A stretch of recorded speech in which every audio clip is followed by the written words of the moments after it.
of November.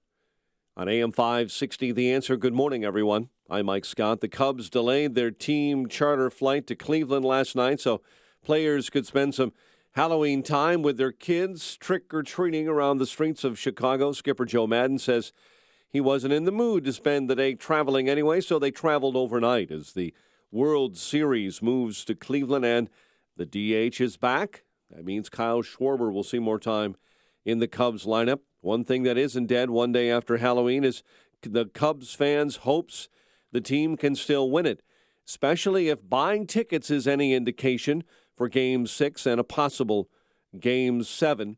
StubHub tells us this morning about 27% of the tickets being sold on the site for Tuesday's game went to credit cards associated with Illinois zip codes. The Illinois DCFS investigating the death of a 3-year-old boy this morning on Chicago's far south side. Officers discovered the child with visible injuries yesterday morning inside an apartment near the corner of 122nd and Green. Loved ones mourning after twin teenage brothers were shot and killed early Sunday in Chicago's Old Town neighborhood. A vigil held yesterday to remember 17-year-old siblings Edward and Edwin Bryant. The life of both Edward and Edwin Bryant was stolen senselessly. The entire city should be mourning. They were among the 17 killed in shootings over a deadly weekend in Chicago. Chicago aldermen are giving preliminary approval to paying $2 million to 2 Chicago police officers who claim they were harassed for being whistleblowers. Officers Shannon Spaulding and Danny Echevarria claimed in their suit they had been called rats and suffered retaliation after they broke the code of silence to give evidence about Officer Anthony Abate's 2007 beating of a woman bartender. The Butterball Turkey Hotline in Downers Grove is up and running this morning. Yes, it is November, and that free 24-hour call-in hotline is staffed by expertly trained operators fielding phone calls from Thanksgiving cooks for over 3 decades. But this year, it's letting folks text in their turkey-related questions for the first time. The company's regular phone, again, begins today. Text messages, though, will not begin until November 17, but do continue through Thanksgiving Day. Monday Night Football. How about them Bears? Winners over Minnesota, 20-10. Jay Cutler threw for a touchdown and 252 yards. Jordan Howard ran for a career-high 153 yards and a score. How about them Bulls? Winners over Brooklyn. They're 3-0 with a 118-88 win. The news, a service of Sam's Club. With a Sam's Club membership, you get great savings every time you shop. Save on all of your holiday cooking needs with over $5,000 of instant savings. Stop by or visit samsclub.com today and save. Sam's Club, life is better in the club. See club for details. 5:05 and a check of traffic and weather on the way next on AM 560. You know what? I want to tell you something, America. The Joe Walsh Show. We ask our cops to do an ugly, impossible job. And way too many of us hate on them every day. I'll tell you what, America, you are going to wake up, so help me God, America, you are going to wake up one day without police officers in this country. And you will deserve it. The Joe Walsh Show. Weeknights starting at 5. Right after Sean Hannity at 2 on AM 560. The Answer. Hi, I'm Tom Sadeka, President and CEO of Precision Payroll of America. We're the 33-year-old company whose first employee and first client are still working together. We have so many wonderful clients, but with me today is someone very special. Hi, I'm Charlie Kirk, founder of Turning Point USA. We are a nonprofit student organization battling the bias and indoctrination in America's high schools and colleges every day. We are on over 1,000 campuses and continue to grow.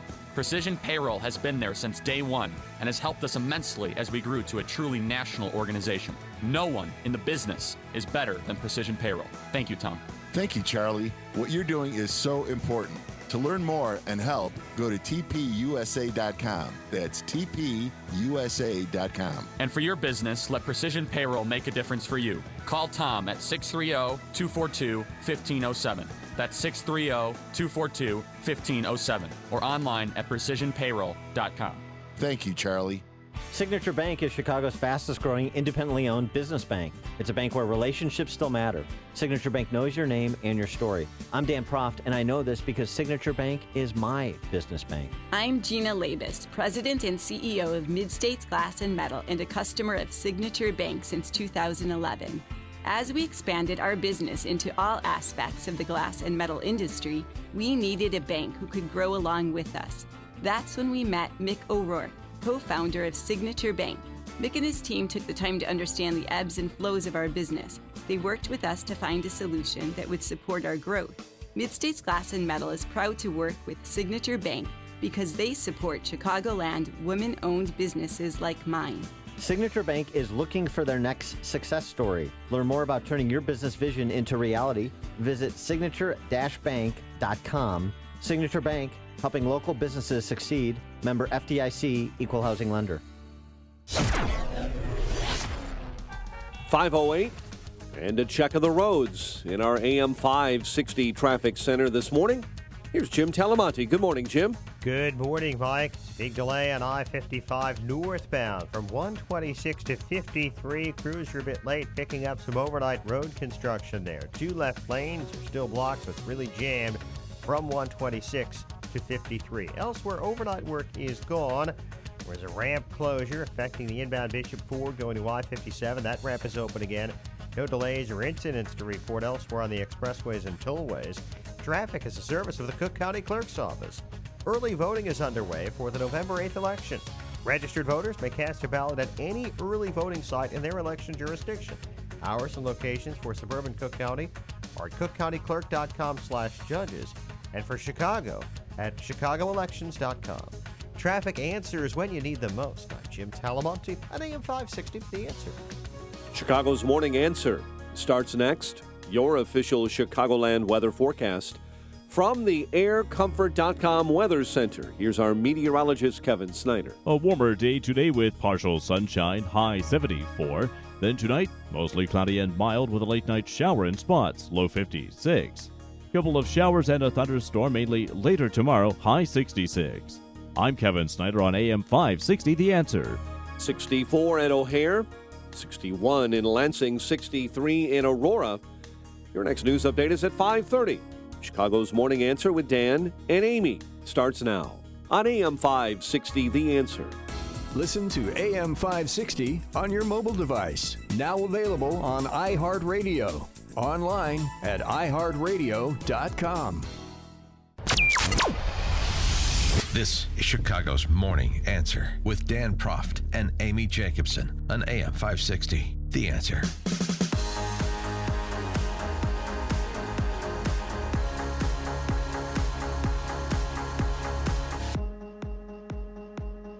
Good morning, Dan and Amy. Yeah, how you feeling, huh? Big Game 6. Cub fans are already gathering in Cleveland late last night. Yeah. The players left at 8 o'clock last night to finally get on that bus. Fascinating. To take them to O'Hare. Well, it was really loud in the hood because we were trying to trick or treat. We couldn't say trick or treat. We were like, trick or treat! Because the choppers were overhead. There's 4 choppers.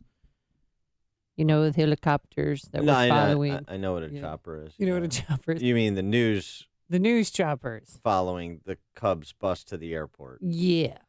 That's exciting. And people don't understand why nobody watches network affiliate local news. It's just a mystery with that kind of value-added content that's so meaningful and consequential to people's lives. It's strange. Hey, it was loud.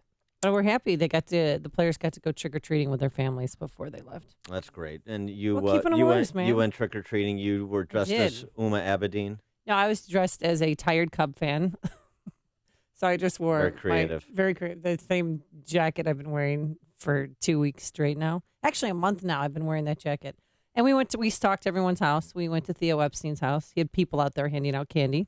It's his security detail. His security detail, yes. And then we went to Corey McFerrin's house from Fox 32. Also had a security detail out there. Didn't have a security detail. Didn't even have a bag of candy out there. Oh, no. Oh, didn't answer the door. There's somebody who wants his house egged. It was bad. Yeah, the natives were getting restless.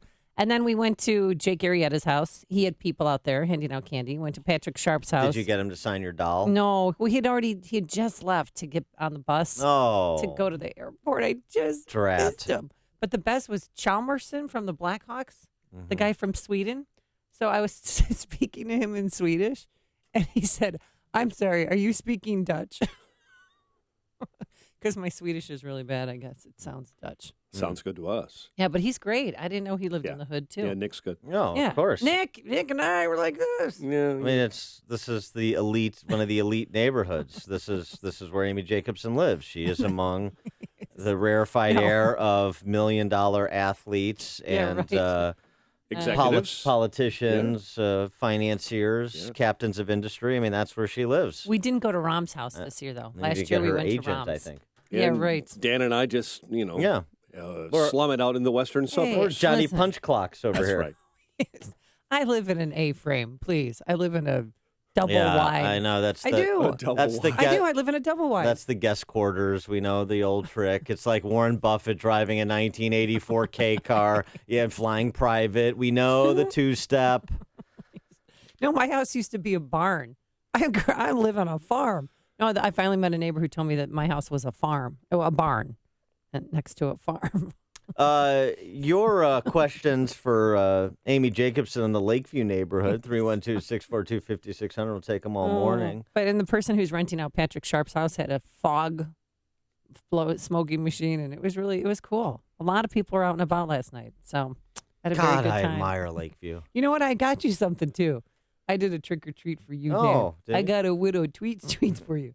And it kind of melted in my pocket, but here's a mini Snickers. A Snicker bite from last night. You shouldn't have. Thank you so much. Wait a minute. They weren't handing out full size in Lakeview? Oh, that's what I was saying. Come on. Oh. Well, because I live in an A-frame. the sugar tax. I mean, you can't afford the Right. full size. They don't know they sell them in Chicago anymore. And one of those crunchy liberal ladies that has a lot of cash, I'm not going to say her name, but she was handing out granola bars. Of Because it was course. healthy. Yeah. Don't do healthy that choice. on Halloween. And then the people who Don't. owns Jet's Pizza, they were handing out pizza. So, of course, we got Give me in her line. address. We'll TP her tonight. We got in line first to get free pizza.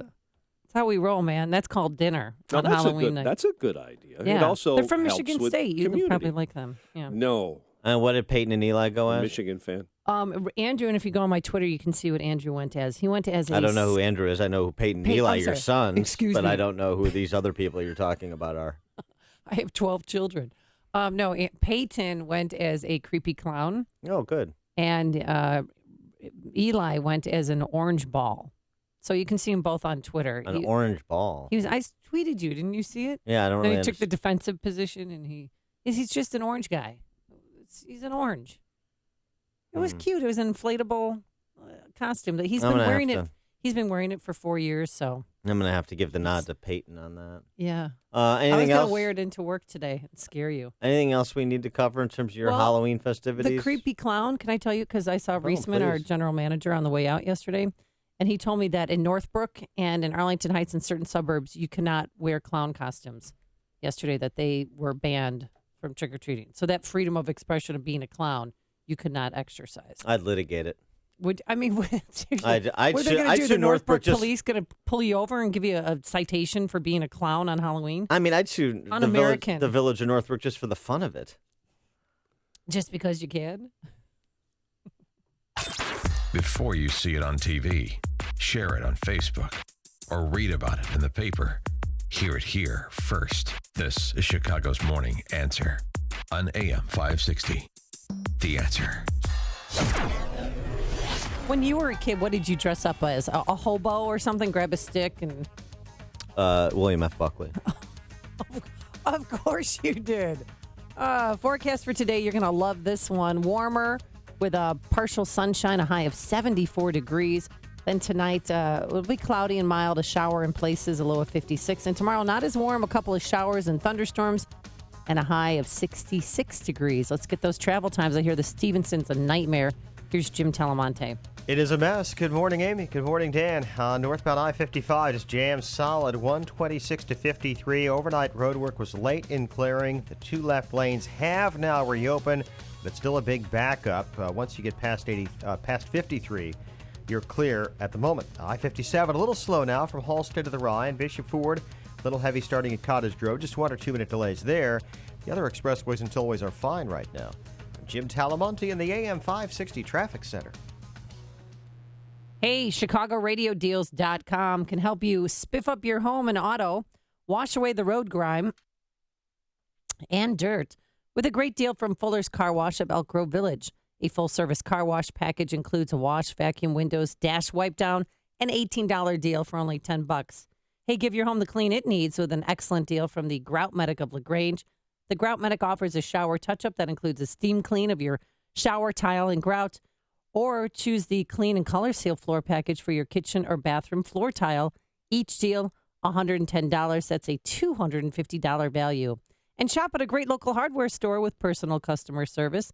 Purchase the Addison Building Materials $100 gift certificate for, you guessed it, only $50. Find it all at ChicagoRadioDeals.com. The most recent U.S. Supreme Court decision on the Affordable Care Act made one thing certain. We will all have to deal with this ever-changing law until at least 2017. If you're tired of calling a bureaucrat at an 800 number to help you navigate Obamacare, then you need a local expert on your side. That's right, your own health insurance mentor. C. Stephen Tucker from healthinsurancementors.com is someone I know and trust. He's a 20-year licensed broker who's been educating AM 560 listeners on the Affordable Care Act for the last 5 years. Thanks, Dan. From now until January 31st, you cannot be denied coverage based on a pre-existing condition. Aetna, Coventry, United Healthcare, and Harkin Health no longer offer health insurance subsidies even if you qualify. One company still does, and they still offer plans that provide access to Northwestern Memorial, University of Chicago, and Rush University Medical Centers. Call me. I can help. Thanks, Steve. How can our listeners get in touch with you? They can visit healthinsurancementors.com or call me directly at 630-674-1551. That's 630-674-1551. On AM 560 The Answer, we talk about the important issues that affect your world. Things like the economy, education, and foreign policy. There's always so much going on in the news that we don't always have the time to focus in and talk about the big ideas behind the important issues. Enter Upstream Ideas online at upstream-ideas.com. Upstream Ideas, in partnership with the Illinois Policy Institute, provides the kind of information that informs the policy discussions happening here on AM 560. At Upstream Ideas, you'll broaden the debate, move beyond partisan assumptions, and challenge accepted beliefs. Upstream Ideas goes against the current and thinks upstream. Go online now at upstream-ideas.com. That's upstream-ideas.com. You'll be armed with new information and fresh perspectives to help encourage you to make the state of Illinois and the United States of America a bit freer, a bit more just, and a bit more civilized. Upstream-ideas.com.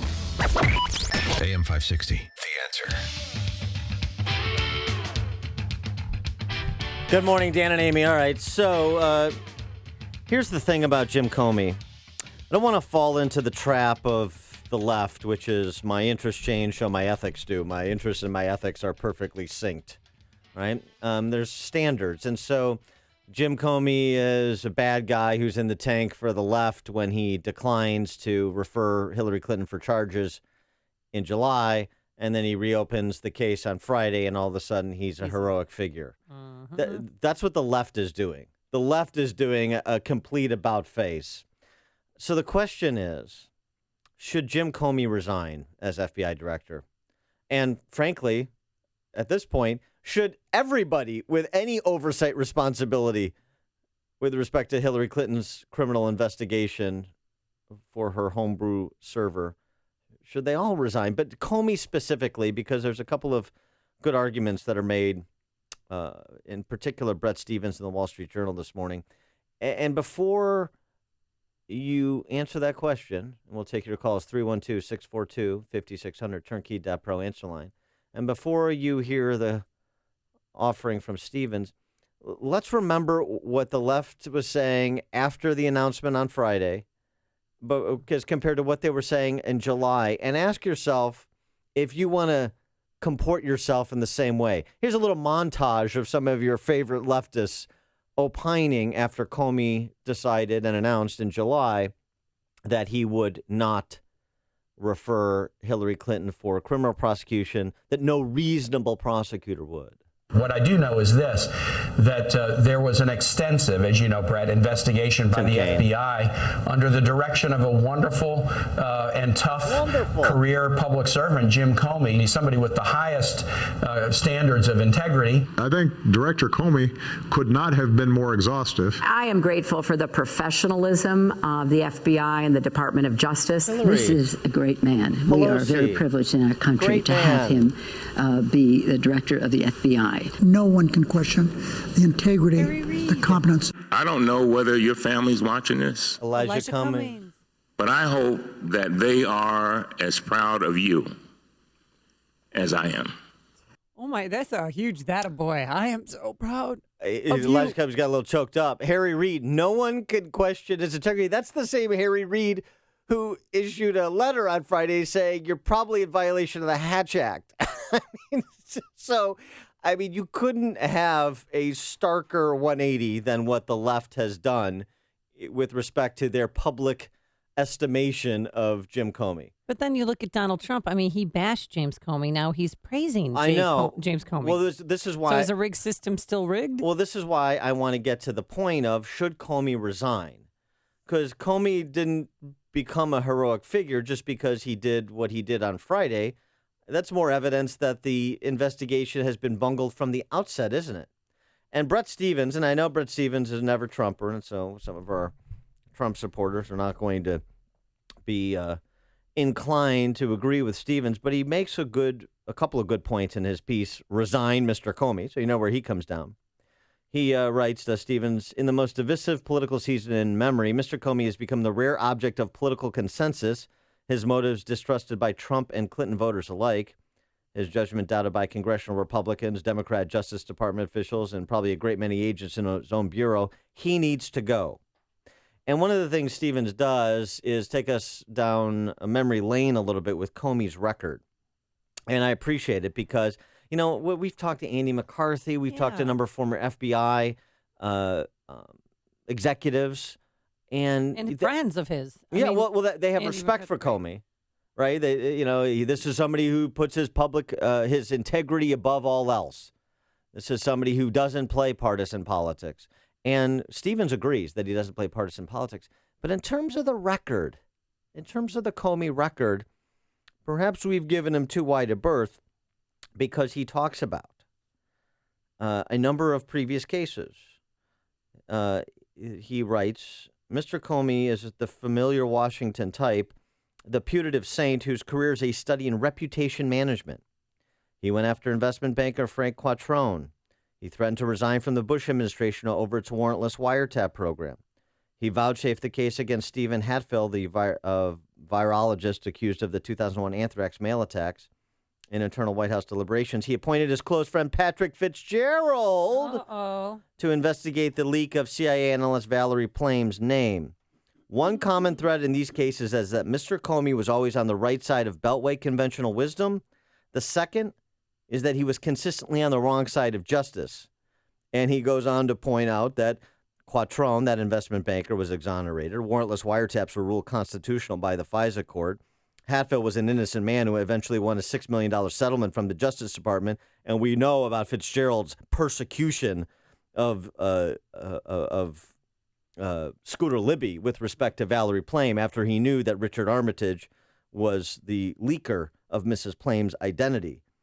So I'll tell you what, he makes a pretty good case against Comey on the substance of his judgment as a prosecutor and now, certainly with this investigation, FBI director. He says it's not about partisan, it's about reputation management, the putative saint. And a lot of people, including friends of the show like Andy McCarthy, who I have great respect for, and whose judgment I have respect for, count Comey as a friend, but maybe a close examination of his professional record raises more questions than it answers. 312-642-5600, turnkey.pro answer line, 64636DA, turnkey.pro text line. Let's go to Randy in Crown Point. You're on Chicago's Morning Answer. Morning, guys. There is a big difference to the way that Trump made his comments and the way that the left did. Trump made his comment. He said, "I am finally proud," which indicates that there is a point where Trump admits that he thought he was bad. The left is just simply vitriolic against Comey in this decision, and they were very proud before. But Trump parsed his word, as he does with most things like this. He wants to throw him under the bus, but he still wants to reserve the right or the possibility of being proud of him because now he agrees with him. But he did say he's finally proud, which is different than what the left has said. Thanks for the call, Randy. Yeah, I mean, I don't want to get into Clintonian parsing. That's not good enough. Not good enough. The question is, are we going to apply a standard equally based on the conduct, not based on our fleeting interests? That's the question. And I understand a political candidate like Trump is going to try and maximize this for political benefit. But in terms of how we think about this and the underlying question, should Comey resign? I haven't heard that question. 312-642-5600. I mean, do you think Comey should? I don't just want like here's what Trump said and it's different than what Harry Reid said. What do you think about Comey and the FBI? Do you have faith in federal law enforcement? Should Comey resign? I mean, even in right wingers. I mean, even Alberta Gonzales, the former attorney general under George Bush, came out and said what Comey did was wrong. It's certainly unusual, and I think we've all heard the term unprecedented used an unprecedented number of times, quite honestly. Typically you don't talk about an investigation and where you are in an investigation. Of course, that protocol was breached this summer when Director Comey gave his press conference. So and granted, these are very unusual circumstances. We're talking about a presidential nominee, candidate. But again, the fact that you talk about an investigation raises additional complexities here, because now, of course, the Clinton campaign is saying, well, you need to divulge more information about what this letter is all about.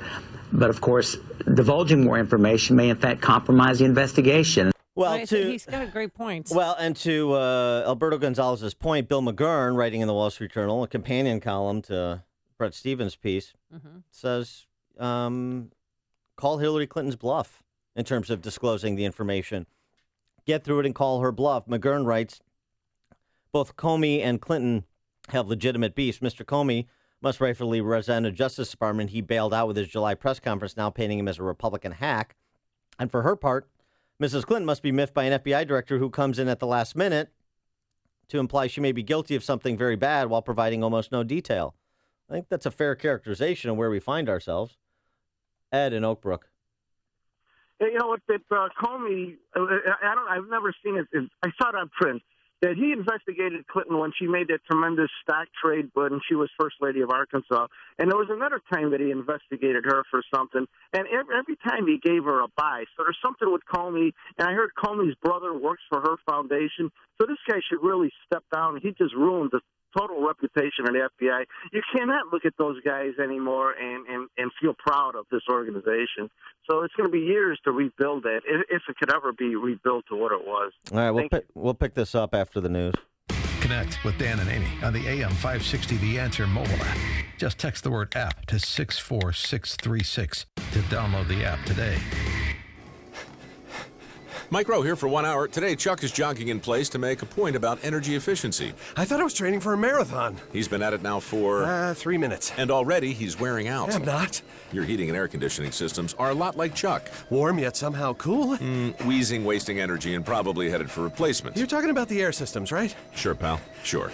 Call 1 hour before it's too late. Can you do the disclaimer for me? Each independent franchise is licensed in its respective state or county. Thanks.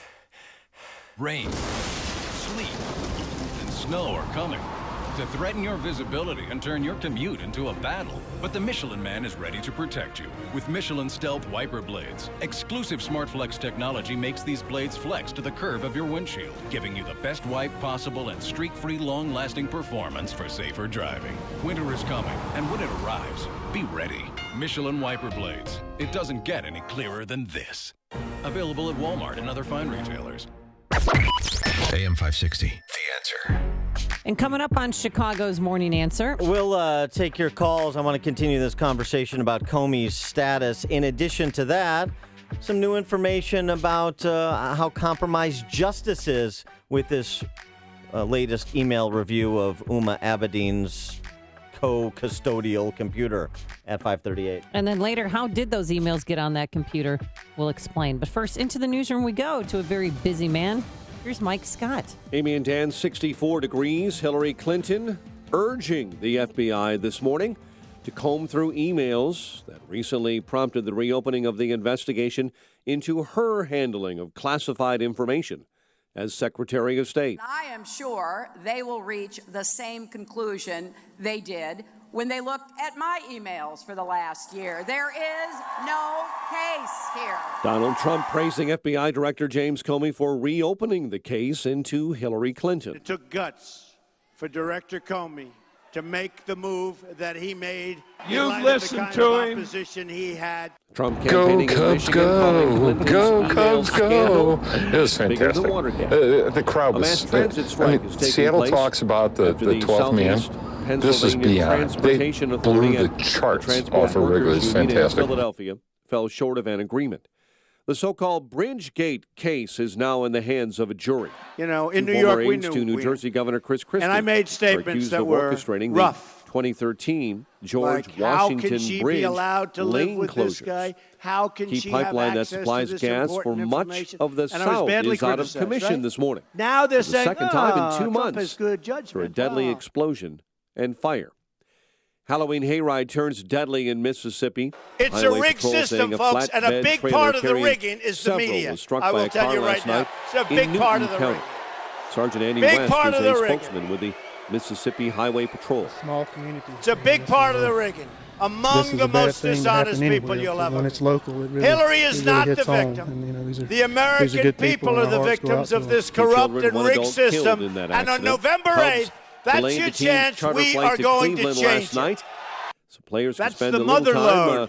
Halloween time with family and I think you're children going to find the before heading to 33,000 Cleveland that for are Game missing, 6. the 15,000 The Illinois that are DCFS missing, is investigating the death of a 3-year-old boy on Chicago's far south side, and the Illinois Supreme Court is suspending the law license of a former law clerk accused of posing as a Cook what is in County those judge. emails is absolutely Monday Night Football, devastating, Bears over and I think Minnesota we're gonna find out, 20-10. Thank you, NBA, Uma. the Bulls 3-0 after a 118-88 win Good job, Uma. over Brooklyn. Thank you, The Anthony news Weiner. service of Subway. Come into Subway this Thursday, I'm sure November 3rd. a lot of you may and get be a free asking sub what this when new you buy any email sub and story any is drink. about, Plus, and Subway why will in the donate world a meal the to FBI the would Feeding decide America to for jump each into an sub election purchased. with no So help a evidence of any hungry community. wrongdoing Buy with one, get just one free days and to go. Help feed America. That's Only a good at Subway. question. 5:34 and a first check of of all, traffic for and those weather of on you the way who next are concerned on AM about 560. The mainstream media has a duty and an obligation to cover this election fairly. Does it seem fair to you? Or do we see more coverage about the problems on one side than the problem for the other side? When the so-called journalists put their thumb on the scale and attempt to influence the most important election of our lifetime, it makes you wonder, what do we have to do to win? There's only one thing left to do. Make sure you and like-minded people go vote. It's the only way to stop it from tipping the scales. The host on this station will keep reminding you right till the end. AM 560, The Answer. Remodel your kitchen with Galaxy. Buy one cabinet and get one free with free financing and design services. Call 773-783-8300. If you're serious about selling your home, now is the time. Supply is low and it's a great seller's market in many Chicagoland neighborhoods. I've done the research, and along with my Salem Radio colleagues, Mike Gallagher and Michael Medved, we all recommend that you call Saul. Saul Z and the Z team are so good that if they don't sell your home in 59 days, they'll sell it for free, guaranteed. Saul is ranked 106 out of 1.2 million agents by the Wall Street Journal. His proven marketing system is so effective that he sells on average a home every single day, attracting multiple full-price offers. That demand helps sell your home fast and at the highest price. It's a no-brainer. If I were selling a home in Chicagoland, I'd call Saul. Go online to callsaul.net or call Saul now at 888-346-0666. That's callsaul, S-A-U-L.net, or 888-346-0666. You'd better call Saul. 5:36. Let's get an update on the roads. AM 560 traffic center time. Here's Jim Talamonte. Thanks, Mike. Northbound I-55 traffic is jammed from Lockport Road to Weber after overnight road work was late in clearing near 53. Farther north, Stevenson is heavy Harlem to Pulaski. To get to 355, it's 36 minutes. There to Lakeshore Drive, hopbound, it's fine. Eden's clear. Kennedy inbound heavy coming out of the River Road till to Cumberland. There's some overnight work in the right lane, still wrapping up. 23 minutes, O'Hare to downtown. It's fine outbound. The Eisenhower still good. On Ryan, 18 minutes, 95 to downtown. I-57, 22 minutes, I-80 to the merge, Bishop 420. Traffic is service of Jewel Osco. Double up on your favorite cuts during Jewel's buy one, get one free meat sale. Save on 24 packs of Miller or Coors for just $12.99 each. And select Lay's family-sized potato chips, only 2 for $4. Traffic answers when you need them most. I'm Jim Talamonte on AM 560, The Answer. Chicago's Morning Answer continues next. Your official Chicagoland weather forecast. From the aircomfort.com Weather Center, we'll have a warmer day today. Partial sunshine and a high of 74. Cloudy and mild with a shower in spots, low 56 overnight. Currently 62 at O'Hare, 64 along Chicago's lakefront. Your next news update is at 6. Chicago's Morning Answer with Dan and Amy continues next on AM 560, The Answer. This hourly segment is sponsored by Black Rhino Concealment, local makers of the finest holsters at modest prices.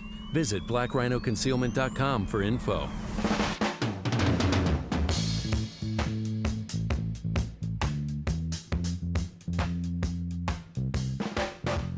Good morning, Dan and Amy. So the question, should Jim Comey resign? I don't want to hear, well, I mean, I'll listen, but I'm not going. What don't you want to hear? I'm not going to be persuaded by this everybody does it argument, or they did it so we can do it. Are we fifth graders? I mean, these are the arguments that are being made by the left. Do we as thoughtful conservatives or independents, center-right perspective, people that try and apply an equal standard to individual conduct and individual performance, do we want to fall prey to these, they did it so we do it, everybody's doing it? But are you surprised that some conservatives are divided on this, that some think that what James Comey did was wrong, that coming out and announcing that there was an investigation so close to the election, and that was against protocol? I guess there's some underwritten rule that 60 days outside of an election, you're not supposed to be doing this. Yeah, we talked about it before, but it's been done. In 60 days, there's no magic to that number.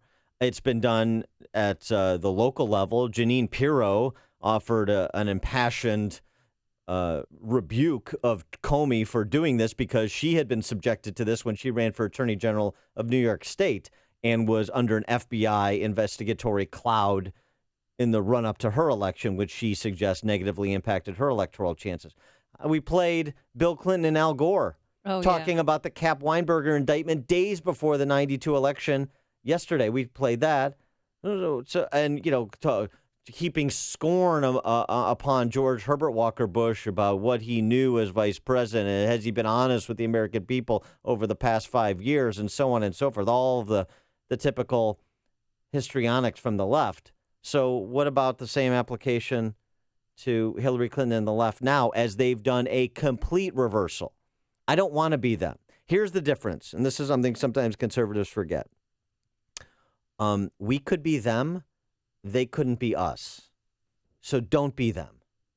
Don't sink your interests with your ethics. Have your ethics stand above your fleeting interests. That's my suggestion. That's why I think Jim Comey should resign. Brett Stevens, in the Wall Street Journal piece I was referring to prior to Mike Scott's newscast, I think makes a compelling argument, and he raises some issues that I had forgotten about the Comey record during his time in D.C., particularly as a prosecutor. And boy, I tell you what, when you take the record in toto and you start to think about his judgment and what motivates him, I agree. I don't think it's partisan politics. So I agree with the defenders of Comey in that sense. But I also agree with Brett Stevens that you seem to, there's a pattern that emerges, and it's Beltway conventional wisdom, which turns out to be conventionally on the wrong side of justice. And he gives a handful of really high-profile examples of that. I think it's problematic. Oh, let's go to Tom on the South Side. You're on Chicago's Morning Answer. Yeah, Sandy Berger ring a bell when it comes to Comey? Sandy, not to prosecute when a guy was stuffing things down his pants. He pled out. Here's what I think happened to Comey, I think he got pantsed a little bit during this investigation. He's the head of the FBI. This McCabe guy's doing it. The other guy that was doing it, I don't recall his name, but it was a 35 or 40-year FBI guy who resigned because it was going sideways, he and another person. So Comey all of a sudden gets this information and makes the case to indict her. And as you say, we are different than they are. So there is a case for Clinton, 18, whatever it is. Oh, I know there's a case for Hillary. Yeah, without question. But the difference is that now he's in a den of vipers. And maybe he's shouting from the mountaintop, sacrificing himself. I don't believe it because he's a bureaucrat. Yeah. But, just like, wow, there's so much there. I have to say something. When she gets elected, I don't think what he did was right, but sometimes it's a nuance, and you have to do something. Thanks for the call, Tom. And I'll tell you what, here's the thing. Could his hand have been forced? He's doing something he wouldn't otherwise do of his own volition or of his own sense of what's right. He's doing it because he needed to get ahead of WikiLeaks, as some have some have conjectured, or because of an internal revolt. Right, a lot of within people, the FBI. A lot of agents have resigned, and the Daily Mail did an article saying that his wife described him as being very depressed after that July press conference was, that he made that announcement. We've heard conflicting opinions about whether there was really a mutiny going on within the FBI or not. Here's just a related story, and this is why, Donald Trump's still referring to this as rigged. Boy, they provide a lot of evidence to support that contention. In the letter to Congress that was provided on Friday, the DOJ writes that it will, in addition to joining the probe, will continue to work closely with the FBI and together dedicate all necessary resources and take appropriate steps as expeditiously as possible. This is, to clarify, the Justice Department announcing in a letter yesterday, as reported by the Associated Press, in response to the letter on Friday from Comey. Okay. The letter from Department of Justice comes from Assistant Attorney General Peter Kadzik.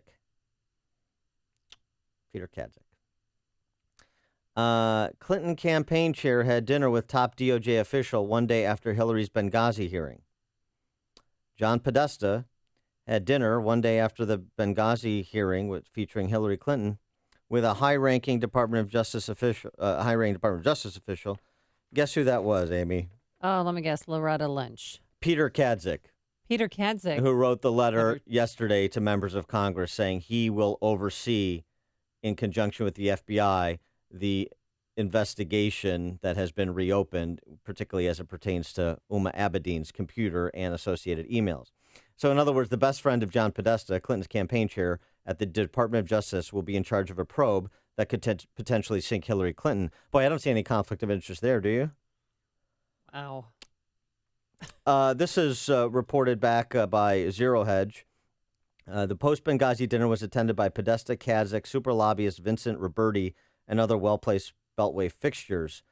And Podesta and Kadzik met several months later for dinner at Podesta's home, and other email shows. Another email sent on May 5th, 2015.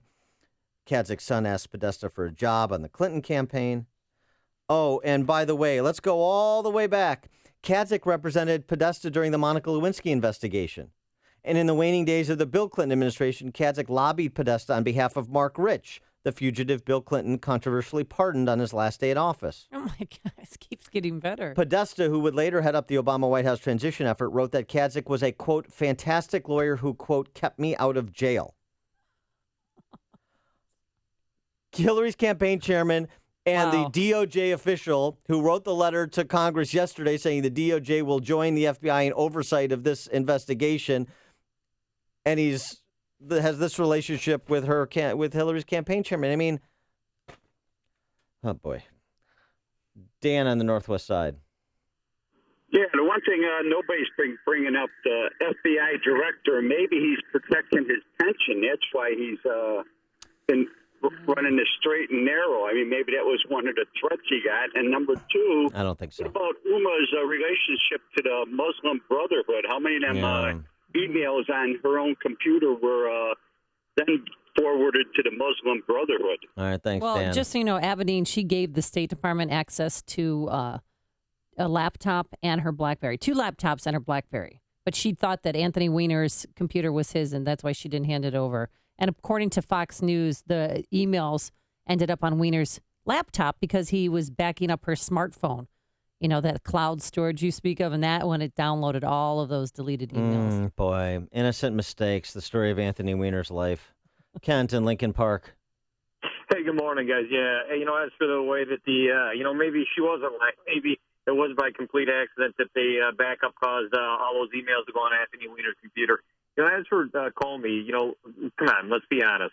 So Bill Clinton just happened to be on the tarmac, which gave Loretta Lynch the ability to kind of pass it off to Comey to make the decision on whether to, proceed with the email situation, plus the $675,000 campaign contribution to the person in charge of investigating Hillary Clinton's emails.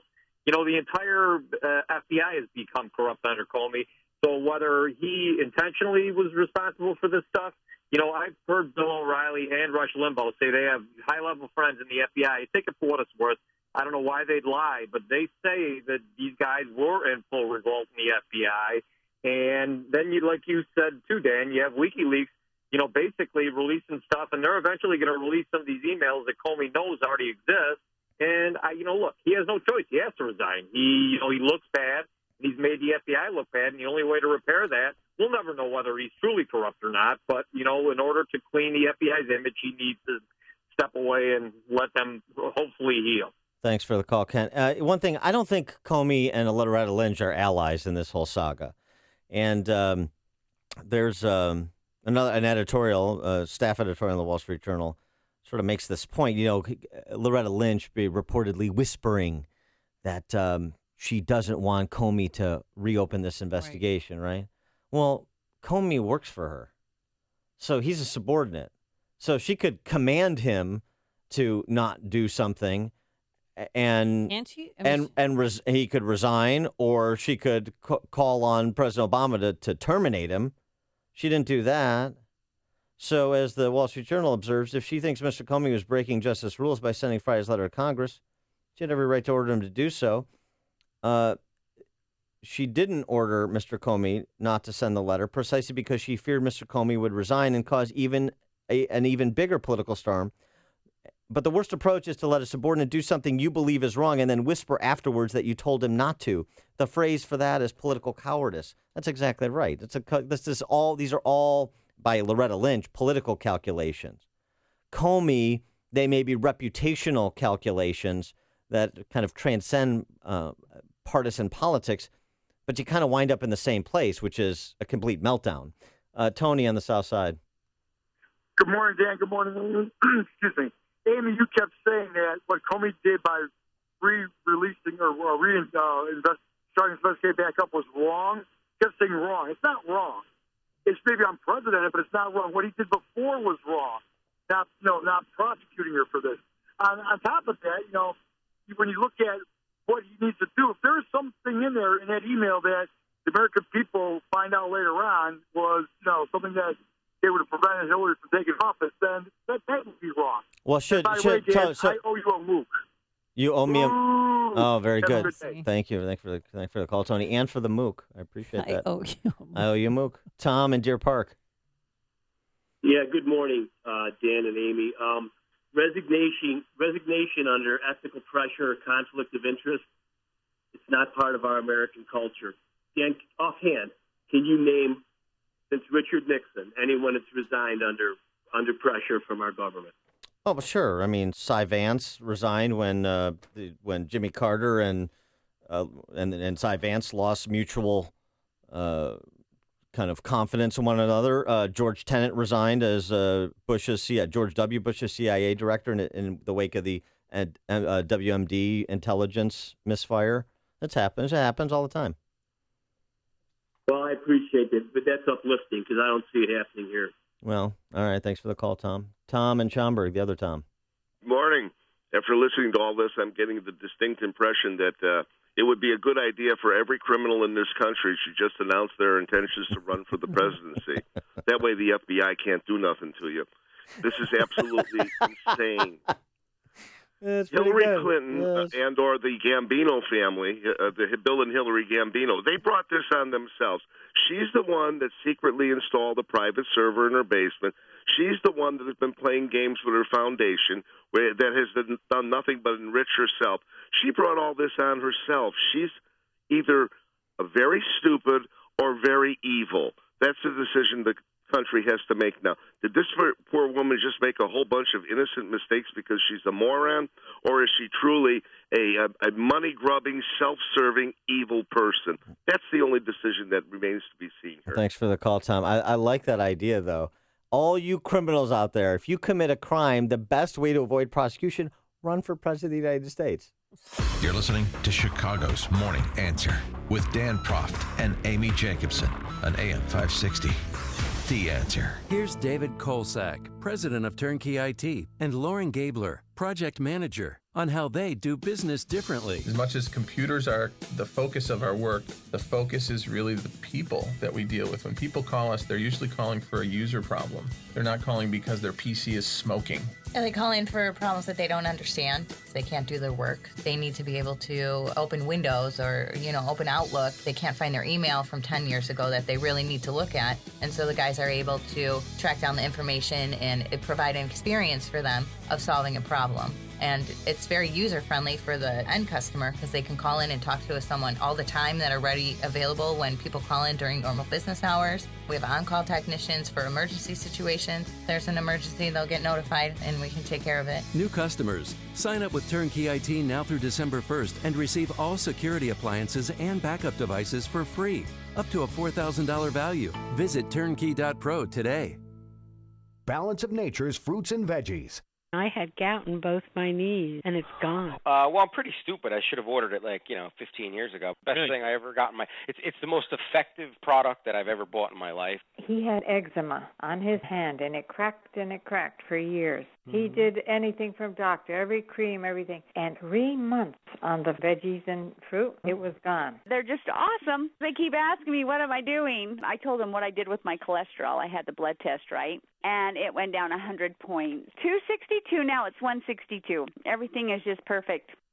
Call now to find out how to get your free month's supply of Balance of Nature. Call 800-2468-751. That's 800-2468-751.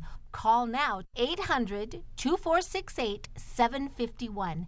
Or go online to balanceofnature.com. Use promo code CHICAGO. Hi, I'm Mary Beth. I had a failed root canal, and it was causing me pain. Dr. Neruzzi took care of my tooth, and I got my implant, and then I had another after that fail, and he did that one as well. And the experience they were amazing. It was not painful at all like I thought it was going to be, and I was very, very, very nervous about the whole thing. Nobody enjoys getting, implants or dental work, and I procrastinated, but I had to have it done. And he took me in immediately and took care of it. And he made it really affordable. They're very accommodating to people that cannot afford to have it done. I would recommend Dr. Neruzzi to anybody, and I have given him referrals. My own sister had hers done by him. This is Dr. Neruzzi. I personally guarantee your happiness with your implants. Go to implantsforme.com.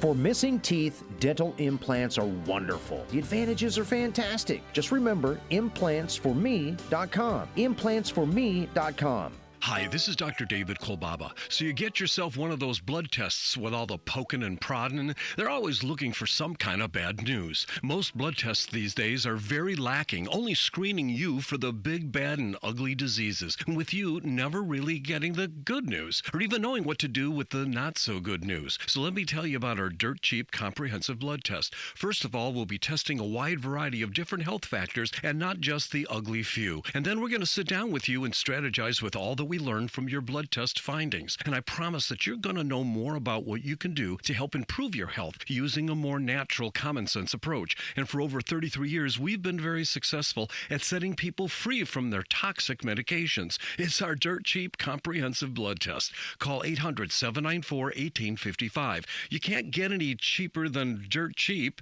That's 800-794-1855. Be sure to tune in to Health Quest Radio with me, Dr. David Kolbaba, this Saturday morning at 11. I know a perfect Christmas gift. Did you guess it? Yep, it's MyPillow. And MyPillow will extend the money-back guarantee through March. Plus, if you buy one premium MyPillow, you'll still get the second one and 2 additional Go Anywhere MyPillows for free. So you're actually getting 2 premium and 2 Go Anywhere MyPillows for the price of only one with an extended money-back guarantee. It's the best offer ever. The National Sleep Foundation made MyPillow their official pillow. It's washable to remove germs that cause allergies, acne, and asthma. And you'll sleep better.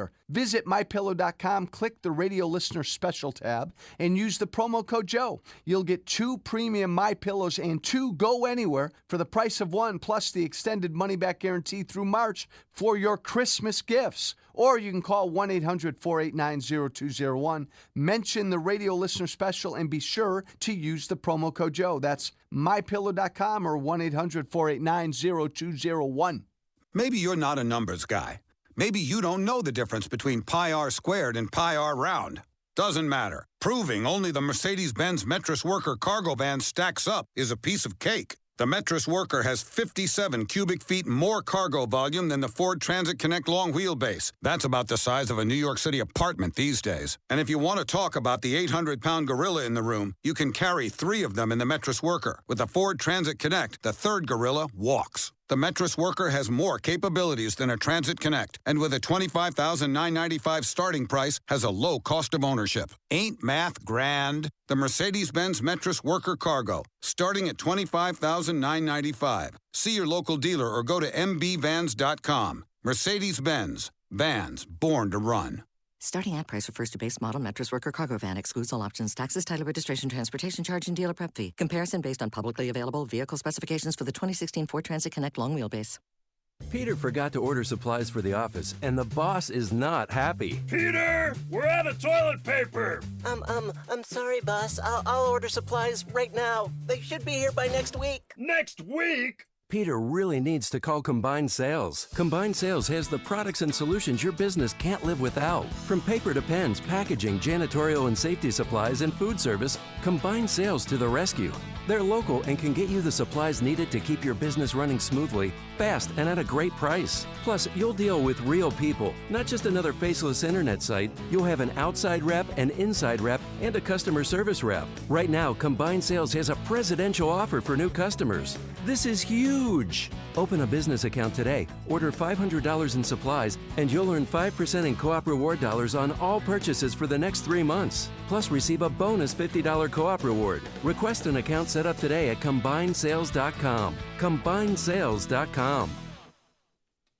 Outside, we have cloudy skies, 62 degrees as we prepare for Game 6 of the World Series tonight.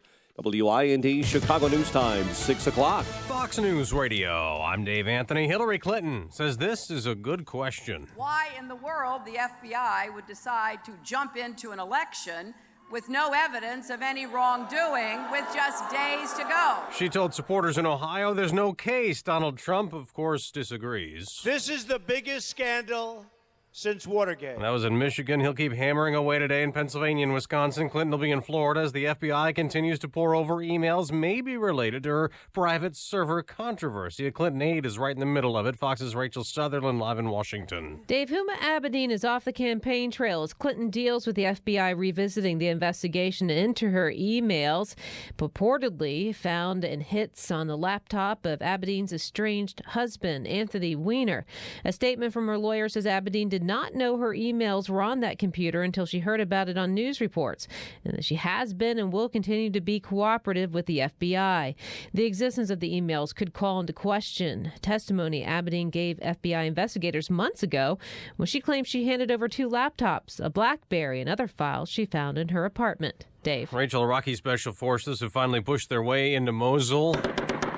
In the operation to take the city back from ISIS, though, the militants have been battling back with anti-tank missiles and other resistance, and they expect house-to-house fighting in urban areas. What caused a gas leak and a pipeline explosion in Alabama is still not known. Yesterday's blast killed a worker, injured a half dozen. That pipeline's now shut down, which again could affect millions of drivers. The Colonial Pipeline had a massive gasoline spill September 9th, but not in this same area. It forced a 12-day shutdown that drove up prices and caused shortages at the pump throughout the southeast. Fox's Jane Metzler. In Mississippi, a pickup truck slammed into a Halloween hayride full of trick-or-treaters. 2 kids and an adult were killed, several others injured. Fox News Radio, fair and balanced.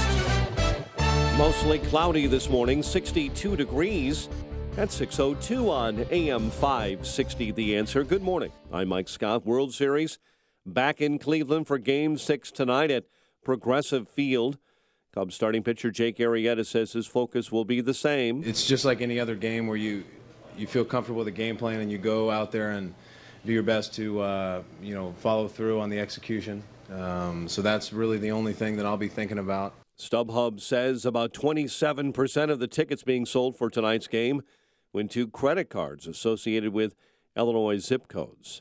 Loved ones mourning after twin teenage brothers were shot and killed Sunday in Chicago's Old Town neighborhood. A vigil held yesterday, remembering 17-year-old siblings Edward and Edwin Bryant. The life of both Edward and Edwin Bryant was stolen senselessly. The entire city should be mourning. They were among 17 killed in shootings over the weekend.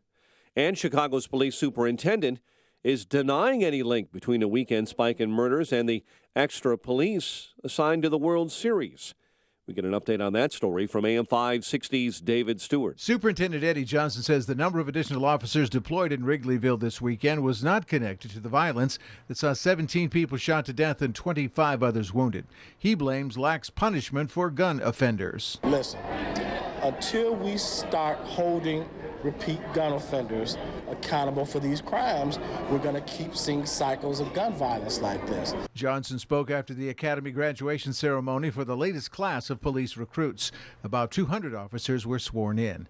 David Stewart, NBC News Radio, Chicago. There are now fewer places around Chicagoland for drivers to get their vehicle emissions tests.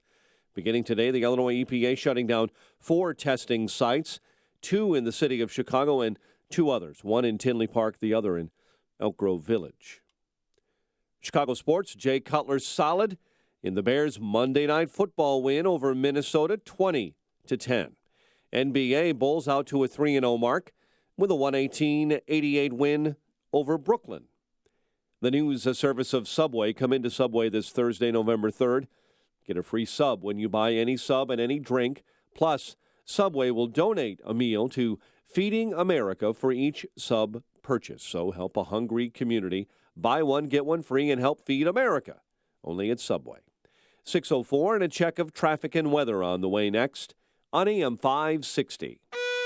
You need to understand that the way you build wealth is you do not use the evening news or CNN or Fox to set the tone of your emotions around your investing. The Dave Ramsey Show. If you're thinking of changing your investing patterns because you're watching the news, you need to turn off the news. You are in charge of your destiny. Dave Ramsey. Weeknights starting at 7. Presented by Wintrust Community Bank on AM 560. The Answer. In my line of work, I'm trying to make a difference. Not $1 billion, but I want to save for the future, too. So this year, I partnered with TIAA to help me map out a plan. If I stick to it, I could have an income stream for life and maintain my lifestyle in retirement. Looks like a life of rewarding work could pay off for a lifetime. Your personal success takes a financial partner who values it as much as you do. Learn more at TIAA.org. I'm going to go out on a limb here and guess that you're probably driving right now. Sitting comfortably behind the wheel with a tasty caffeinated beverage in your cup holder. Well, if you were driving with Uber, you could be earning money right now too. That's because Uber is the ultimate side hustle. Extra cash whenever you want. Earning you can turn on and off, just like your car. This isn't just another job, it's a totally flexible way to earn. So go ahead, get your side hustle on. Visit uber.com/drive now. That's uber.com/drive now. 6:06. Let's check our roads in the AM 560 Traffic Center with Jim Talamonte. Thanks, Mike. Adams Tollway eastbound I-90. It's jammed from Toohey into the River Road Toll Plaza. Delays continue to around Cumberland on the inbound Kennedy. 22 minutes, O'Hare to downtown outbound 24. The Edens is fine. The Eisenhower's 40 minutes, Thorndale to the post office outbound 30. Northbound I-55 still very slow going. Lockport Road to 53 after overnight road work was late in clearing. And it's 50 minutes from 355 to Lakeshore Drive. Bryan, 20 minutes, 95th to downtown. I-57, 30 minutes, I-80 to the merge. Bishop Ford, 21. Northbound Tri-State at Dempster, there's a crash on the left side.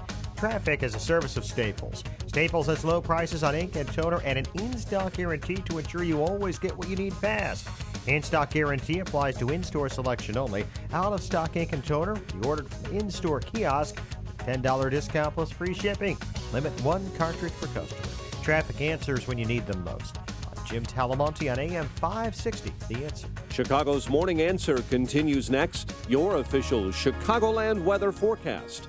From the AirComfort.com Weather Center, get the latest with meteorologist Kevin Snyder. A partly sunny day today, high 74. Then tonight becoming mostly cloudy with a late night shower and spots, low 56. Remaining mostly cloudy tomorrow with a couple of showers and a thunderstorm mainly later in the day, high 66. Rain at night, low 48.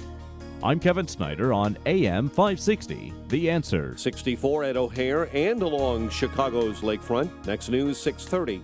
Chicago's Morning Answer with Dan and Amy continues next on AM 560, The Answer. This hourly segment is brought to you by Empowered Investing, the show dedicated to investors. Heard Saturdays at noon right here on AM 560, The Answer. Good morning. Welcome to your Tuesday morning briefing. Here's what you need to know to start your day. Go, Cubs, go. Go, Cubs, go. That what is in those emails is absolutely devastating. And I think we're going to find out, by the way. Thank you, Uma. Thank you, Anthony Weiner. And I am sure they will reach the same conclusion they did when they looked at my emails for the last year. There is no case here. It's not a lack of judgment that leads Americans to vote for Trump. We're voting for Trump because we judge the leadership of our country to have failed. This is Chicago's Morning Answer with Dan Proft and Amy Jacobson on AM 560. The Answer.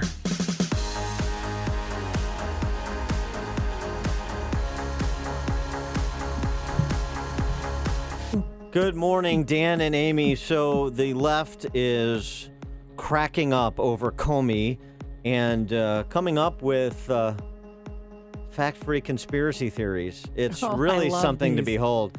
You know James Carville.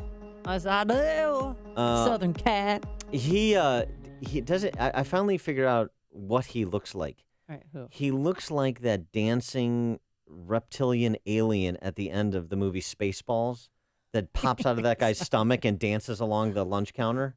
That's exactly what he looks like. If he had a little top hat and a cane, he would look exactly like that.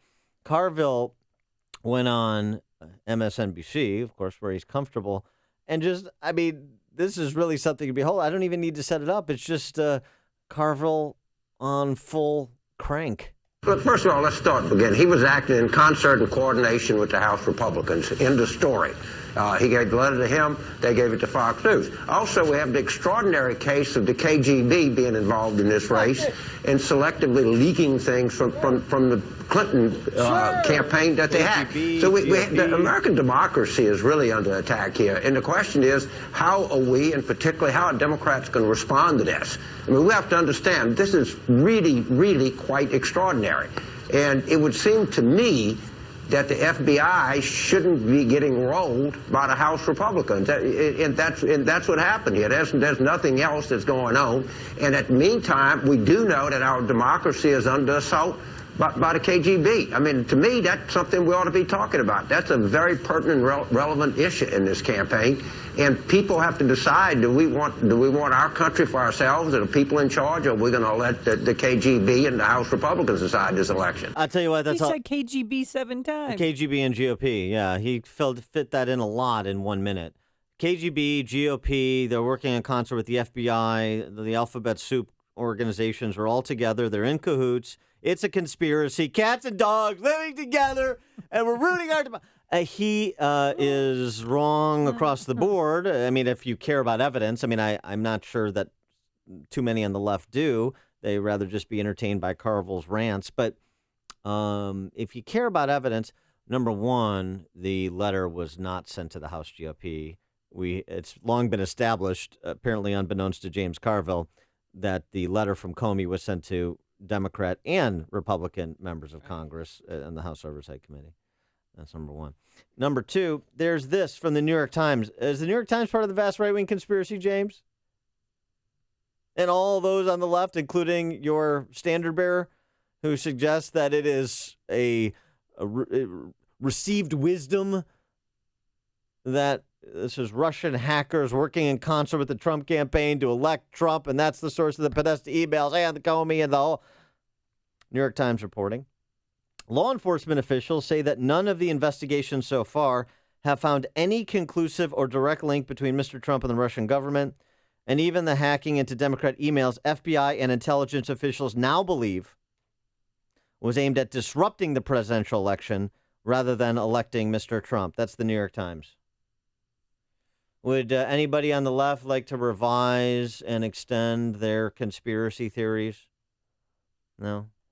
Yes. Aren't they looking at his former campaign manager, Paul Manafort? Manafort. That's the latest misdirection play. Raise that specter. Hey, it was the third story in a nightly news last night. Well, of course, because they're trying to get Hillary's criminal investigation, and Uma's computer and Wiener off the front page. Good luck. Good luck. This is what's going to dominate the news, and they know it. Thus, Hillary getting a little bit beyond her kind of nothing to see here to now questioning and kind of green lighting going after Comey. That's what she did in Kent, Ohio yesterday. Soft pedal version of what Carville and her other flacks are doing with a little bit more edge. In the world, the FBI would decide to jump into an election with no evidence of any wrongdoing with days to go? That's a good question. And first of all, for those of you who are concerned about my using personal email, I understand. And as I've said, I'm not making excuses. I've said it was a mistake and I regret it. And now they apparently want to look at emails of one of my staffers. And by all means, they should look at them. And I am sure they will reach the same conclusion they did when they looked at my emails for the last year. There is no case here.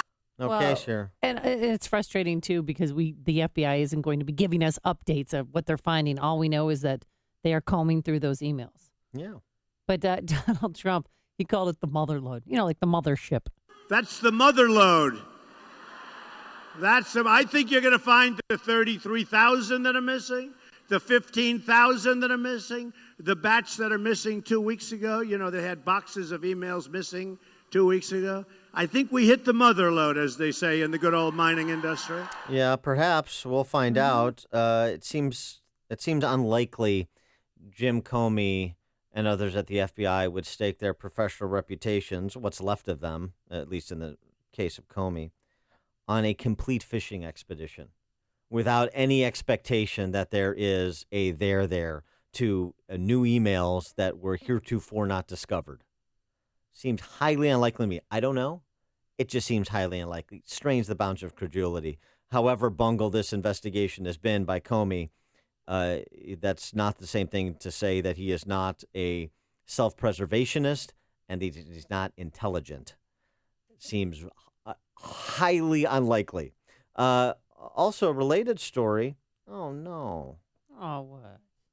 One of the left-wing flacks that we get to see on CNN and ABC lost her job. Oh, no. Oh, no. Donna Brazile. Or as I call her, Donna Brazier. Donna Brazier. She's known in the industry by Amy only. Yeah, she's been there for a long time. Yeah. But she was double dipping. CNN uncomfortable with the news per WikiLeaks that Donna Brazile did, despite her kind of pathetic protestations with Megyn Kelly that we played last week. Donna Brazile did, in fact, leak questions to Hillary Clinton's campaign in advance of a CNN debate in the primary rigged the thing for Hillary Clinton against Bernie Sanders. It was related to a woman who was going to ask a question about the Flint water crisis. Yeah, a woman who is labeled, she has a rash on her face. Mm-hmm. It's the woman with a rash. Yeah. That's nice. We are completely uncomfortable with what we have learned about her, meaning Brazil's, interactions with the Clinton campaign while she was a CNN contributor. So she lied, and she tried to cheat, and she's the interim DNC chairman. Of course, a perfect training ground. And oh, by the way, before we get over Donna Brazile, this isolated incident. Maybe she was a little exuberant. And I know people are appreciative of the fact that you won't have to listen to her bromides, left-wing bromides on these shows anymore. Maybe she'll still be on with Clinton Foundation Donor Zero on ABC's this week. I don't know. But let me walk down memory lane, because these are always, part of the forever cast of characters, Donna Brazile. And this hat tip to Jim Garrity over National Review Online for picking this one up. October 21, 1988, article from the LA Times. Dukakis aide quits, remarks are disavowed. A Democrat presidential campaign official resigned Thursday after the Dukakis campaign disavowed her comment that, quote, George Bush owes it to the American people to fess up, unquote, about a rumor concerning an extramarital affair. Dukakis personally apologized to Bush for the remarks made by Deputy Field Director Donna Brazile. Bingo. When the two candidates met Thursday night in New York for the Al Smith dinner, ironically. Brazile told reporters accompanying the Democrat candidate that, quote, the American people have every right to know if Barbara Bush will share that bed with him in the White House. And so Donna Brazile had to go quietly away from the Dukakis campaign, like she's had to go quietly away from CNN now that she's got caught lying and cheating. But this is standard operating procedure. Why didn't this happen earlier? I mean, I know they said that she was suspended in July after she took over for DNC chair Debbie Wasserman Schultz, but she was on even more after she became chairman of the DNC. Sharon in Itasca, you're on Chicago's Morning Answer. Yeah, thanks for taking my call. Mr. Comey, you're right, is intelligent, Dan, and because he was asked for and received a warrant from that judge, this is why they're looking into it, because the judge obviously saw something to look at. But the only people who pretend to be any remotely related at all to the KGB is the Democratic Party and all the left-wing statists that inhabit it. I mean, they lied about, Hillary has lied, they've lied about this email thing, they're lying, Donna Brazile lied. All you have is one lie after another with these people, and this is what a tyrannical government or entity does. It has to lie to their constituents, to their citizenry, because they know that if they were straight up with them, there's no way they'd buy their garbage. So the people who are really the tyrants here are those on the left. And I'm sorry, the Democrat Party is completely occupied by them. That's my comment. Thanks for the call, Sharon. Listen to Dan and Amy on your smartphone. Download the AM560 mobile app today at 560theanswer.com/mobile. Hey, plenty of warmth today and some sunshine, unseasonably warm, a high of 74 degrees. Then tonight, some showers in places, a low of 56. And for tomorrow, not as warm. Could have a couple of showers and thunderstorms, mainly later in the afternoon, a high of 66 degrees. Let's get those travel times. Here's Jim Delamonte. Thanks, Amy. Good morning. Northbound Tri-State stop and go from the Reagan Tollway to North Avenue, then Oakton to Dempster, where there's a crash in the left lane. Eastbound Adams Tollway jam from Elmhurst Road past the River Road toll to Cumberland, where some overnight work was late in clearing. Then the Kennedy has delays in pockets between Nagel and the Circle, 26 minutes. O'Hare to downtown, outbound 28. Eden's 21 minutes. Lake Cook to the junction, outbound fine at 19. The Eisenhower's 45 minutes. Thorndale to the post office, outbound 33. Stevenson, 49 minutes, 3:55 to Lakeshore Drive. Delay start around Lockport Road after some overnight work at 53. And Ryan is 21 minutes, 95th to downtown. That's traffic on AM 560, The Answer. Hey, you've heard the name Turnkey IT for years on this station, and you know that they do something with IT for business. The truth is that Turnkey IT supports users, not simply computer devices. The average consumer now has just under 4 connected devices that they use daily. You know, smartphones, tablets, laptops, desktops. And these devices connect to fitness devices, watches, thermostats, even refrigerators. So the professionals at Turnkey IT help you connect all of them together so your company, your home is as connected as you want it to be. Turnkey IT has a great team of professionals who help users every day, just like you and me. From the simplest to the most complex systems, they make technology workable, usable, and reliable. So if you're tired of just settling for technology and want to really make your technology work for you, visit turnkey.pro today to see how simple and affordable it can be to get your tech world spinning. That's turnkey.pro. The following is a paid political announcement. I'm Dan Patlack, your taxpayer advocate, and Citizens for Dan Patlack paid for this ad. Dan Patlack is gaining support. The Daily Herald says he speaks with youthful energy and passion about the agency's mission of assuring fairness to all. Patlack approaches the job not so much like a politician, but as a commissioner whose responsibility is to rule the way the evidence and numbers tell him to rule. The Chicago Tribune says Patlack is smart and diligent, and he tries to keep the system fair. The Sun-Times says Patlack has the better professional credentials. Dan Patlack promised and delivered improvements at our Board of Tax Review. Online appeals, online evidence submission, over 200 assessment appeal seminars to educate taxpayers about the appeal process, and increasing transparency with all decisions available on the Board of Review website. I appreciate the editorials, but the most important endorsement is yours on Election Day. With your vote on November 8th, I will fight unfair assessments and keep the Board of Review responsive to regular folks. I'm Dan Patlack. It is my privilege to serve you. Thank you. Attention! Do you find it difficult to hear when friends and family speak to you? Is it sometimes difficult to hear people on the phone, even though your volume is on its maximum setting? Has your spouse told you to turn down the TV lately? If so, there's a life-changing solution from Simple Hear that can change all of that.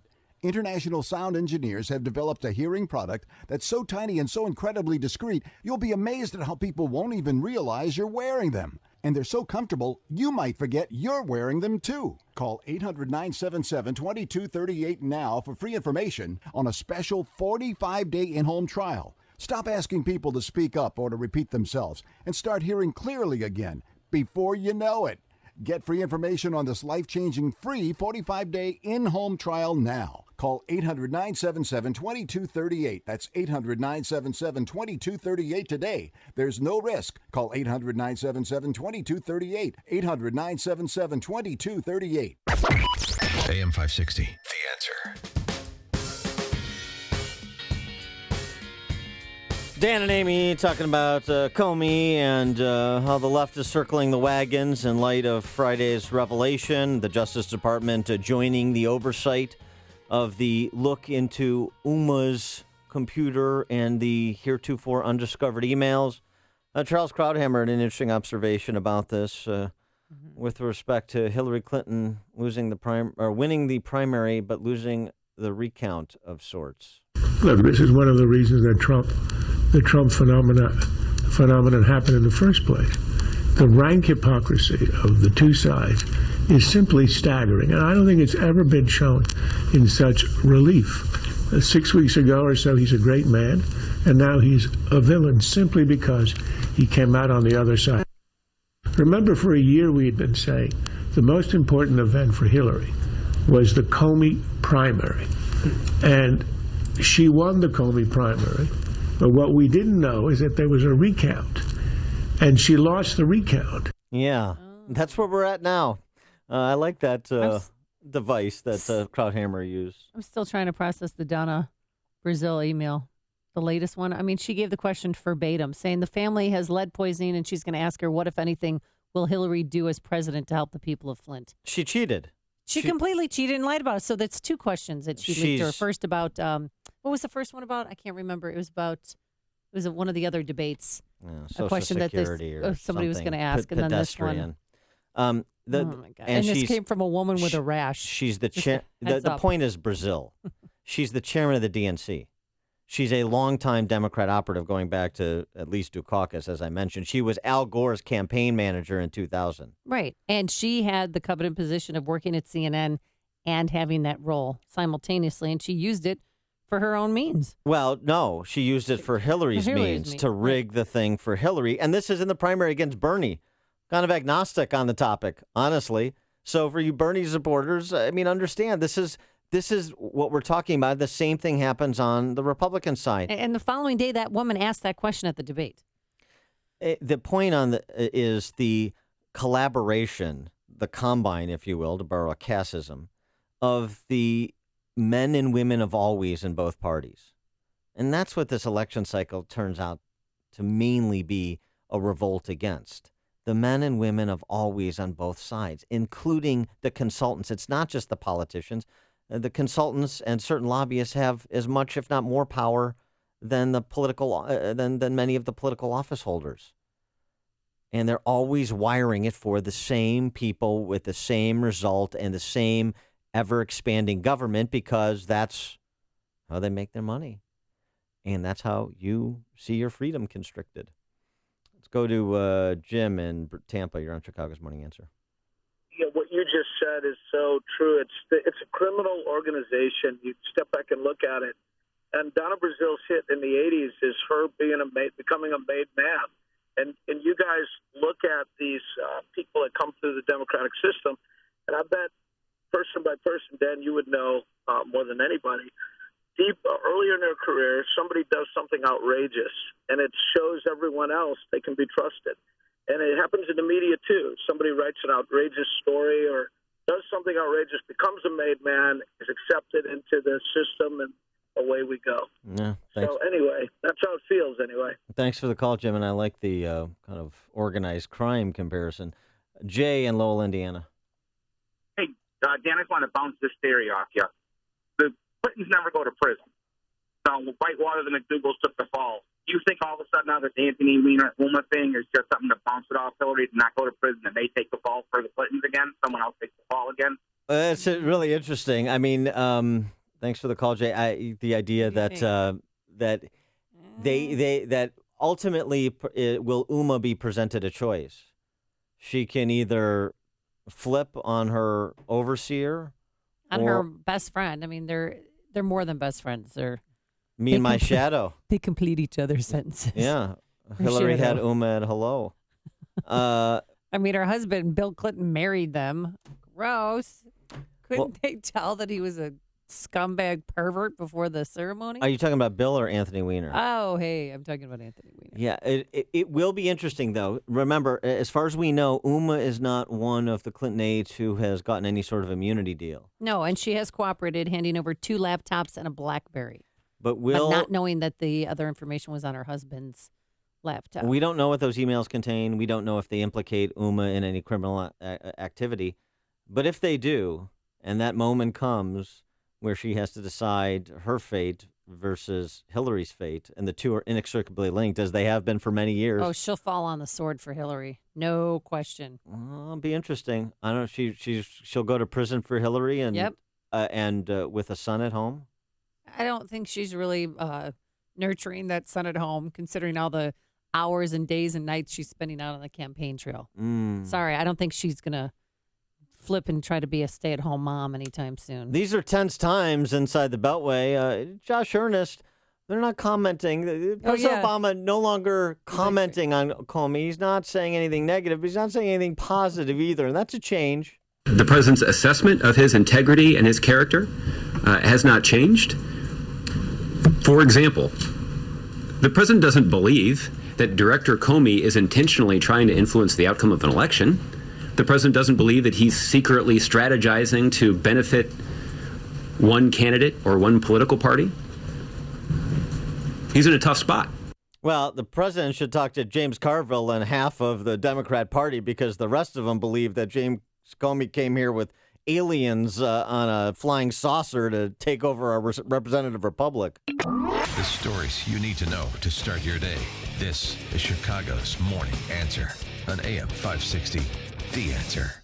If you're like most Christians, the Affordable Care Act is not only expensive, but it presents major challenges to your moral and spiritual beliefs.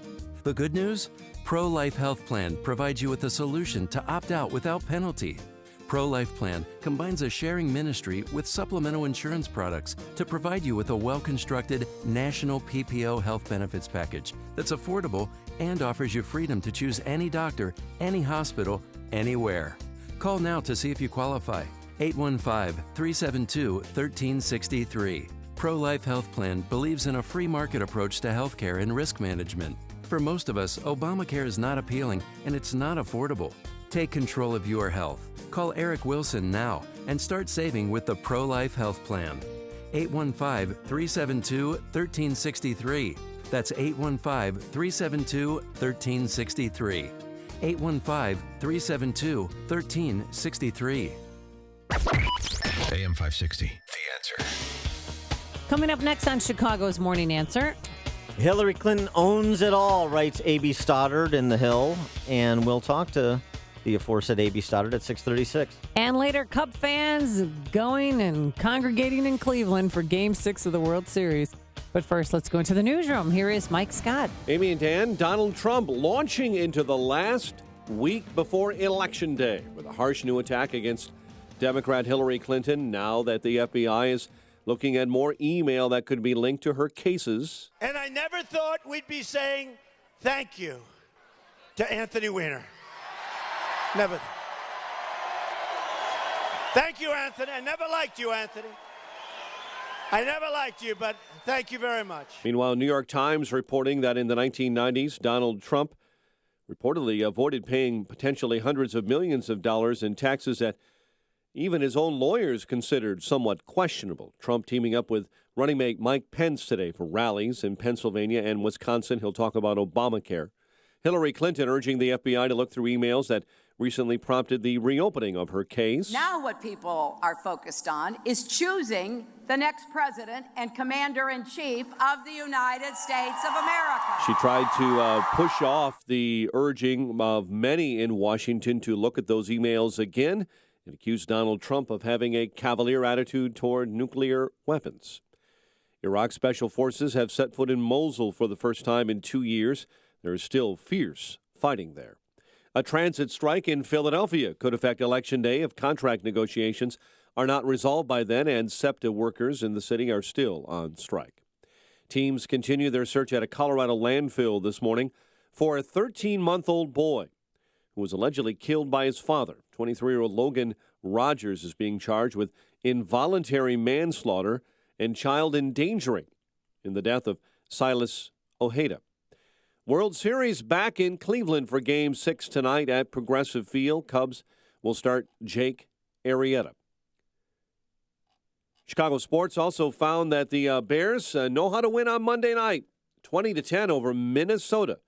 Jay Cutler solid in his return, and how about the running game? 153 yards for Jordan Howard. NBA, the Bulls now 3-0 after a 118-88 win over Brooklyn. The news, a service of Liberty Mutual. From news to weather and everything in between, you have enough things to worry about every day. Insurance should not be one of them. You can leave worry behind when Liberty stands with you. Liberty Mutual Insurance. 6:34 and a check of traffic and weather on the way next on AM 560. Mike Gallagher feels a surprise coming. I just don't think the excitement or the enthusiasm or the going into the voting booth and voting for Donald Trump is going to be stopped. I think we better be prepared for a big surprise on November the 8th. I believe that with all of my heart. Hey, the Cubs and the Indians in the World Series, anything can happen, right? The Mike Gallagher Show. Weekdays at 9, right before Dennis Prager at 11 on AM 560. The Answer. Half-price Wing Tuesdays now at B-Dubs. Any size order of traditional wings costs half as much, making Tuesdays twice as good. Buffalo Wild Wings. Wings, beer, sports. Valid at participating locations for a limited time. I have actually been on Balance of Nature for a year now. I have MS, and I recently had an MRI. This is the first year that I've had a stable MRI, so I'm thrilled. When I have an MRI with MS, usually there are glowing spots that come through, which is damage on the nerves in my brain and my spinal cord, and when they're glowing, it means they're active.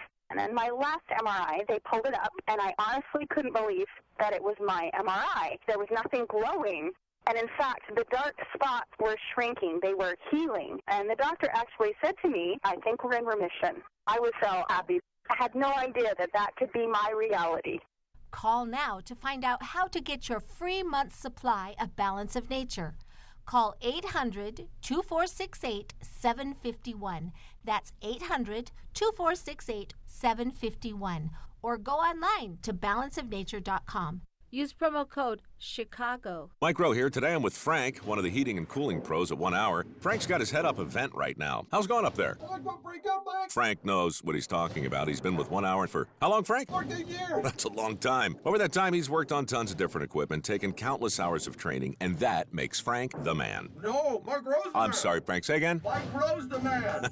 I heard him the first time. For any heating need, call 855 1 Hour today. Say it again, Frank. Mike Rowe's the man. That's what I'm talking about. Each independent franchise is licensed in its respective state or county. Here's some great news. Jack Taboda of Taboda & Associates can help you with your retirement game plan. You know Jack, or you should. Jack is the president and founder of Taboda & Associates. He's been helping folks just like you retire successfully for 3 decades. Jack has the insight, information, strategies, and experience you can use to build wealth and keep it. Live good. Retire well with Jack Taboda of Taboda & Associates. 630-777-7955. 630-777-7955.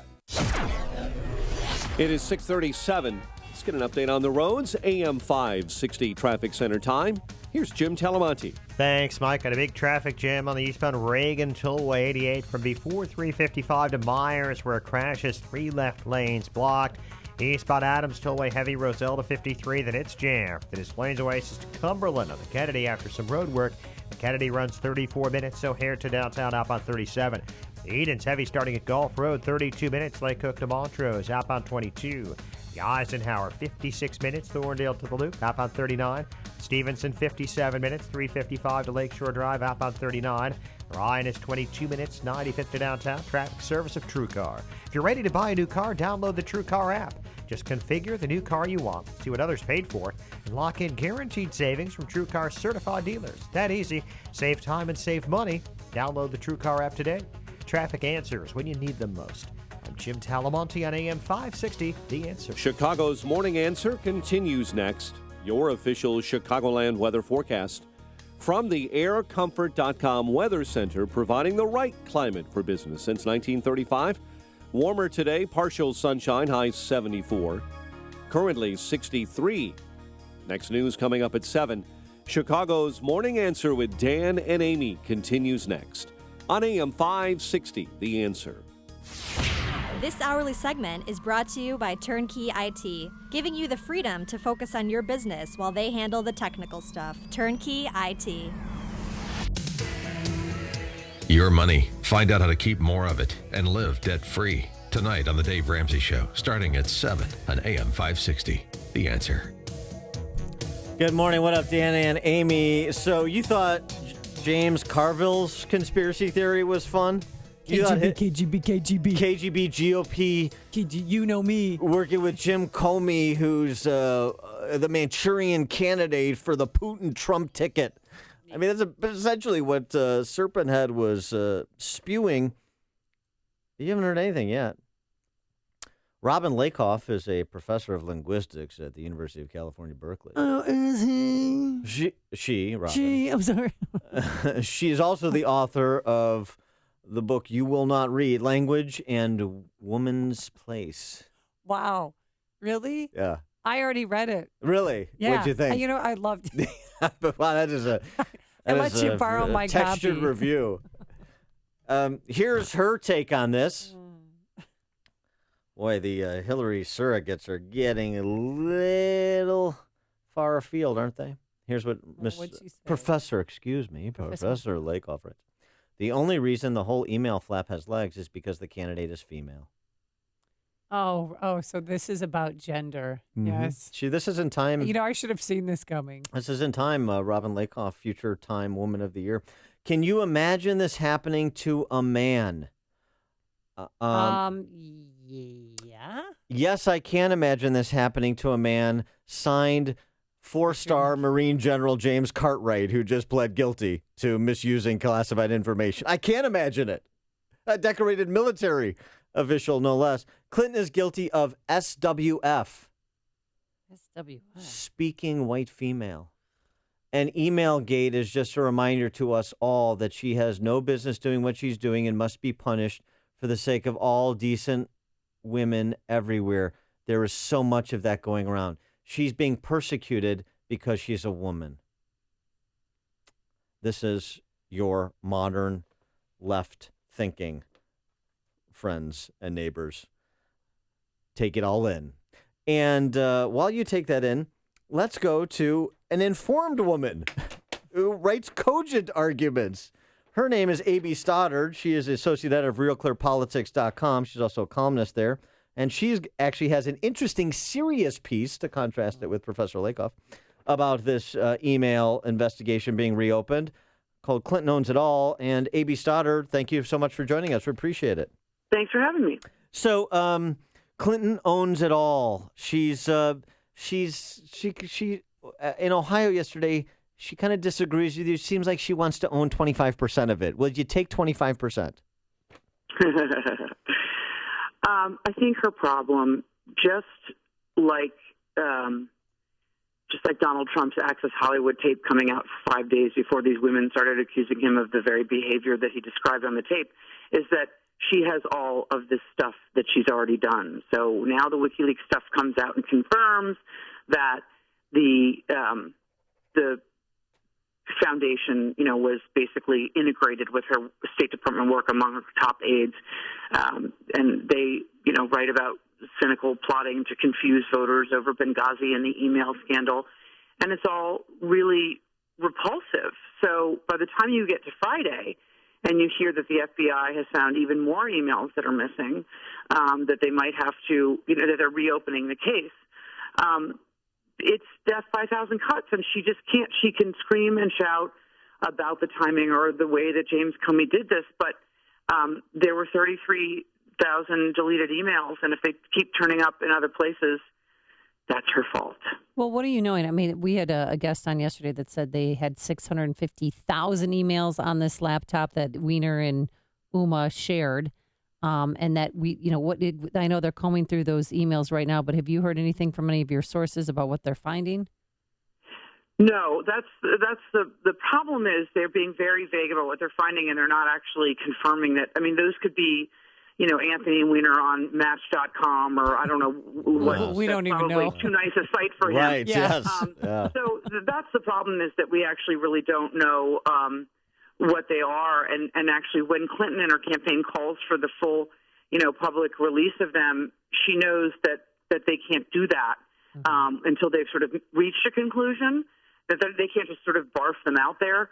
So it makes her look good and it makes her look transparent to call for that, but she knows that they can't do that. And so I think they're running, their crazy algorithms and trying to look for specific threads so that they can determine, which ones are his or hers, which ones are maybe regarding classified and not like blow dry appointments, and I think everyone's just really in the dark, and that's why it's really bewildering. And meanwhile, these pretty high level Republicans have come out and taken Clinton's side, which gives them a lot of fuel in the meantime to keep the focus on Comey. I mean, when you have Senator Grassley of the Senate Judiciary Committee, you have Jim Jordan, like the Freedom Caucus guy, who's been on the Benghazi committee leading the charge, against Hillary Clinton, and Alberto Gonzalez, former AG of the Bush White House, saying that Comey was out of line. It gives them gas in the car to keep this up as this kind of, unorthodox,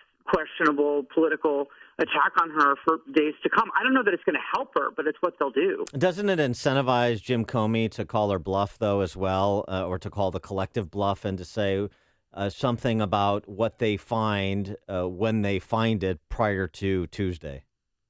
That's so interesting. I mean, yes, I one side of me thinks that's what he might do, but then there is another side that when you talk to people about the role of an FBI director, I mean, his role is actually to be silent.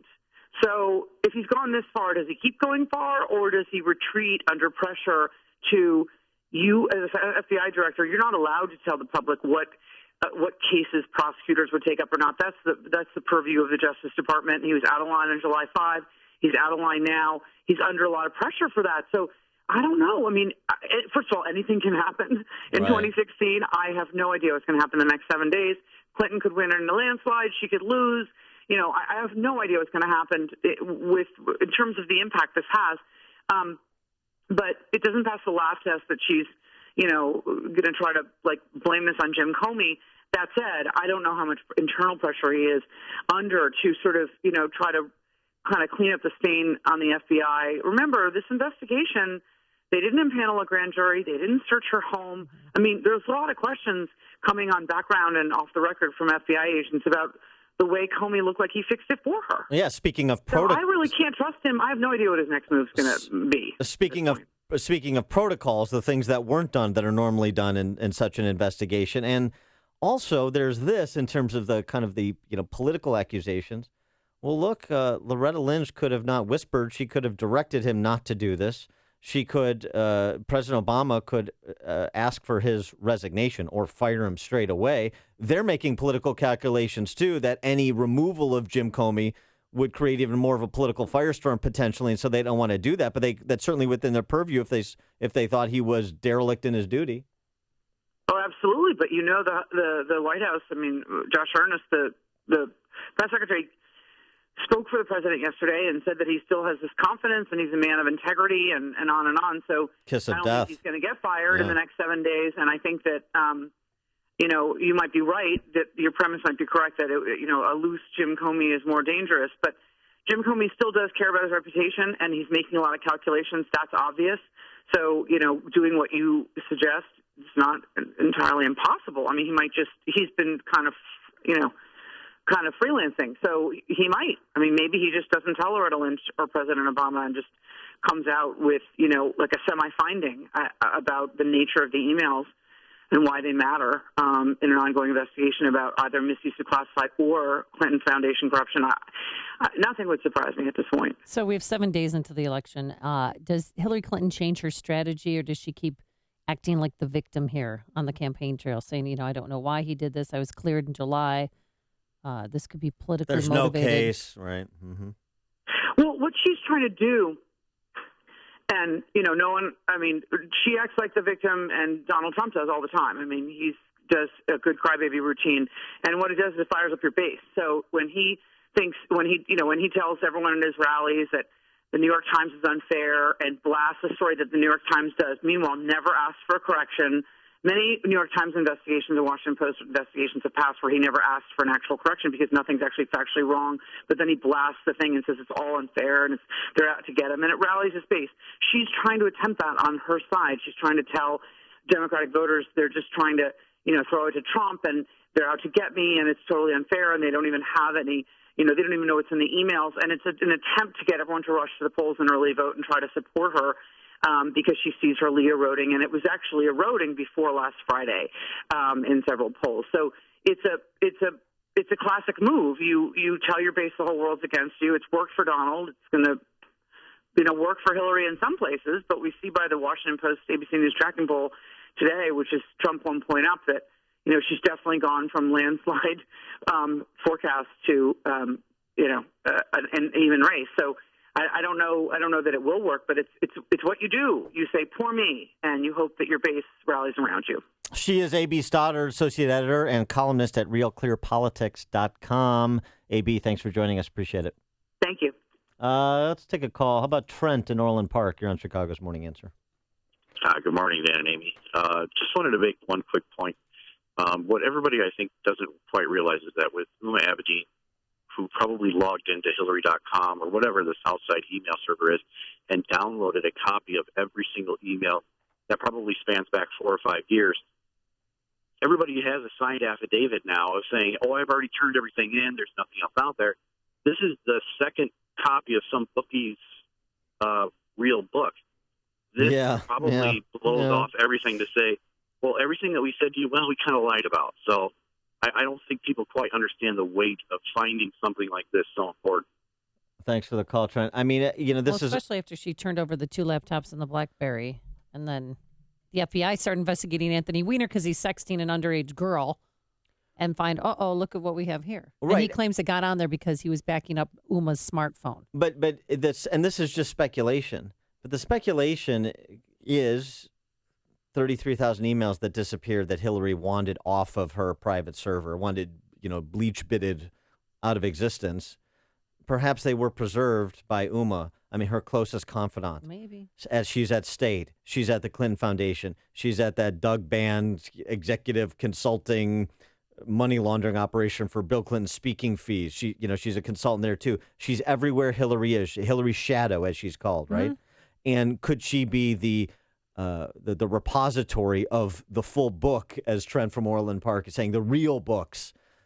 But then don't know, but it's an interesting question. There's a possibility too that they could be emails on there that the FBI's already seen. Well, it could be a combination of the two. But the initial indication was new emails in addition to perhaps some duplicate emails, but the new emails, that's what we're talking about. You've made the switch, and it feels so good. You've switched to Chicago's Morning Answer on AM 560. The Answer. Today, plenty of warm weather. It's like summer day in fall. We're going to have a high of 74 degrees under mostly sunny skies. Tonight, mild, a shower in places. And tomorrow, not as warm, a couple of showers and thunderstorms. Mainly later in the afternoon, a high of 66 degrees. Let's get the travel times. How's I-88 doing? It's heavy, Amy. Really slow first, Farnsworth to Eola, and then from Mill most of the way to Myers, where a crash just moved to the left shoulder, but it's a big backup. Eastbound Adams Tollway jam. The Des Plaines Oasis onto the Kennedy. There's some earlier work at Cumberland. And the Kennedy runs 40 minutes, O'Hare to downtown, outbound 45. Eden's 32 minutes, Lake Hook to Montrose, outbound 21. The Eisenhower's 56 minutes from Thorndale to the post office, outbound 44. Stevenson, an hour and 4 minutes, 3:55 to Lakeshore Drive, 46 minutes from the Tri-State, outbound 43 minutes to 3:55. Ryan is 22 minutes from 95th to downtown. I'm Jim Talamonte in the AM 560 Traffic Center. I'm Lou Dobbs. New Jersey gasoline prices up 23 cents a gallon beginning today. New economic reports out as well. Holiday tradition coming to an end. Those stories next. Bill Bennett here to tell you about Augusta Precious Metals. Attention investors, your IRA or your 401k may be at risk again. The 2008 crash wiped out up to 50% of IRAs and 401ks. Can you afford to lose again? What if you could store IRA or 401k savings where you can see, touch, and hold it in your hands? With the Augusta Gold or Silver IRA, you transfer a portion of retirement savings into physical coins you can actually see and get fast in case of any disaster. Call Augusta Precious Metals today for a free gold and silver IRA guide. No obligation. Augusta Precious Metals, A+ Better Business Bureau rating, 98% 5-star customer satisfaction rating with TrustLink.org. Trust Augusta. Call Augusta Precious Metals today at 1-855-222-6993. That's 1-855-222-6993. One more time, 1-855-222-6993. Economic reports due out this first day of November include updates on motor vehicle sales, construction spending, and the weekly figures on chain store and discount store sales. Today, the days of cheap gasoline at the pump in New Jersey come to an end. The state's new 23 cents a gallon gas tax increase takes effect today. That's especially painful for Garden State residents who already have the highest property taxes in the country. One holiday tradition is falling victim to a changing media world. After 3 decades of operating the Butterball Turkey Hotline, a hotline to answer phoned-in questions from consumers, Butterball now switches to taking text messages from people preparing meals between the 17th of the month and Thanksgiving Day. Please join me for Lou Dobbs tonight, 7 and 11 Eastern on the Fox Business Network. This is the Lou Dobbs Financial Report. All right, trick-or-treating Halloween is over. So now we can focus on the upcoming holidays. They'll be here before you know it. And I know the perfect holiday gift, you guessed it, it's a MyPillow. Give the gift of a great night's sleep. And MyPillow will extend the money-back guarantee through March. Plus, if you buy one premium MyPillow, you still get the second one for free. So keep one for yourself, give one as a gift, and you'll get 2 additional Go Anywhere MyPillows. So you're actually getting 4 pillows for the price of 1. It's the best offer ever. You know, the National Sleep Foundation made MyPillow their official pillow. I love it because it's washable to remove germs that cause allergies, acne, and asthma, and you'll sleep better too. I guarantee it. They guarantee it. That's why they have the extended money-back guarantee through March for your holiday gifts. So here's what you do. Visit MyPillow.com, click the radio listener special tab, and use the promo code Amy. Again, 2 premium MyPillows and 2 Go Anywhere pillows, all for the price of 1, plus that extended money-back guarantee through March. Or call 800-489-0201. That's 800-489-0201. Mention that very important radio listener special tab, And be sure to use the promo code Amy. My name is David Hochberg, and I'm Vice President of Lending at Pearl Mortgage. If you're looking to purchase a new home or refinance your existing home, give me a call. Tom, Chicago firefighter, called to refinance his $400,000, 5% non-reaffirmed mortgage. Until recently, Tom's only option would have been to pay down his loan over $35,000 and secure a FHA loan. I have outstanding news. My team can now refinance homeowners discharged at least 4 years from a Chapter 7 bankruptcy into a conventional loan instead of an FHA loan.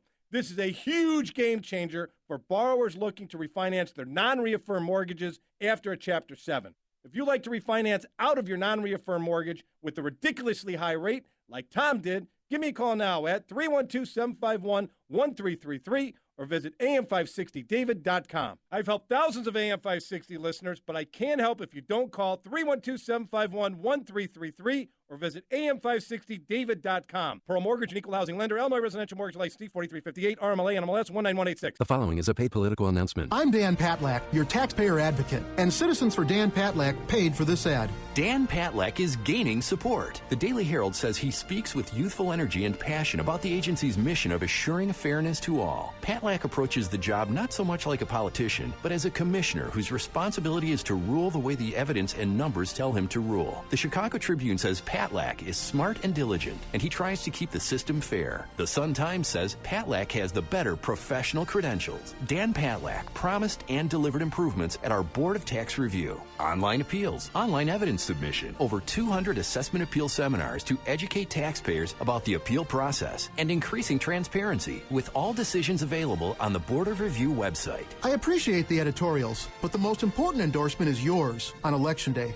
With your vote on November 8th, I will fight unfair assessments and keep the Board of Review responsive to regular folks. I'm Dan Patlack. It is my privilege to serve you. Thank you. Oh, I'm really sick of the sinus pain and the horrible headaches. Nothing seems to help. And if it does, it's temporary. I really wish there was something else I could do. I'm Dr. Robert Deitch, and excited to tell you that recent advances in our field have opened exciting new doors. We're leading experts in a newer procedure called balloon sinus dilation that gently expands your natural sinus openings to fix underlying drainage problems.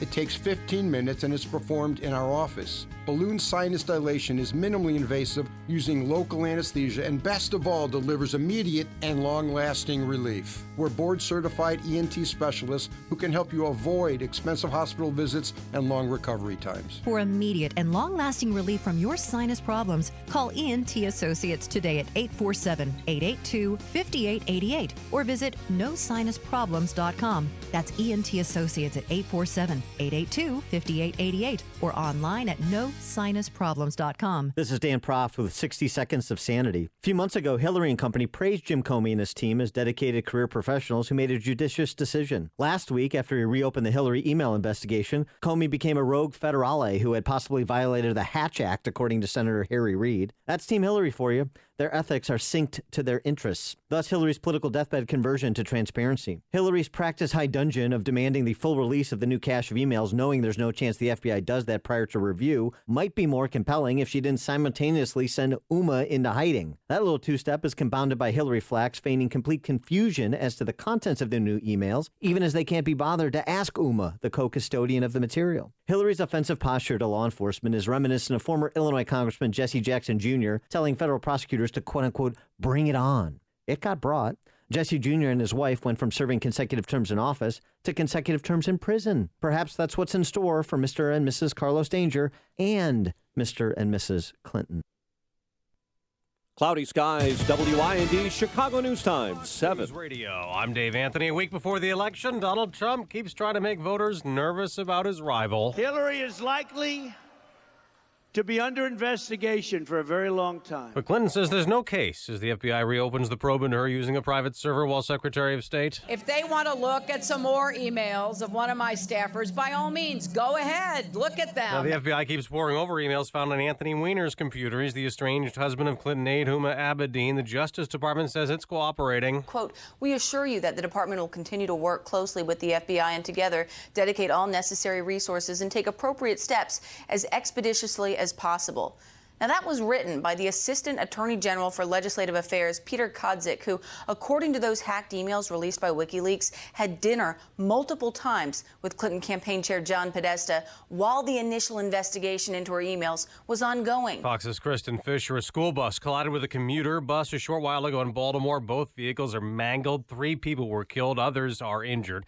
Last night in Chunky, Mississippi, a truck slammed into the back of a Halloween hayride full of trick-or-treaters. 2 kids and an adult died. Several others were hurt.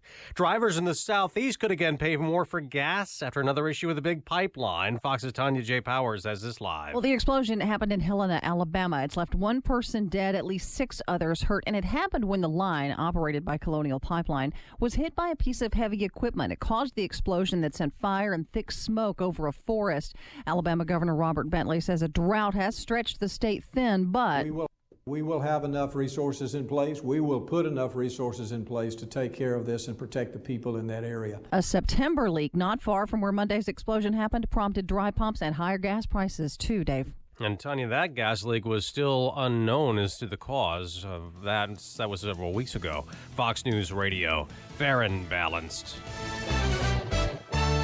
Mostly cloudy, 62 degrees at 7:02 on AM 560. The Answer. Good morning.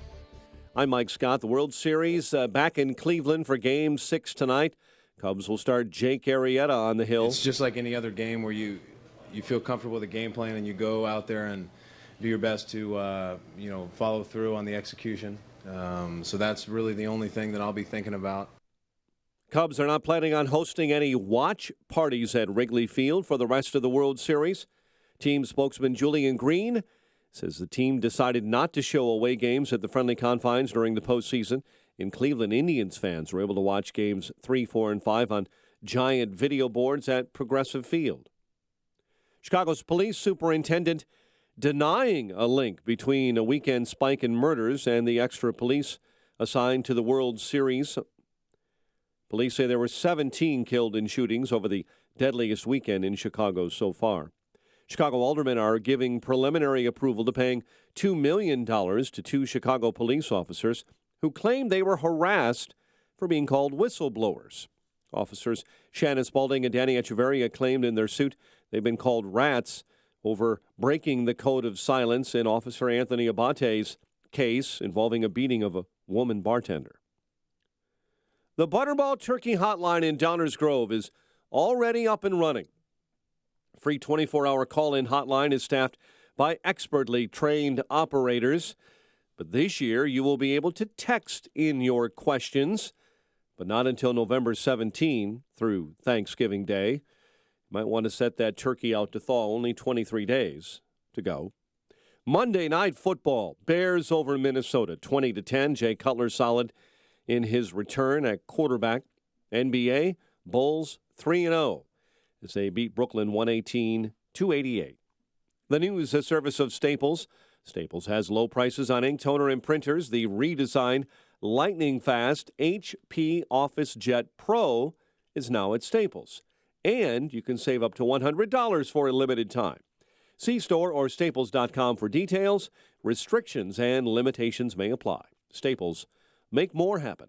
7:04 and a check of traffic and weather on the way next on AM 560. The mainstream media has a duty and an obligation to cover this election fairly. Does it seem fair to you? Or do we see more coverage about the problems of one side than the problems for the other side? When the so-called journalists put their thumb on the scale and attempt to influence the most important election of our lifetime, it makes you wonder, what do we have to do to win? There's only one thing left to do. Make sure you and like-minded people go vote. It's the only way to stop them from tipping the scales. The host on this station will keep reminding you right till the end. AM 560, The Answer. I've been teaching organic chemistry for the last 17 years, so I'm pretty good with complex calculations. But when I started thinking about my retirement, I was pretty stumped. Luckily, I have TIAA as my financial partner. Together, we retrosynthetically analyzed my financial future, which is organic chem speak for we figured it out. Your personal success takes a financial partner who values it as much as you do. Learn more at TIAA.org. These days, you gotta have a side hustle. And I'm not talking about a 9-to-5. I'm talking about driving with Uber. It's the ultimate side hustle. You want to earn extra money? Drive with Uber. Have a few spare hours here and there? Drive with Uber. You like the idea of being your own boss? Drive with Uber. You'd make a great boss. You're probably driving right now. You should be earning. If you want your car to start making you money, then visit uber.com/drive now and get your side hustle on today. That's uber.com/drive now. 7:05. Check of the roads, AM 560 traffic center time. Here is Jim Talamonte. Thanks, Mike. On the northbound tri-state, it's really heavy this morning from 115th to 31st Street. And then from the Reagan Tollway to the Grand Avenue curve, eastbound Adams Tollway till Roselle to 53. Then it's jammed from the tri-state to Cumberland on the Kennedy, where there is a crash in the left lane. The Kennedy is 48 minutes, O'Hare to downtown. It's 22 from Montrose, 20 of the Express. How about 44 minutes out to the airport from downtown? Eden's 30 minutes, Lake Cook to Montrose, outbound 27. That crash at Cumberland just cleared now. The Eisenhower, 57 minutes, Thorndale to the post office, outbound 49. Stevenson, an hour and 8 minutes, 355 to Lakeshore Drive, 49 minutes from the Tri-State, outbound 45 minutes to 355. Bryan is 25 minutes, 95th to downtown. Eastbound Reagan Tollway bottled up Naperville Road to Myers with a crash on the left shoulder. Traffic answers when you need them most. I'm Jim Talamonte on AM 560, The Answer. Chicago's Morning Answer continues next. Your official Chicagoland weather forecast. From the AirComfort.com Weather Center, here's our meteorologist, Kevin Snyder. A warmer day today with partial sunshine, high 74. Then tonight, mostly cloudy and mild with a late-night shower in spots, low 56. Couple of showers and a thunderstorm mainly later tomorrow, high 66. I'm Kevin Snyder on AM 560, The Answer. 64 at O'Hare, 61 in Lansing, 63 in Aurora. And your next news update is at 7:30. Chicago's Morning Answer with Dan and Amy continues next on AM 560, The Answer.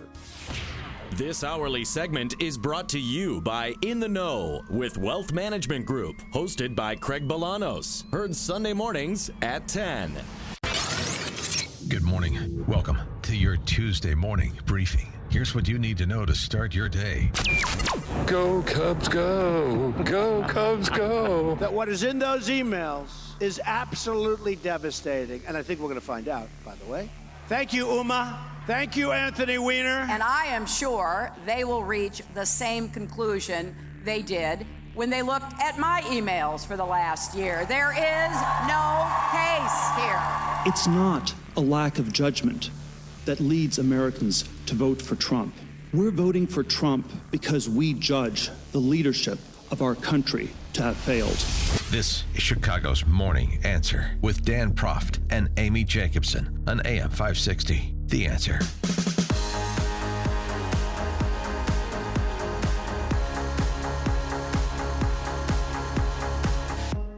Top of the morning, Dan and Amy. And Irish. Top of the morning to you. Yeah. Laddies and Cub fans. Leave my Lucky Charms alone. I'm not doing an Irish brogue either. Why not? Come on. Because that's insulting. Oh, that's right. We're so living different times now. Exactly. Can't get away with that. Can't have fun anymore. Peter Thiel, he is the billionaire investor, Silicon Valley, PayPal, yes. Facebook. Yeah, we met him at the RNC. Yes, Remember he spoke at the RNC. He spoke at the National Press Club yesterday, and he made the case for Trump.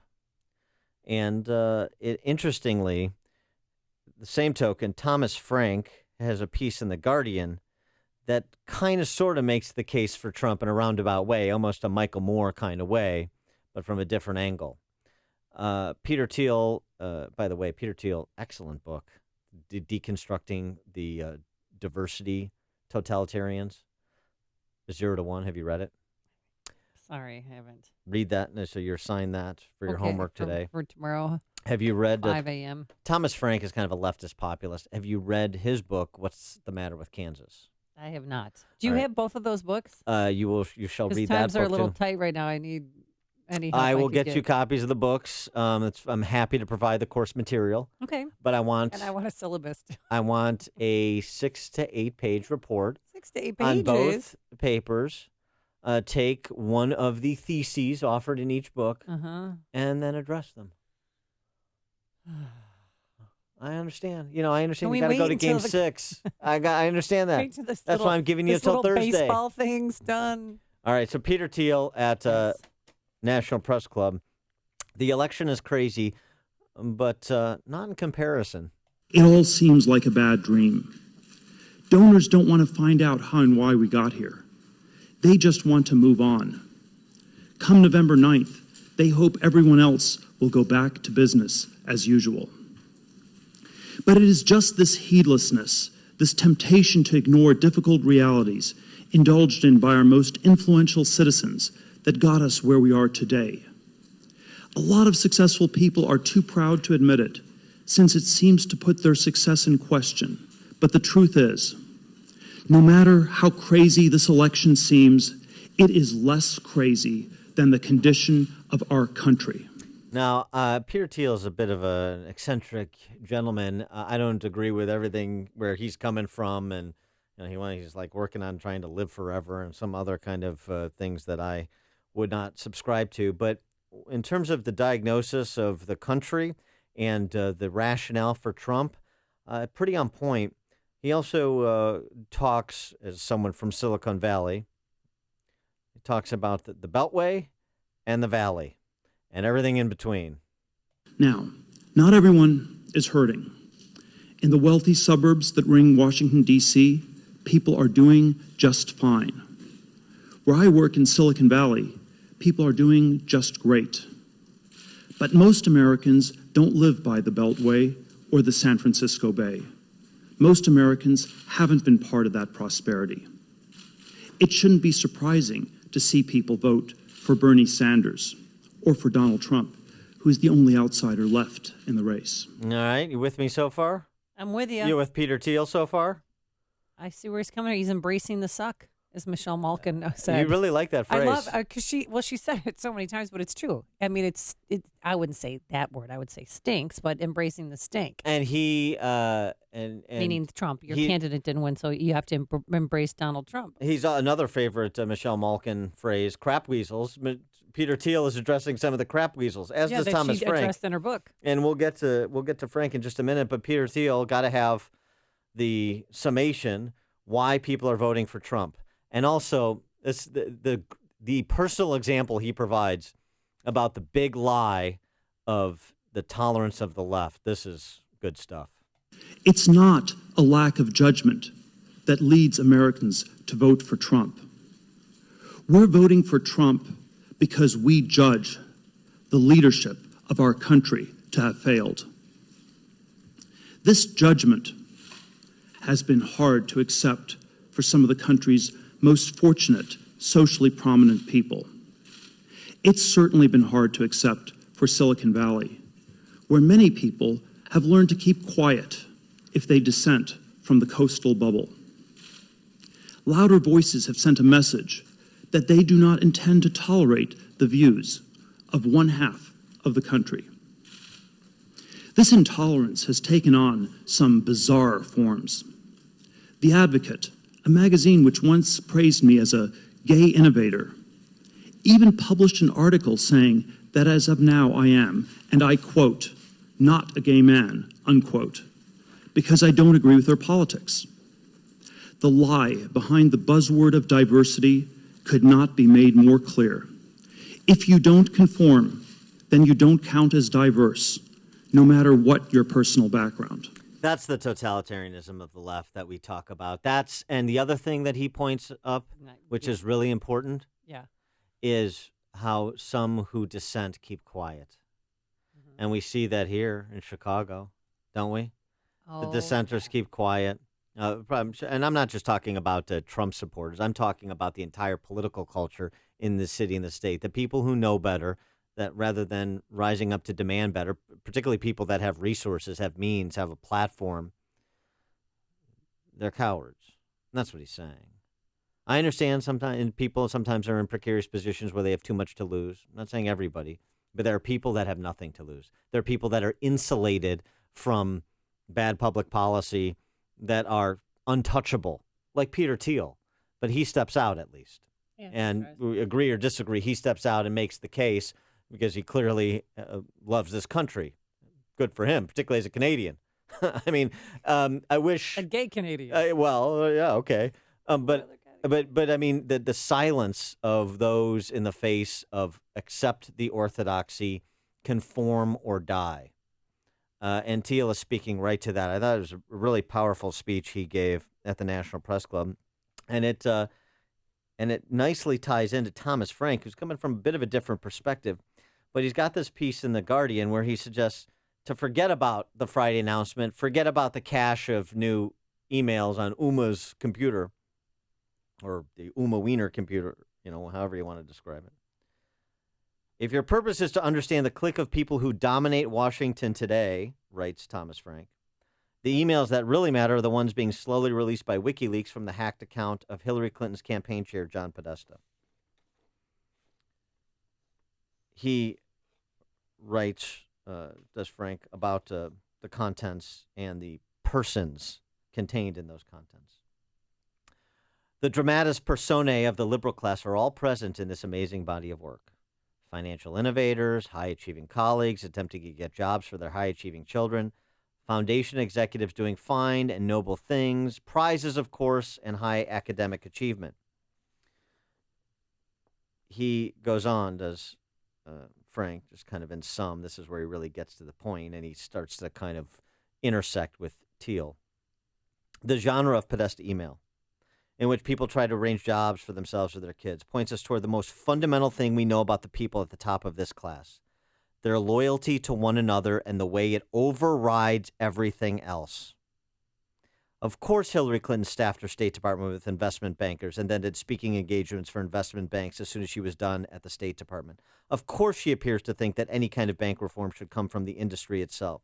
And of course, no elite bankers were ever prosecuted by the Obama administration. Read these emails and you understand with a start that the people at the top tier of American life all know each other. They are all engaged in promoting one another's careers constantly. Everything blurs into everything else in this world. The State Department, the bank, Silicon Valley, the nonprofits, the global CEO advisory firm that appears to have solicited donations for the Clinton Foundation. Executives here go from foundation to government to think tank to startup. There are honors, venture capital, foundation grants, endowed chairs, advanced degrees. For them, the door revolves. Their friends all succeed. They break every boundary. But the one big boundary remains. Yes, it's all supposed to be a meritocracy. But if you aren't part of this happy, prosperous in-group, if you don't have John Podesta's email address, you're out. Again, Frank comes from a different perspective than certainly I do, and a slightly different, 15 degrees different than maybe what Peter Thiel offered at the National Press Club yesterday. But he's pointing to something very real, that it's not a meritocracy. It's again, to go back to a John Cassism, something we've gotten very used to in this state. It's a bipartisan combine. The people who, at the elite institutions and at the upper crust of American society, as determined by your income mainly, right, or your position, academia. It's not just income; it's also your position as allegedly enlightened. All know each other. They're all constantly advancing their careers at the and that's fine, except when it's at the expense of the people they would describe as the hoi polloi. Except when it's, not only are we going to advance our interests and consolidate our power and wealth, we're also going to tell you how to live. And we're also going to foreclose opportunities to you. Or we're going to, and Peter Thiel talked about this, and we're going to run these institutions in such a way that you can't get out from underneath your student debt, that your incomes stagnate, that you're going to be forced to use your home as collateral to pay for somebody else's guaranteed public sector pension. That's when it becomes a problem. And that's what Thiel is talking about when the revolt is about saying the elites in charge of these institutions have failed us, and that's what Trump is serving as a vessel to express and a referendum question to answer. Margot in Burr Ridge, you're on Chicago's Morning Answer. Yeah, thank you. First of all, thank you for the education every morning. I really enjoy your letting me sit in on the class. But I keep thinking about that movie, The Untouchables. Elliot Ness was trying to get Al Capone and he was an extraordinary criminal. And what did they have to do to nail him? They had to get the bookkeeper. Well, Now we have Hillary's bookkeeper. It's these 650,000 emails that Huma and Weiner had. She is a traitor of extraordinary proportions. And if you have scammed $2 billion off somebody, probably tax-free, you do need to know to whom you have indebted yourself and what they wanted in return for the extraordinary bribes and payoffs. Thanks for the call, Margot. And speaking of Capone, one has to wonder if perhaps Weiner has syphilis. Hear about the big stories of the day, then talk about them right here on Chicago's Morning Answer on AM 560. The Answer.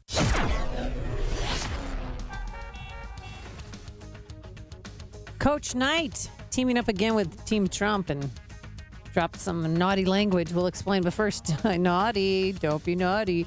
Today it's going to be just a gorgeous day. Plenty of sunshine, warm, unseasonable high of 74 degrees. Tonight, though, it'll be cloudy, mild, a shower in place, a low of 56. And for tomorrow, not as warm. Clouds, showers, and thunderstorms mainly later in the afternoon, a high of 66 degrees. Let's get the travel times. Very busy man this morning. Here's Jim Telemonte. Yeah, traffic's not so nice, Amy, on the Indiana Toll Road westbound. Stop and go from just past the Gary Airport to Calumet Avenue. There's some road work there in the left lane. It's fine eastbound. Eden's 30 minutes, Lake Hook to Montrose, outbound 29, but there's a crash at Foster. Kennedy, 52 minutes, O'Hare to downtown, outbound 48. The Eisenhower's 58 minutes, Thorndale to the post office, outbound 56. Stevenson, an hour and 10 minutes, 355 to Lakeshore Drive, outbound 46 minutes. Ryan, 25 minutes, 95th to downtown. Eastbound Reagan Tollway still very slow going from Mill most of the way to Myers with a crash on the left shoulder. I'm Jim Talamonte in the AM 560 Traffic Center. Are you facing foreclosure, been foreclosed upon, in a bad modification, or just stuck in a bad mortgage?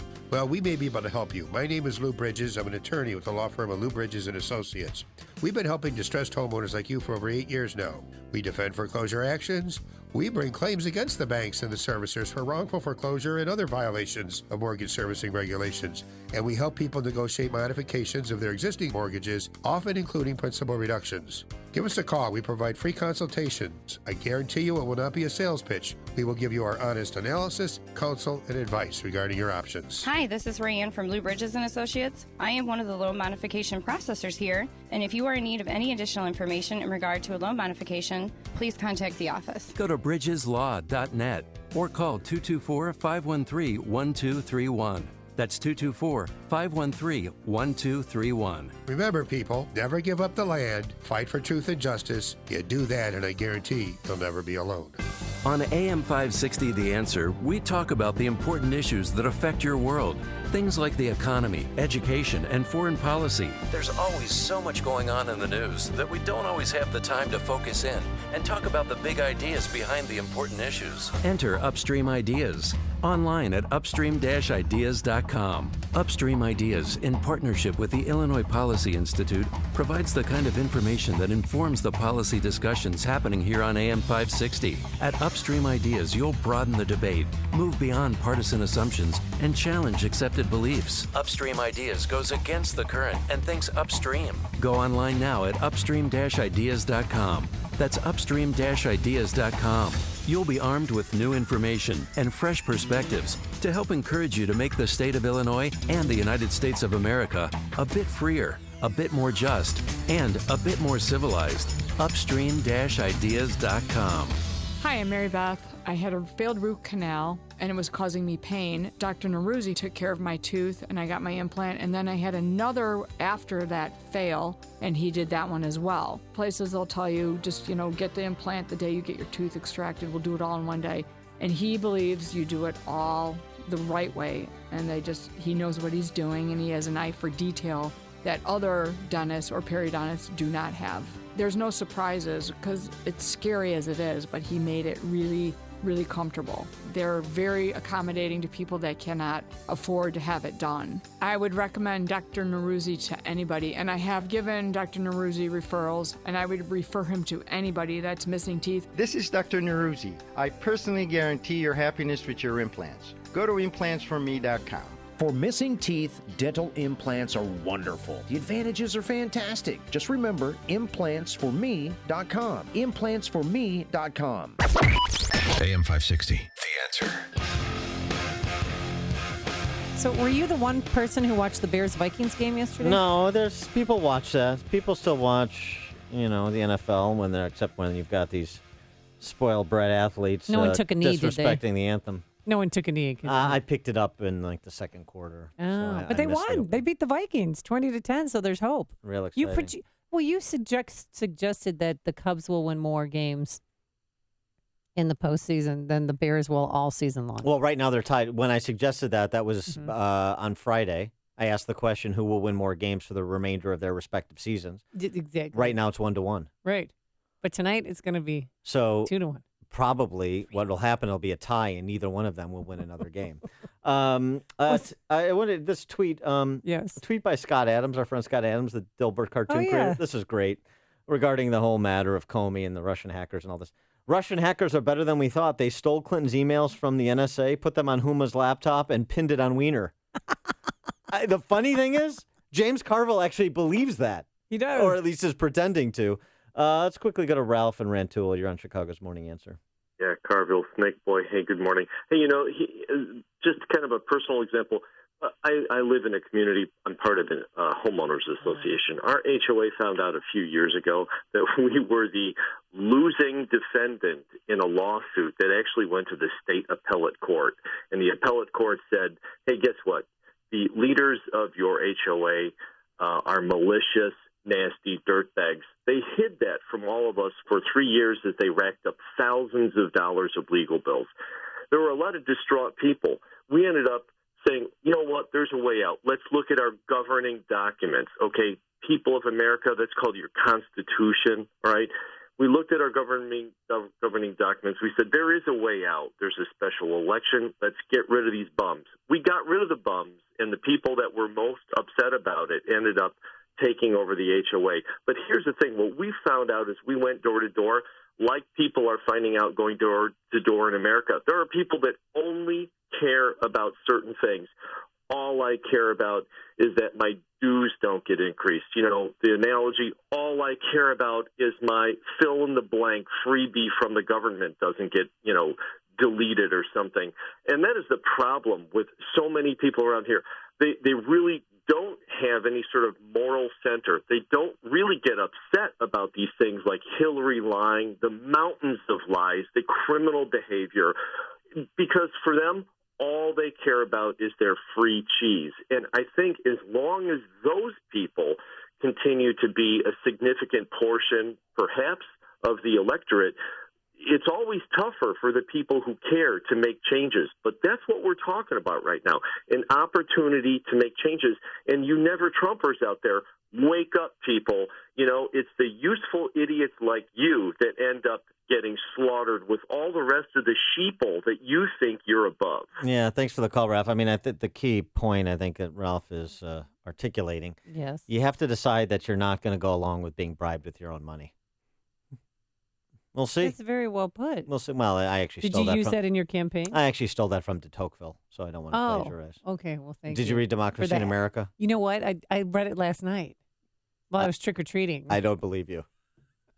Because I'm not telling you the truth. But one thing that did happen last night was... The general. Yes. Who supports Donald Trump, Lou Holtz, Mike Ditka, Rex Ryan, and the general, Bobby Knight. He fired up the crowd in Grand Rapids, and he used some naughty, nasty words. You've listened to him. You've heard him talk. He's got a couple more things to say. I'm running out of things, but I'm going to tell you one thing.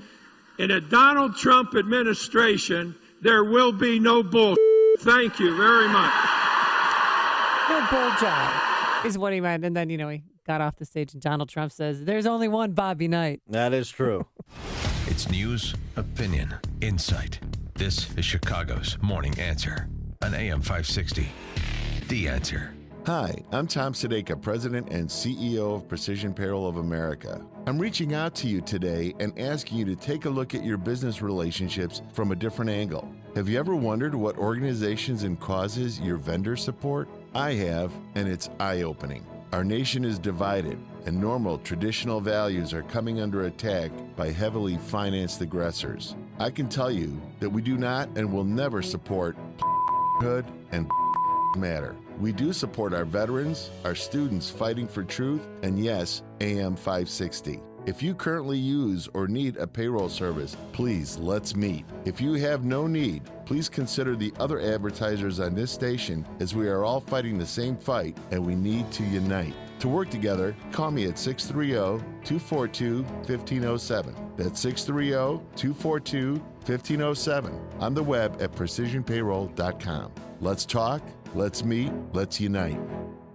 Hey, ChicagoRadioDeals.com wants you to take some time for yourself to relax, renew, recharge, and here's the perfect way to lower your stress level and bring balance to your life. Make a visit to the Primal Ocean Salt Cave in LaGrange. Your stress begins to disappear when you step into the pink Himalayan salt cave or float on a bed of water that envelops you in color and warmth. Make time for deep relaxation in the aqua massage bed or feel renewed with the Ionic Detox Foot Bath. Experience it all now with packages that include one salt cave session, either one aqua massage or aqua escape session, or detox foot bath. Now, the stress relief packages, normally $65 to $70, only $40 at ChicagoRadioDeals.com.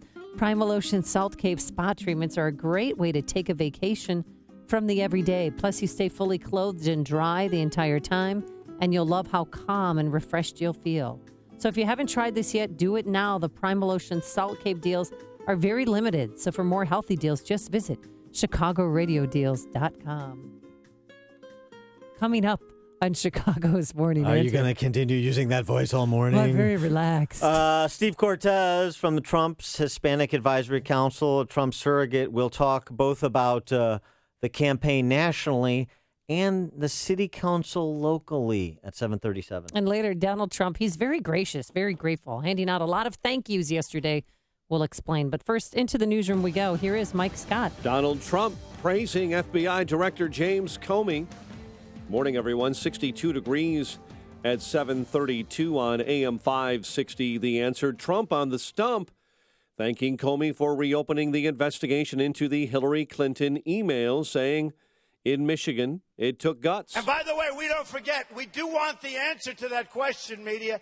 Ask her, why didn't she say that she had the questions to the debate? I hope you're going to be able to give us that answer. Hillary Clinton urging the FBI to comb through those emails as she rallied supporters in Ohio. Now what people are focused on is choosing the next president and commander-in-chief of the United States of America. Ohio Governor John Kasich says, yes, he is making good on his promise not to vote for Donald Trump.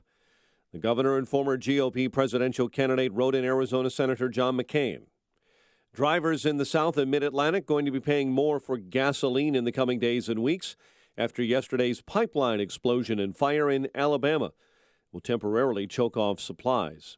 A mass transit strike is in full effect today in the Philadelphia region as transportation workers union members failed to reach an agreement. The strike impacts bus, trolley, and subway transportation service. World Series back in Cleveland for Game 6 tonight with the Indians in control. Cubs did stave off elimination with the 3-2 Game 5 win at Wrigley. The DCFS is investigating the death of a 3-year-old Chicago boy on the far south side. Police say officers discovered the child with visible injuries yesterday morning inside an apartment near the corner of 122nd and Green. Based on the newest statewide test scores, Chicago public school students are backsliding in reading scores, though officials are questioning the Park Test reading exam, which found that just in a little more than 1 in 4 students are reading at grade level. That's a percentage point lower than 1 year ago. Bears beat Minnesota Monday Night Football style, 20-10 at Soldier Field. A road win for the Bulls. They're now 3-0. 118-88 victors over Brooklyn. And later on tonight, in the NHL, Calgary visiting the Blackhawks. The news, a service of Subway. Come into Subway this Thursday, November 3rd, and get a free sub when you buy any sub and any drink. Plus, Subway donates a meal to Feeding America for each sub purchased. So help a hungry community, buy one, get one free, and help feed America. Only at Subway. 7:35 and a check of traffic and weather on the way next on AM 560. Dennis Prager came away with a firm belief following the last presidential debate. Nothing happened last night except the reinforcement in me that there is no excuse not to vote for Donald Trump if you are a Republican. I actually do believe he's a finer human being in all ways than she is. He is measurably a better human being than she is. He has finer character. The Dennis Prager Show. Weekdays at 11, right before Sean Hannity at 2 on AM 560. The Answer.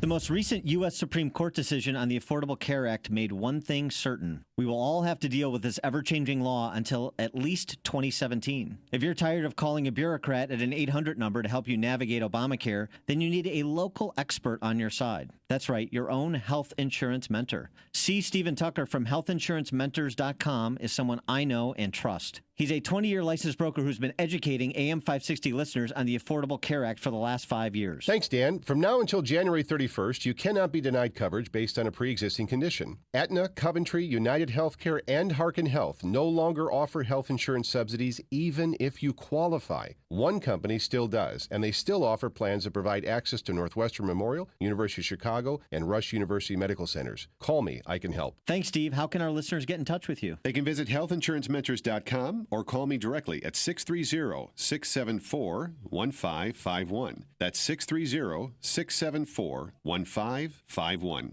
Remodel your kitchen with Galaxy. Buy one cabinet and get one free with free financing and design services. Call 773-783-8300. Signature Bank is Chicago's fastest-growing independently owned business bank. It's a bank where relationships still matter. Signature Bank knows your name and your story. I'm Dan Proft, and I know this because Signature Bank is my business bank. I'm Chris Veldman of ServiceMaster DSI, the largest ServiceMaster franchise in the United States and a customer of Signature Bank. In our business, we respond to disaster, and we never know when disaster will strike, whether it's flooding in Louisiana or a house fire in Chicago. Not all banks understand that need for flexibility, but Signature Bank does. That's why we consider them so much more than a bank. They have been our business partner since 2006, when their three co-founders, Mick, Kevin, and Brian, started the bank. Signature Bank is a key part of our growth strategy at ServiceMaster DSI. Signature Bank is looking for their next success story. Learn more about turning your business vision into reality. Visit signature-bank.com. Signature Bank, helping local businesses succeed. Member FDIC, Equal Housing Lender. 7:38. Let's get a quick update on the roads. AM 560's Jim Talamonte. Eden southbound Jan Montrose to Pratt after a crash. The Kennedy is an hour and 8 minutes. O'Hare to downtown. The Ike is an hour and 7 minutes. Thorndale to the post office. Stevenson an hour 11, 355 to Lakeshore Drive, but farther south at the Mess 126 to Weber with a 4-car crash in the left lane. Traffic service of Accountemps. Accounting and finance salaries are on the rise in 2017. Get an in-depth salary forecast for more than 400 accounting and finance roles in your area by visiting them at Accountemps.com. Accountemps, a Robert Half company. That's traffic AM 560 The Answer. Chicago's Morning Answer continues next. Your official Chicagoland weather forecast from the aircomfort.com Weather Center. A warmer day ahead with partial sunshine, high 74. Currently 64 at O'Hare. Next news at 8. Chicago's Morning Answer with Dan and Amy continues next on AM 560 The Answer. This hourly segment is sponsored by Financial Planning with Jack Taboda, your 401k specialist. Heard Saturday mornings at 7 right here on AM 560 The Answer. Hey, don't be caught without the facts. Listen to me, Sean Hannity, this afternoon at 2, right here on AM 560 The Answer. Good morning, Dan and Amy. And so, Trump on this matter since Friday, the concern is that he directs attention away from Hillary Clinton onto himself by saying something inopportune. So far, he's not really doing that. He's, to the extent that he's addressing the reopening of the criminal investigation into Hillary, he's more or less staying on point, as he did in Grand Rapids, Michigan yesterday. We can be sure that what is in those emails is absolutely devastating. And I think we're going to find out, by the way, for the first time. Thank you, Uma. Thank you, Uma. Good job, Uma. Good job.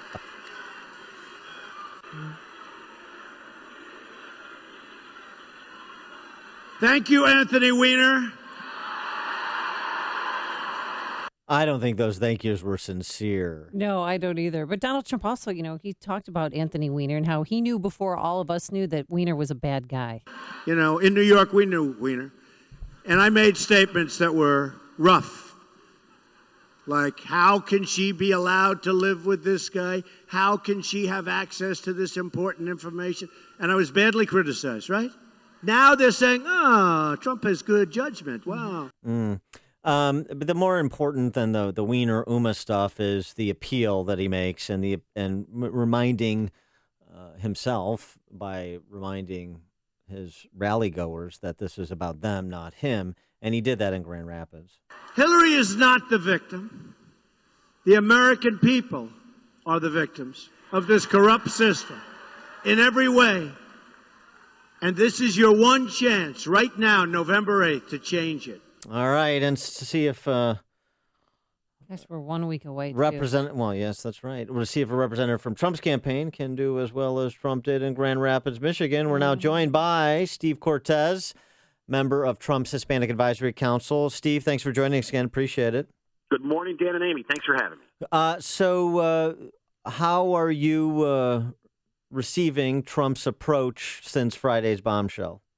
Well, I love it. I think that, number one, we can't look like we're celebrating, and not just because we shouldn't look like it, because we're truly not celebrating. I mean, I think we're Americans before we are partisans, and what we have seen is corruption at the very, very highest levels of our government, a sitting Secretary of State and an ex-president that have run effectively, I believe, a criminal enterprise via the Clinton Foundation. I think, forget about what I think the FBI is shortly going to come to that conclusion, and try to return to our highest office. And so I think that the tactic has been good of let's sort of let them twist in the wind. We don't have to say a whole lot here. The momentum is clearly on our side. The ABC poll that showed us down 12 points 8 days ago now shows us ahead.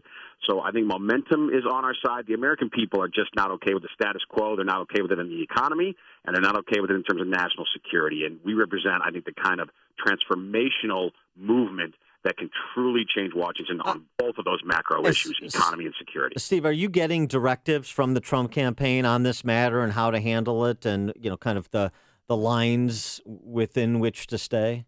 Sure. I mean, we always get an agenda and we always get talking points. That's almost become a dirty phrase, right? But I don't think there's anything wrong with it. I mean, of course, any organization tries to stay on message. Sure.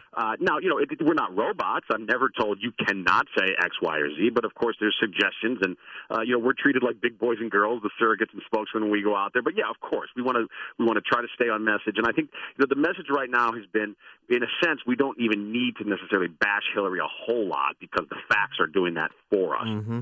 So let them stay on the defensive. Well, then let them attack Comey and attack the FBI. We're going to talk about the fact that we are truly the change agents, and this is a change movement. And if you're not okay with status quo, and I think polls show the vast majority of Americans are not, that we represent a stark divergence and a real choice and an optimistic choice. That's the thing. I mean, things are bad, and the good book tells us that we can't just curse the darkness. We have to also light a candle. And that candle, I think, is our policies for economic growth going forward, our policies for national security, both securing our border and being smart about using our power home and abroad. So I think if we do that effectively for this next week, we're going to surprise the world, and we're going to have our own American Brexit, and we're going to win a week from today. Is that good book? Is that Crippled America or the Bible you're referring to? That's right. No, that'd be the Bible. Okay, there you go. So what about those on the left? Senator Harry Reid and James Carville, they're suggesting that Trump has some connection with the Russians and that James Comey and the FBI they've been investigating this and they want him to come forward with that information. Yeah, and Amy, I think that's part of my point. I think if anybody watches that James Carville, I encourage your listeners to go and listen. We played YouTube. it here. Oh, yeah. Okay. I mean, he's coming unhinged, and I think a lot of the left is. I think they're honestly a bit apoplectic. I think they feel so entitled to power, and they don't want to talk about, by the way, they are all about power rather than policy. So they don't want to talk policy. What they've done is call us names basically for 6 months. Call us racist, call us Nazis, say we're a bunch of racist hillbillies. And when we get down to policy, particularly when we start showing and when it starts getting revealed their own internal corruption, they really almost can't handle it. And so they've been lashing out on this ludicrous notion that somehow we are tied in with Russia. And, nothing could be further from the truth. And by the way, the New York Times, who has been no friend to our campaign, the New York Times today says that the FBI conclusively determined, they looked into all of this because there were a lot of allegations about Manafort, who used to be our campaign manager. He does have a lot of business ties to Russia, and nothing wrong with that. He's a private citizen. Whether or not that's on the up and up, I frankly don't know. He's no longer with our campaign, so I don't really care.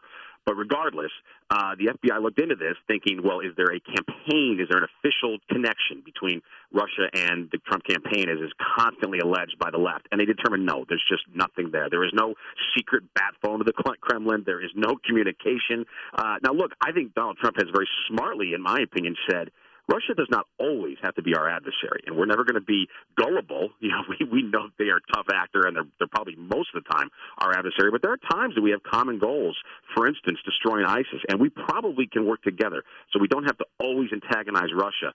But him saying that doesn't mean that we are somehow in bed with the Kremlin or that Donald Trump. Listen, Donald Trump's not a man who takes a lot of direction from much of anyone, right? Certainly not from foreigners, from the Russians. So, I don't agree with Trump's posture towards Russia. I think it's been way too conciliatory. However, to your point, the New York Times reporting today, a quote from that piece you were referencing, law enforcement officials say that none of the investigations so far have found any conclusive or direct link between Mr. Trump and the Russian government, and even the hacking into Democrat emails, FBI and intelligence officials now believe was aimed at disrupting the presidential election rather than electing Mr. Trump. So that certainly takes one of Hillary's closing memes away from her that she's been, using liberally through the debates. The White House yesterday, I mean, if you watch Josh Earnest's press conference yesterday, he was emphatic, by the way, in praising Director Comey. He said he's a man of principle and integrity. So the two big talking points since these revelations on Friday from the Democrats have been, number one, the Russians did it. Number two, Comey's in the tank. Well, the FBI now tells us the Russians have nothing to do with this. And the White House, the Democrat Obama White House, tells us not only is Comey not in the tank, they have full confidence in him and that he's a man of principle and integrity. So I'm not sure where they go next. I don't know what they can do other than sort of just throw up their hands as Carville did and talk like crazy people. Talking to Steve Cortez, member of Trump's Hispanic Advisory Council, Trump campaign surrogate. And Steve, I noticed you tweeted on topic that localizes this national election, this presidential election. And you connected the campaign to the most violent weekend in Chicago in 2016, which is saying something, 17 dead, 41 wounded. What's the connection you make? Well, unfortunately for us in Chicago, it's hard to be shocked, isn't it, with violence anymore in our city, and that's a terrible thing. But this was truly shocking, I think, in a couple ways. Number one, 2 17-year-old twin brothers were killed. I mean, what an absolute tragedy that these two that were born on the same day died on the same day via violence. I think the second thing, for those of us who live on the north side, is that this happened in Old Town. So we shouldn't necessarily feel secure that, this is only happening in other parts of the city. This happened a few blocks away from the Apple Lincoln Park store. So no place is immune, I think, unfortunately, to this kind of violence. But my point was, what is the city council, after this horrific weekend and that awful story of these twin brothers dying in violence, what is the city council doing today? They are voting to take the Trump street sign off of Trump Plaza, the honorary street sign near his magnificent building. And so, talk about majoring in the minors and rearranging the deck chairs on the Titanic. We have an absolutely catastrophic violence problem in this city right now. We have a failed public education system. And what are the city council members doing? They're engaged in a petty political agenda to take a street sign down of a man who, by the way, invested incredibly in this city and built a magnificent structure and employs hundreds of people, if not thousands indirectly, here in the city of Chicago, a man who we should thank for that investment and for taking that risk rather than worrying about taking a sign down. So I think it just shows us how petty the city council is and how feckless our completely one-party Democratic rule is in this city. Yeah. They have misguided priorities. Why don't they just condemn the building and knock it down? No, they want to take if they really down. mean it. Yeah. Well, somebody did, Steve, just so you know, somebody did steal that sign and then they put it back up. Never found out who did it, even though there's surveillance cameras everywhere. They weren't working at Alderman Riley. Tiny Dancer's kid. Yeah. Steve Cortez, member of Trump campaign, the Trump campaign, Hispanic Advisory Council, easy for me to say. And Trump campaign surrogate, Steve, thanks always for joining us. Appreciate it. I appreciate it. Have a great day. Thanks, Steve. And he joined us on our turnkey.pro answer line. Listen to podcasts of Dan and Amy from the AM 560 mobile app. Download it today at 560theanswer.com/mobile. Bet signs in your condo, right? It's a keepsake, right? You can put it up there. Pretty cool to have, huh? I can't recall.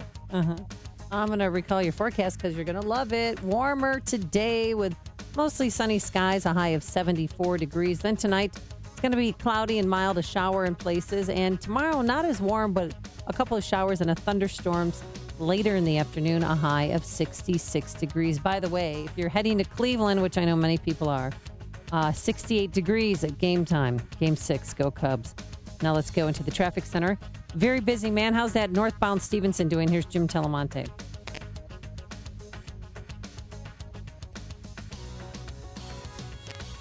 Jim Telemonte.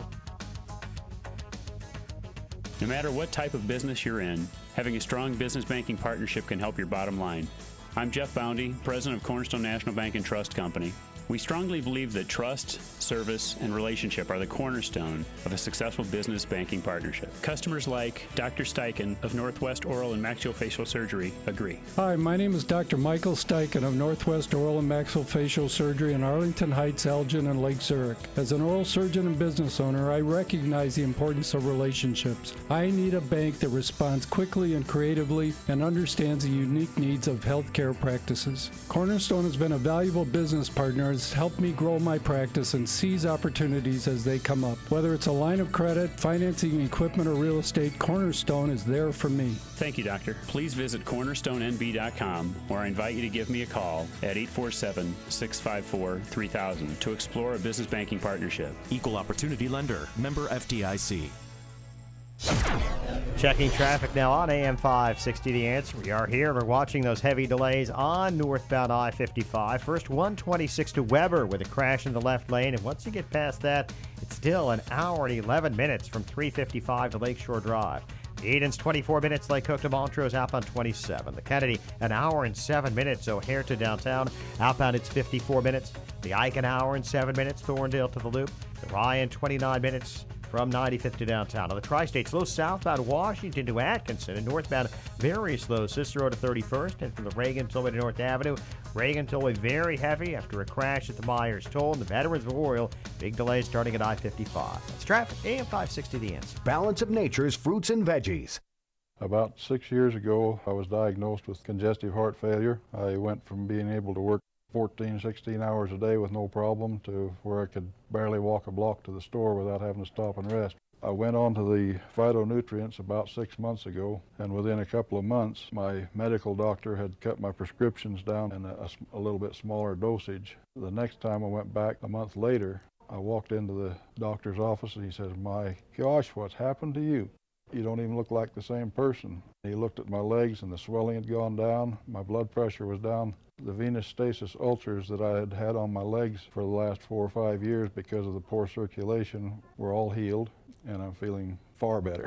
Call now to find out how to get your free month's supply of Balance of Nature. Call 800-2468-751 or go online to balanceofnature.com. Use promo code CHICAGO. The following is a paid political announcement. I'm Dan Patlak, your taxpayer advocate, and Citizens for Dan Patlak paid for this ad. Dan Patlak is gaining support. The Daily Herald says he speaks with youthful energy and passion about the agency's mission of assuring fairness to all. Patlak approaches the job not so much like a politician, but as a commissioner whose responsibility is to rule the way the evidence and numbers tell him to rule. The Chicago Tribune says Patlak is smart and diligent, and he tries to keep the system fair. The Sun-Times says Patlak has the better professional credentials. Dan Patlak promised and delivered improvements at our Board of Tax Review. Online appeals, online evidence submission, over 200 assessment appeal seminars to educate taxpayers about the appeal process, and increasing transparency with all decisions available on the Board of Review website. I appreciate the editorials, but the most important endorsement is yours on Election Day. With your vote on November 8th, I will fight unfair assessments and keep the Board of Review responsive to regular folks. I'm Dan Patlak. It is my privilege to serve you. Thank you. AM 560, The Answer. Dan and Amy, just looking for a couple indicators on what's going to happen a week from today. How about this?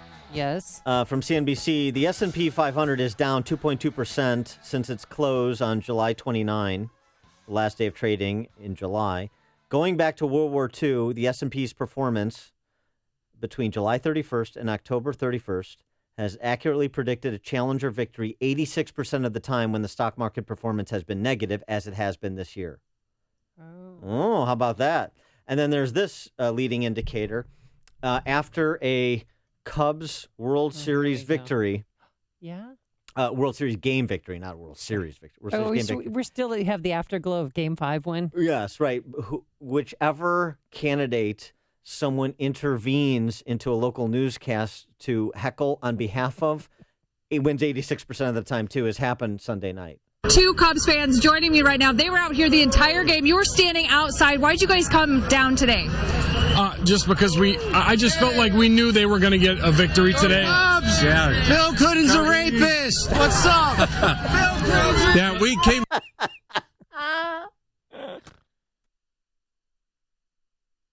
And now, a moment of objectivism with Yaron Brook and the Ayn Rand Institute.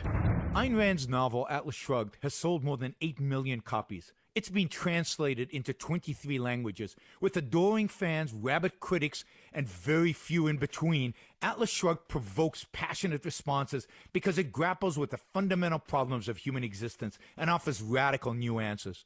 Is the pursuit of profit a noble enterprise or the root of all evil? Is sexual passion an exalted spiritual value or a dirty animalistic vice? Is reason an absolute or is faith an alternative source of truth? Rand's answers to these questions emerge in the compelling plot twists of a mystery story centered on the question, who is John Galt? Have you read Atlas Shrugged? From the Ayn Rand Institute, I'm Yaron Brook. This has been a moment of objectivism from the Ayn Rand Institute. To learn more, listen to the Yaron Brook Show, Saturdays at 4 on AM 560, and visit ariradio.com. If you enjoy Yaron Brook's Moments of Objectivism, consider making a gift to support content like this from the Ayn Rand Institute. ARI fosters a growing awareness, understanding, and acceptance of Ayn Rand's philosophy of objectivism to create a culture guided by the principles of reason, rational self-interest, individualism, and laissez-faire capitalism. To support this work, go to ariradio.com and click on the donate button. Your tax-deductible gift will help to spread the message of Ayn Rand to the next generation. Second Amendment Sports is a beautiful new 4,000-square-foot retail showroom with one of the largest selections of firearms and accessories in northern Illinois, plus 14 premium ventilated shooting lanes. You'll save, too, because you won't pay Cook County firearms or ammunitions taxes. Hey, it's all here at Second Amendment Sports in downtown McHenry. From the novice to the most experienced shooter, a Second Amendment Sports gift card makes the perfect Christmas gift. Use it for safety classes, CCW classes, or an affordable membership offering range time and loads of benefits. The atmosphere is upscale and sophisticated. Friendly, knowledgeable staff will take care of all your needs. Company or group outings are available, so book early. Call 815-385-5522 or visit secondamendsports.com. Open 7 days a week. That's 815-385-5522 or online at secondamendsports.com. That's secondamendsports.com. This is Bob. Hi, I'm Bob. His company put their trust in Air Comfort to keep their business running cool all summer. Bob knows the value of proper chiller maintenance that includes end-of-season service, so he'll be ready for next summer. I'm ready. Dave, on the other hand, thought he could put off servicing his chiller at the end of last season and had 3 complete shutdowns this summer. Needless to say, his staff and customers were not happy. Moral of the story? Preventative maintenance will save you time, money, and trouble. As the hot weather ends, you need maintenance on your chiller before the start of next season. Air Comfort has one of the largest commercial and industrial service groups in the Chicago area, with a dedicated factory-trained chiller department that takes a scientific approach to analyzing your system and determining any needed maintenance. They know how to work on large equipment, perform an analysis of your chiller, and get you ready for next season. Call 708-345-1900 or visit aircomfort.com. Air Comfort, providing the right climate for business since 1935. At 7:59, here are the stories we're watching right now. Game 6 of the World Series tonight in Cleveland, and a vigil held to remember slain Chicago Twins. WIND Chicago News Time is 8 o'clock. Fox News Radio. I'm Dave Anthony. The front of a school bus is mangled in Baltimore. The side of a commuter bus has been ripped off after the two collided this morning in a deadly crash. Fox's Rachel Sutherland has more live. Dave, Baltimore police say 6 people died as a result of the crash between the school bus and a commuter bus. No children are among the dead. The pre-dawn accident happened in southwest Baltimore. Rashawn Aldridge watched first responders on the scene. It was hard to look at. It was very hard to look at. Police say no children were on the school bus. Dave. Now, Rachel, last night during trick-or-treating in Chunky, Mississippi, a pickup truck rear-ended a Halloween hayride, killing 2 kids and an adult. Several others were injured.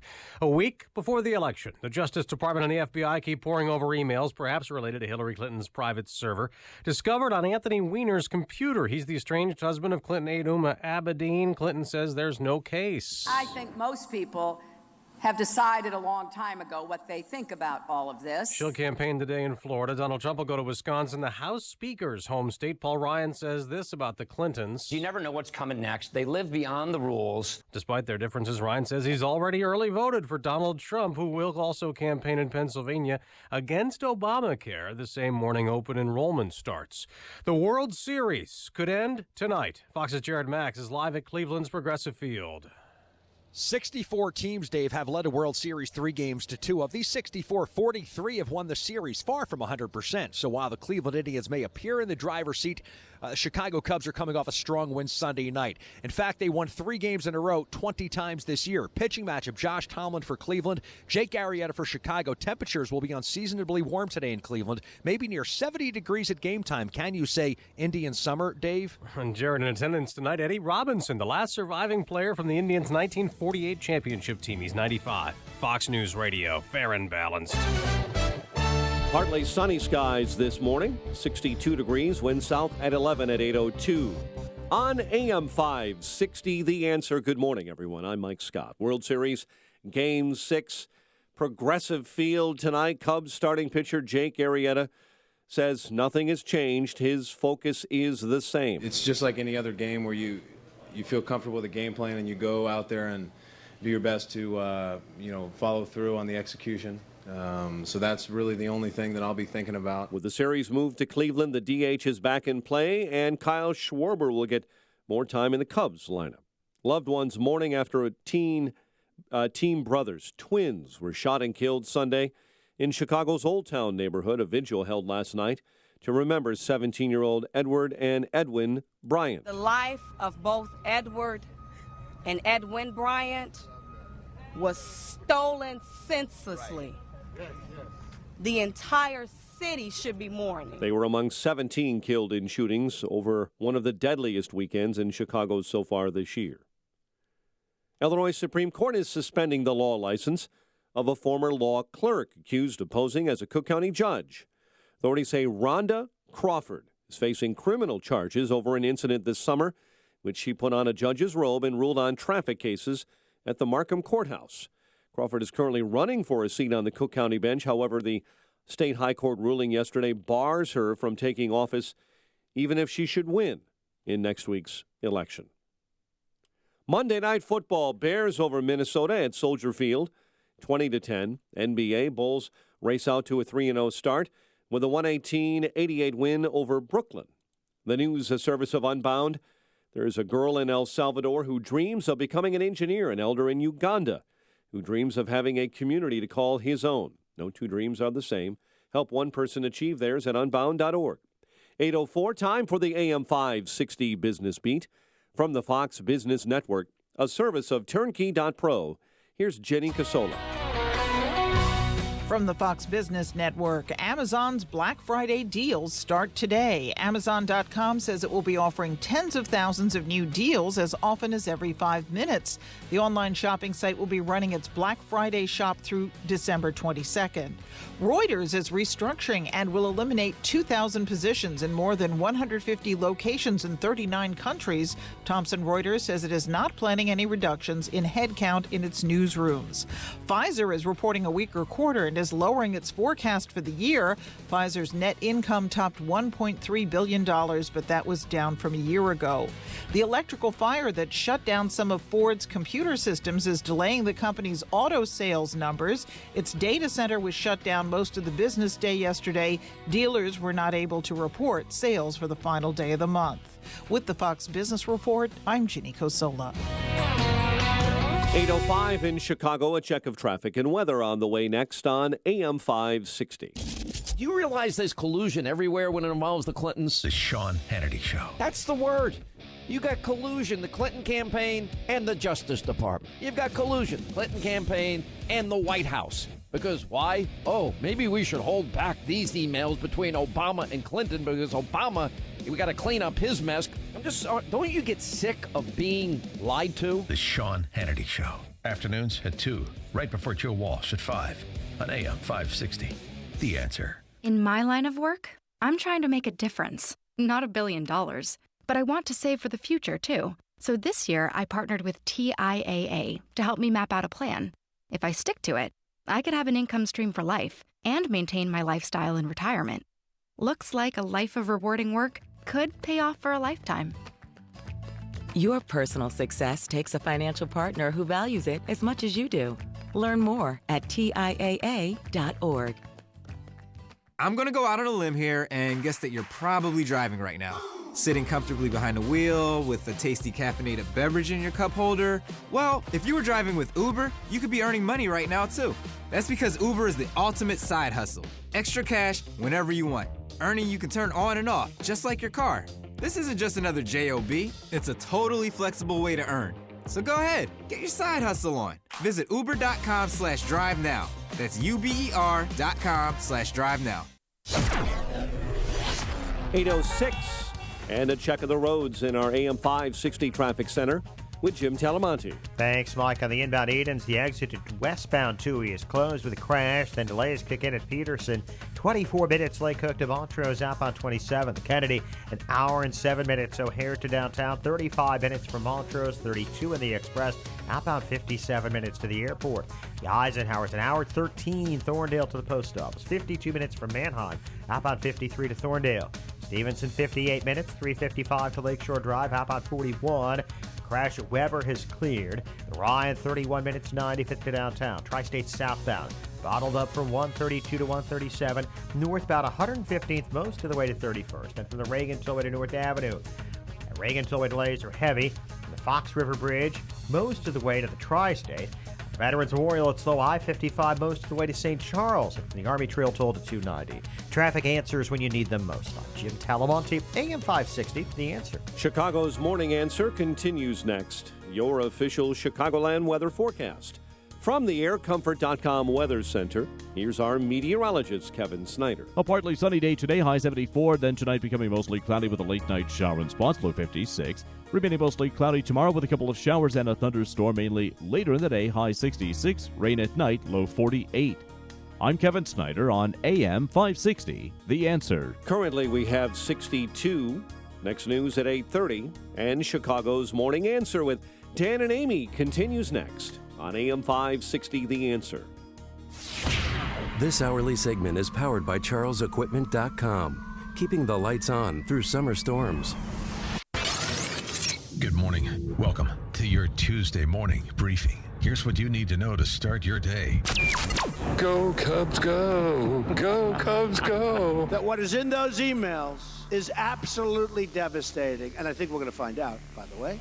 Thank you, Uma. Thank you, Anthony Weiner. And I am sure they will reach the same conclusion they did when they looked at my emails for the last year. There is no case here. It's not a lack of judgment that leads Americans to vote for Trump. We're voting for Trump because we judge the leadership of our country to have failed. This is Chicago's Morning Answer with Dan Proft and Amy Jacobson on AM 560. The Answer.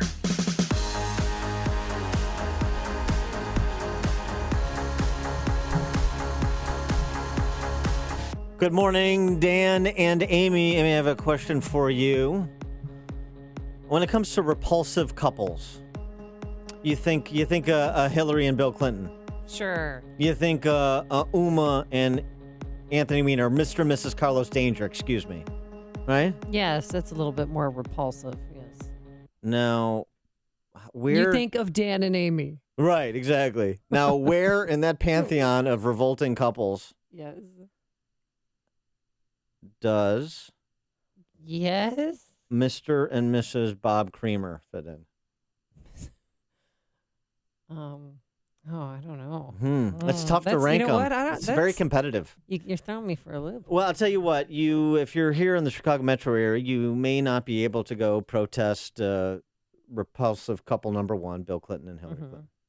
You may not be able to go protest in person, Uma and the Wiener. But you can protest Creamy Bob and his wife, Jan Schakowsky. Okay, don't say creamy. Gross. Because there is a march to Jan Schakowsky's Evanston office at 820 Davis Street in Evanston today at 11 a.m. And it'll continue up Davis to the Evanston post office to protest Bob Creamer, convicted felon, husband of Calamity Jan Schakowsky. Trademark Proft. Thank you. And also implicated, had to step away from the Hillary campaign, implicated on video, those undercover videos that James O'Keefe did in participating in the incitement to violence, and also suborning voter fraud. Yeah. Yeah. So, I mean, go out to where's go out everyone to the meeting? Evanston office at 820 Davis Street in Evanston at 11 a.m. today, and you can protest the collective. Just use Creamy Bob and Calamity Jan. Stop saying the word creamy. It's so gross. As a surrogate for all of those repulsive couples. Okay, I'll do it if you stop using the word creamy. All right, that's fair. That's fair. Now, on to matters related, going back to Mr. and Mrs. Carlos Danger. And since Jim Comey reopened the email investigation, got the search warrant, is now poring over the emails on the Danger household computer, the Dems have changed their tune a little bit. Listen to what leading Democrats you may recognize, like, I don't know, Tim Kaine and Hillary Clinton and President Obama and Nancy Pelosi and Harry Reid and Elijah Cummings had to say about Jim Comey back in July when he announced that no reasonable prosecutor would pursue a case against Hillary Clinton. What I do know is this, that there was an extensive, as you know, Brett, investigation by the FBI under the direction of a wonderful and tough career public servant, Jim Comey. He's somebody with the highest standards of integrity. I think Director Comey could not have been more exhaustive. I am grateful for the professionalism of the FBI and the Department of Justice. This is a great man. We are very privileged in our country to have him be the director of the FBI. No one can question the integrity, the competence. I don't know whether your family's watching this, but I hope that they are as proud of you as I am. Wow, it's tearful, Elijah Cummings. I'll tell you what. He had tears in his eyes. Harry Reid, no one can question his integrity. That's the same Harry Reid that sent him a letter on Friday saying he wants to put him in Senate prison for violating the Hatch Act. Boy, oh boy, isn't it interesting? Well, for more on this topic, let's talk to an expert in the field. He is a former Republican member of the House. He is a former FBI agent. He's now host of the show Declassified on CNN. He is Mike Rogers, and he joins us now. Mike, thanks so much for joining us again. Appreciate it. Dan and Amy, always good to be here. So the divided opinion. Please do stop saying creamy. Yeah, thank you. I think we can get consensus on that. Yeah. So the divided opinion, even among former Republican Department of Justice officials, including former attorneys general, about whether Comey did the right thing on Friday or not. Do you have an opinion on that, or is it kind of unknowable until we know what he knows? I think it's a little bit unknowable. I think he made a big mistake when he dipped his toe into the political fray the first go-round, when he listed all the things that she had done wrong and then said no prosecutor would prosecute. The very fact that he put the FBI in the position of having to be this political arbiter of this really thicket was a mistake. But here's the thing I think is getting missed by everybody today. There was an article, I think it came out Sunday night at about 8 o'clock, Devlin Barrett from the Wall Street Journal, where he talked to sources in the FBI and found that there were multiple jurisdictions in the country where agents came across information to investigate the Clinton Foundation and were pushed back by the FBI. I found that shocking. I had never heard that the foundation was ever even under consideration for investigation by the FBI or the Justice Department. So now, to me, that was the biggest bombshell of the week. And now everybody wants to make it about Jim Comey, including the Democrats, and there's a purpose they do that, for the distraction. Hillary Clinton got us here. Hillary Clinton put the FBI in this position in the first place by her activities, actions, and lawlessness. And now we find out that within the FBI there was angst of why we didn't go after the Clinton Foundation, because they had clearly had enough for at least a preliminary investigation. So that means the email would be one investigation. The Clinton Foundation pay for play would have been a separate investigation. I think that's shocking. I know. Do you think maybe there's possibly something in these new batch of emails that would implicate the Clinton Foundation?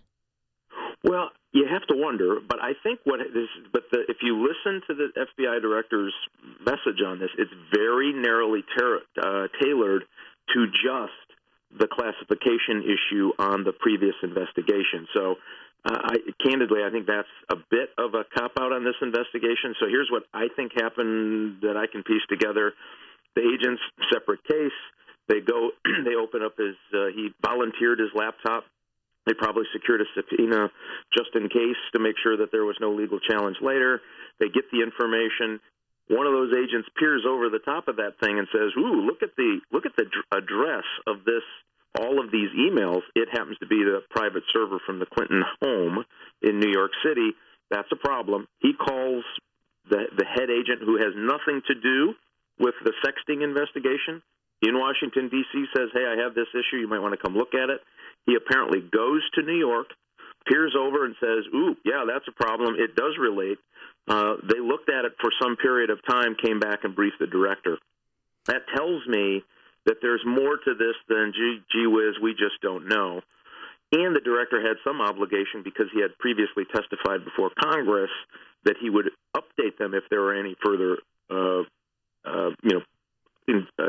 updates to the investigation if they were doing anything. He was between a rock and a hard spot. I mean, I think he got himself into it when he started the first time. But we are here because of the content of the emails, not just emails. That's what I think we got to talk about in the next few days. Let me ask you two related questions that call for speculation. But one is, you're talking between a rock and a hard place. The chances that his hand was forced because, as you were mentioning, local FBI investigators pursuing essentially concurrent cases, or extending from the investigation that was suspended by Comey after he decided not to go forward and refer charges. The idea that he was going to essentially get jumped by local FBI offices. And number two, the likelihood that there has to be something there on that Weiner Abedin computer that is actionable, that he would not make the announcement he made if this was just an open-ended fishing expedition, ultimately recognizing that at some point he's going to have to prove up what is or is not on that computer. I would like to think that rational behavior would say that that is exactly true, Dan. I just worry a little bit. If he applies the same legal standard of extreme carelessness, by the way, which is not a legal standard, then he's going to find the same thing. In that regard, Hillary Clinton running around the country saying, "I already looked at this and I didn't do anything wrong." Well, I got to believe that there is just more to that story. Otherwise, why would you put yourself through all this misery? Although I do believe that, according to that article, there are multiple agents saying, "Hey, something is not right here." And the FBI prides itself on its non-partial its non-partiality in these kinds of efforts, and that it is that final institution that can investigate for the sure purpose of protecting the rule of law in the United States. That gets jeopardized when the director does the kind of silly things that he has done. And so those agents, I'm sure, are honked off. I don't think if there's any foundation issue in that particular email will do anything, because of the very tailored way he said this is about classification issue. We're going to see if there's any classified information there. As a former FBI agent, do you talk to any of your coworkers? Or former agents? Do you know what the atmosphere is like there at the Bureau right now? Well, most agents out in the field, the Chicago division, which I served, and they're doing great work, they're going to put their heads down and do their work. They really are. They may grumble about it. Get by the coffee pot in the morning, and you'll hear a little grumbling. But they're professionals. They're going to do their thing. It's at headquarters you worry about. What's going on in headquarters? I haven't really talked to anybody there on purpose. But you got to wonder, with these agents out in the field who have this information, now that's how you get people honked off. I have this information, enough information for at least a preliminary investigation into what some would argue fits the bribery statute, and not do it. That's a problem, because they've got other bribery cases they're going to have to do that are far less. That have far less information. I mean, when you look at all of the foundation emails coming out, it is a very clear relationship between Teneo, the company, the Secretary of State's office, the foundation, and Bill Clinton's personal cash for speeches. I mean, I've never seen such an overwhelming amount of evidence, at least circumstantial evidence, on the top, and not be an investigation. Unbelievable. We're talking to Mike Rogers, former Michigan congressman, a former FBI agent, now the current host of the show Declassified on CNN. Also former, well, you're a member of Commerce, the chairman of the House Intel Committee. And so I want to get your take on this piece of it, too. You mentioned WikiLeaks, and that's been a bit subordinated by the announcement on Friday, of course. But one of the John Podesta emails comes from Tom Nides, the former Deputy Secretary of State for Management and Resources. And he says, you know as well as I, every GD cabinet officer and White House staff uses their Gmail account, suggesting that two things that are concerning. One, that he behaves like a third grader and thinks that if everybody does it, it makes something okay. Number two, if he's in fact correct that everybody who is handling classified information is using a Gmail account that can be hacked, just like John Podesta's or potentially Hillary Clinton's was. How do you react to that disclosure? Well, and it's terrifying. They are creating this culture of I get to do what I want because I don't want people, I want to go outside of the normal rules of whatever department that is in the handling of classified information. That's exactly how you lose sensitive information to our adversaries. And clearly, I know everybody's attacking, I think this is almost comical, in a McCarthyism-style way. They're attacking, Trump must have some relationship with the Russians. That's what this is about. And now the FBI director. I mean, it is absolute nonsense. But the fact that the Russians did get this information because of the way that Hillary Clinton carried herself, and if you recall, the FBI director a little while ago said, well, we can't prove that they have it. Well, if the intelligence community just came out and said, they being the Russians, if they came out and said, well, we think it's the Russians, doesn't that prove that the FBI director was wrong in his testimony to Congress? Apparently now you can prove that she caused information that is sensitive to be in the hands of our adversaries. If that is the standard, by the way, we have a really distinguished general officer, a guy named Cartwright, a senior general officer from the United States Marines. I knew him and worked with him. He's a class act, a patriot. The guy was smart as heck. He's probably going to go to jail over confirming a story that the press already had on a sensitive operation. Now, he shouldn't have done it. He'll have to pay a price for it. But it was small in comparison to the sheer volume of what Hillary Clinton and all of her employees just did, and this notion that, well, everybody does this. This is okay. It's not okay. That's how people get killed overseas. That's how we lose sensitive information and give our adversaries a leg up on the kinds of things we're doing to protect the country. That's what's so concerning about this whole thing. He is Mike Rogers, former Michigan congressman and former FBI agent, host of the show now on CNN called Declassified. Check it out. Mike Rogers, thanks for joining us again. Appreciate it.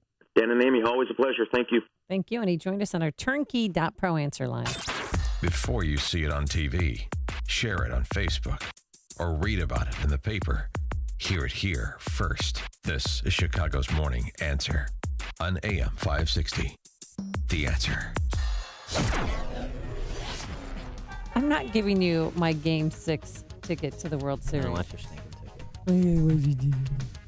Coming up later, what the Cavs are doing to help their Cleveland Indians. The Cleveland Cavaliers. But first, here's your forecast. Such a sports nut. I can't control myself. Today, it's going to be warmer, partly sunny skies. A high of, get this, 74 degrees. Dan, have you made your tea time today for golf? A lot of people golfing. Okay, good for you. Hit them long and straight. And then tonight, mostly cloudy, mild, a shower in places, a low of 56. And for tomorrow, not as warm, a couple of showers and thunderstorms in the afternoon, a high of 66 degrees. Let's get to it. That northbound Stevenson near Weber Road, there's a crash. Here's the latest with Jim Telemonte. Thanks, Sammy. It's still very heavy there from 126 to Weber. That crash has now cleared, but it's still a pretty big backup. And then the Stevenson is pretty heavy once you get past that, especially Harlan to Kedzie. An hour and 3 minutes, 3:55 to Lakeshore Drive, outbound 37 minutes. Eden's 21 minutes, Lake Cook to Montrose, outbound 31. Kennedy, an hour and 6 minutes, O'Hare to downtown, outbound 48 minutes. The Ike is an hour and 8 minutes from Thorndale to the Loop, outbound 51 minutes. Ryan, 29 minutes, 95th to downtown. Tri-State southbound, stop and go Washington to Eau Plaine. Northbound, 115th, most of the way to 31st. And from the Reagan Tollway to North Avenue, Adams Tollway heavy from the Des Plaines from Arlington Heights Road to the Des Plaines Oasis. The Veterans Memorial from Boughton, most of the way to Roosevelt, and Army Trail to 290. That's traffic, AM 560, The Answer. Is this election and all of its uncertainty causing you sleepless nights? If you're worried about the effect of what a new president in office will have on your portfolio, Amy, you're not alone. It's time to consider Online Trading Academy. They'll teach you how to navigate the stock market and show you the tools and techniques to prepare you for any outcome, even this presidential election. Online Trading Academy certified instructors teach you a rules-based strategy. You'll learn to trade on knowledge and identify market changes before they happen. So reserve your seat today for a free half-day training course at their education facility in scenic Lombard. Just text the word income to 313131. That's income to 313131. Text now, and Online Trading Academy will secure your seat and send you a free home video study course valued at $247. So text income to 313131 now.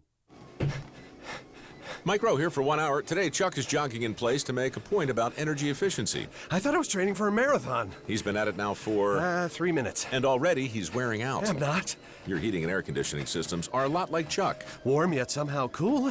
Wheezing, wasting energy, and probably headed for replacement. You're talking about the air systems, right? Sure, pal. Sure. Call 1 hour before it's too late. Can you do the disclaimer for me? Each independent franchise is licensed in its respective state or county. Thanks. When you're celebrating 50 years of America's music, everybody shows up. Let's do it. Come on.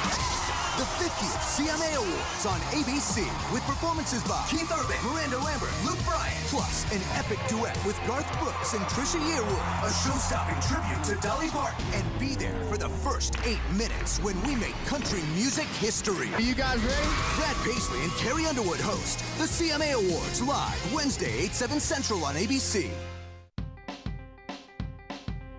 At the Y, it's about more than sports and working out. It's about making my community better. Living a healthier life. Spending time together as a family. It's where I go to learn and play after school.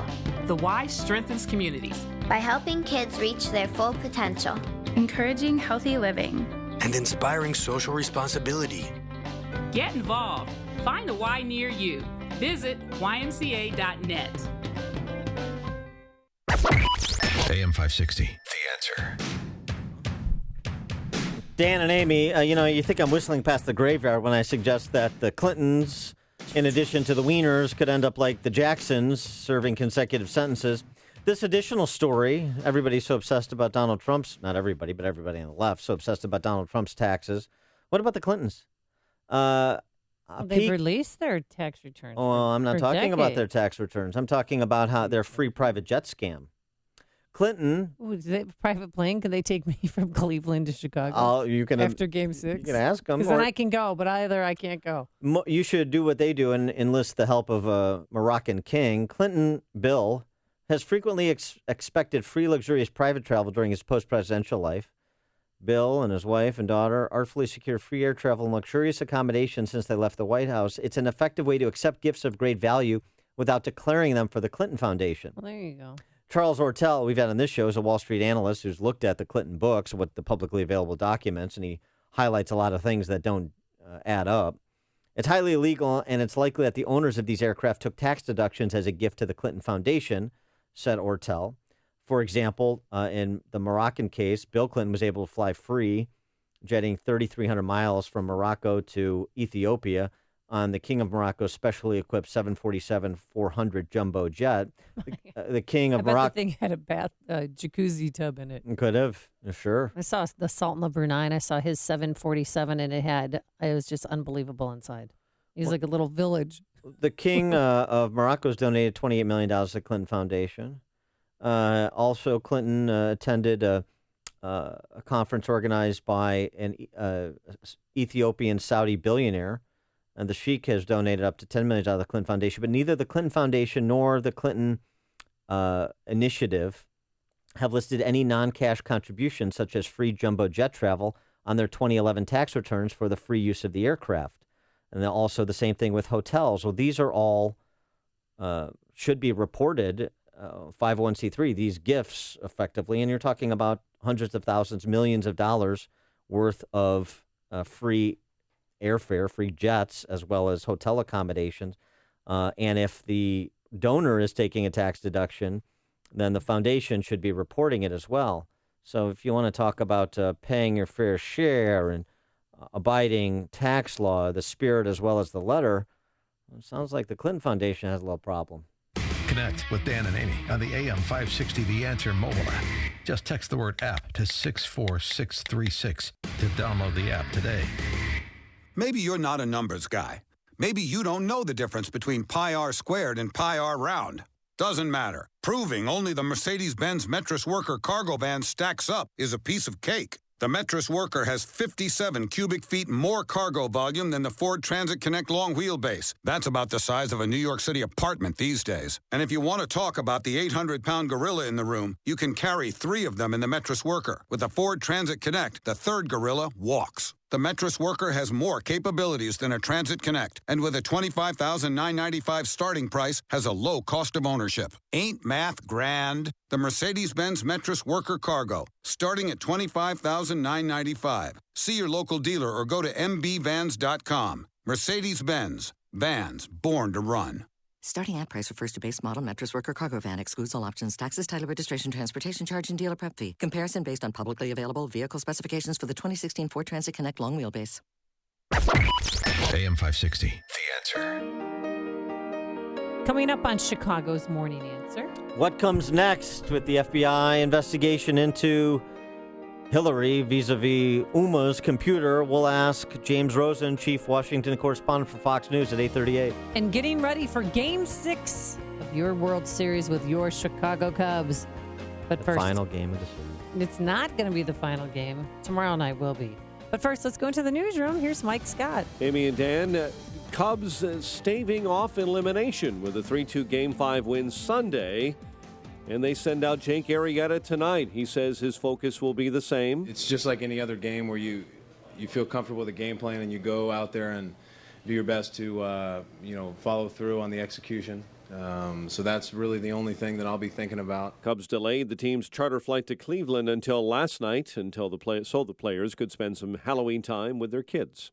Hillary Clinton urging the FBI to look through emails that recently prompted the reopening of the investigation into her handling of classified information. I am sure they will reach the same conclusion they did when they looked at my emails for the last year. There is no case here. That was Clinton's contention on the stump yesterday. Campaigning in Michigan, Donald Trump called the Clinton email scandal bigger than Watergate.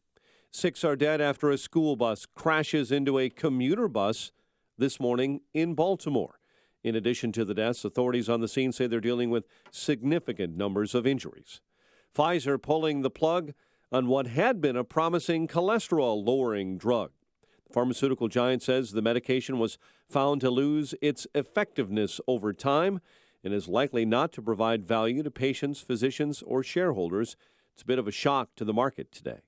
Today is the first day of open enrollment for the Affordable Care Act, Obamacare, to be eligible for insurance by January 1st of next year. You need to sign up for coverage by December 15.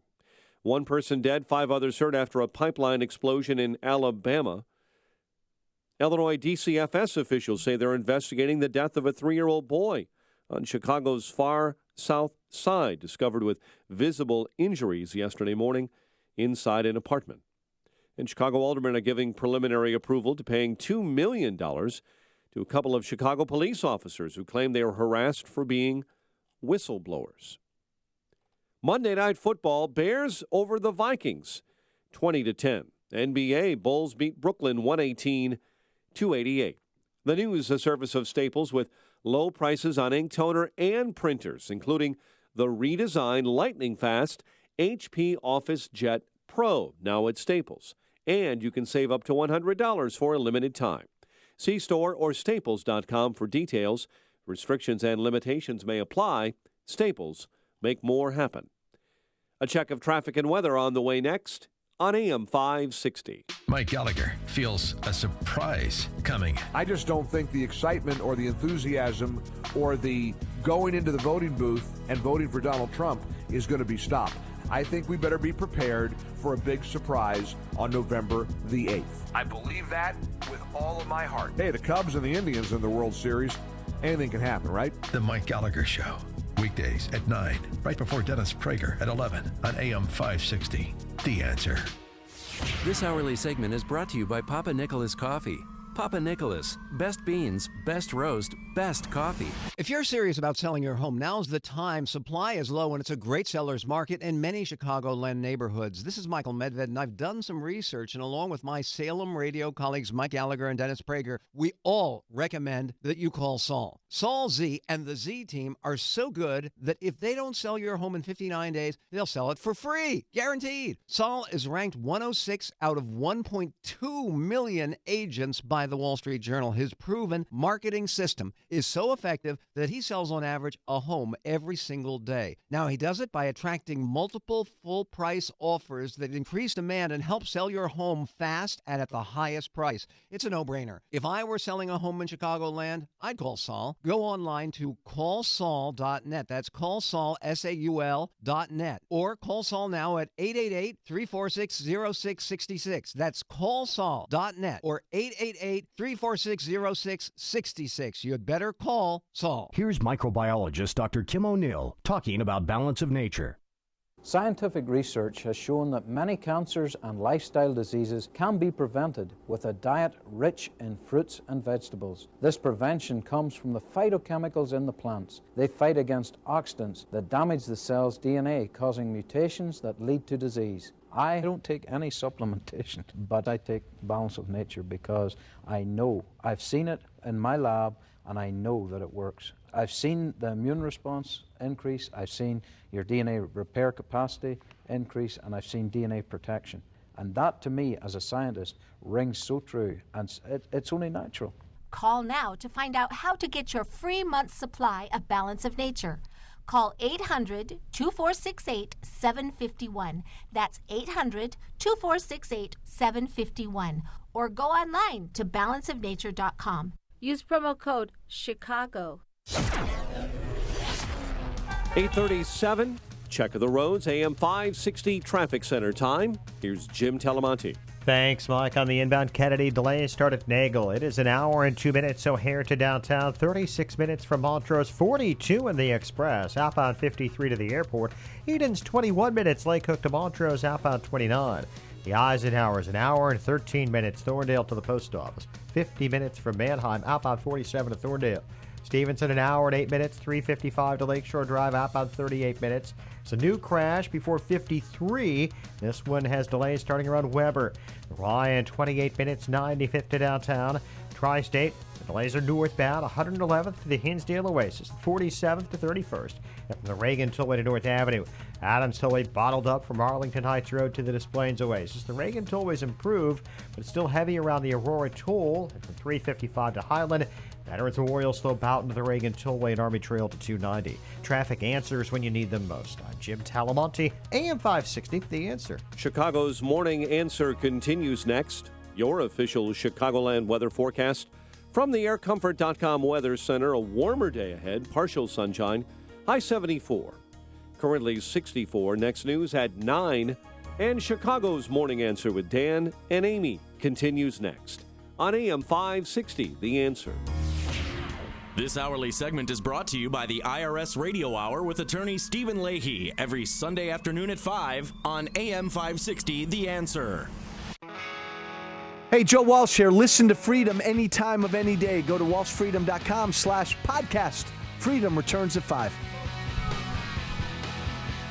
Good morning, Dan and Amy. So Uma was warned, we find, right? Uma was warned by the FBI on April 5th interview, where she told investigators that she, quote, routinely forwarded emails from her state.gov account to either her clintonemail.com or her yahoo.com account so that she could print them. She explained that it was difficult to print from her state printer, so she printed the documents at home. That, of course... She went home. That, of course, concerned agents who were a little worried about the susceptibility to hacking of a standard-issue Yahoo account, since Yahoo accounts had been hacked prior to that, and the Hillary Clinton shadow, as she's termed, potentially exposing classified information to susceptibility. So she was warned, and so it prompts the question, what else was she warned about, or what other warnings did she ignore that may be discovered via the FBI's ongoing review of the shared computer at the Weiner household? Well, for more on this, we're pleased to be joined by Fox News chief Washington correspondent, also author of the book on one of my intellectual heroes, William F. Buckley, the James Rosen book, A Torch Kept Lit, editor of a new William F. Buckley collection of essays. You dressed up as William F. Buckley Jr. for Halloween yesterday. As I have every year since 1976. Okay, great. James Rosen, thanks so much for joining us. Appreciate it.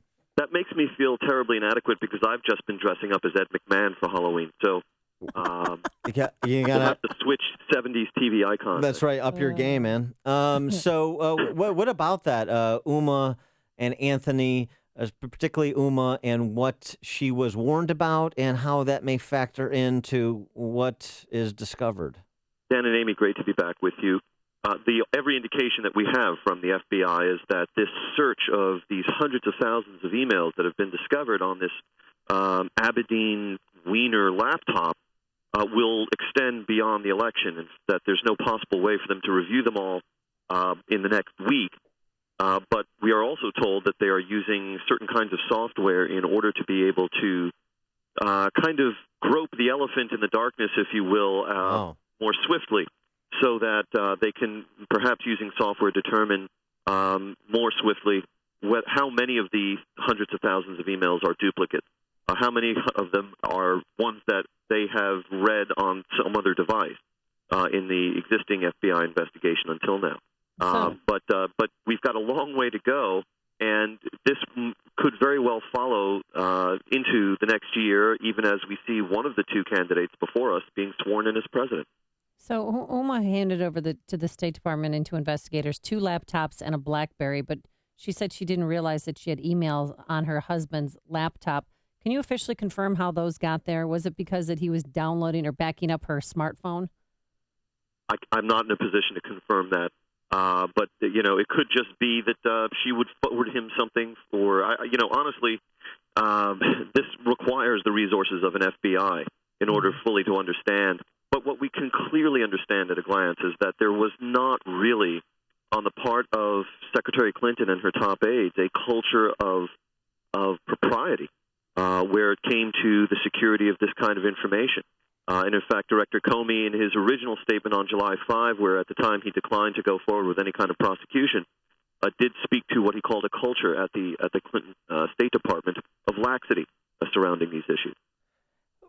Let me ask you this, as somebody who's covered the State Department, has been attempted to be written out of history by the State Department, all of these WikiLeaks emails that have come out, in addition to the development on Friday, is anything from your kind of firsthand experience that few of us have, does anything surprise you, or is that description you just gave of the Hillary Clinton State Department culture kind of all-encompassing with respect to now the evidence supporting that contention?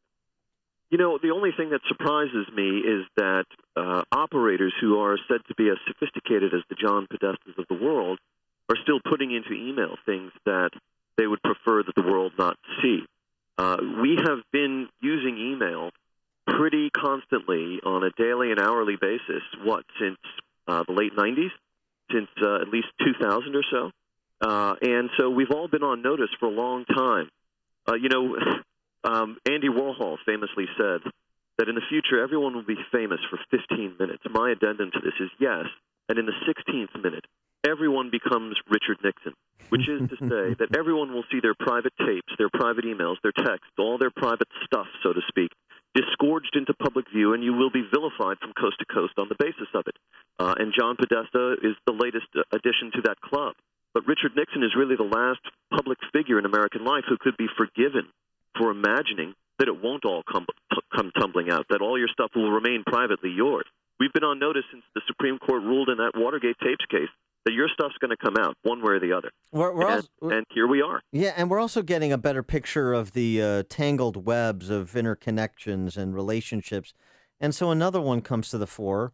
The letter that DOJ wrote to Congress saying they're going to work closely with the FBI and together dedicate the necessary resources for this review of emails. Signed by Assistant Attorney General Peter J. Kadzik. Peter J. Kadzik, who had dinner with John Podesta the day after Hillary's Benghazi testimony. Peter J. Kadzik, who represented Podesta during the Monica Lewinsky investigation, who Podesta said was a fantastic lawyer who, quote, kept me out of jail. And now he's the Deputy Attorney General in charge of taking down Podesta, the candidate for whom John Podesta is the campaign chair. That doesn't look proper, does it? Certainly we don't want to be in the business of defaming all terrific attorneys who keep people out of jail. We need those people. Yes, of course. However, it was interesting to watch at yesterday's White House press briefing. My Fox News colleague, Kevin Corke, who does a great job covering the White House for us, asked the White House Press Secretary Josh Earnest yesterday if the president believes the time has come for a special prosecutor in this case.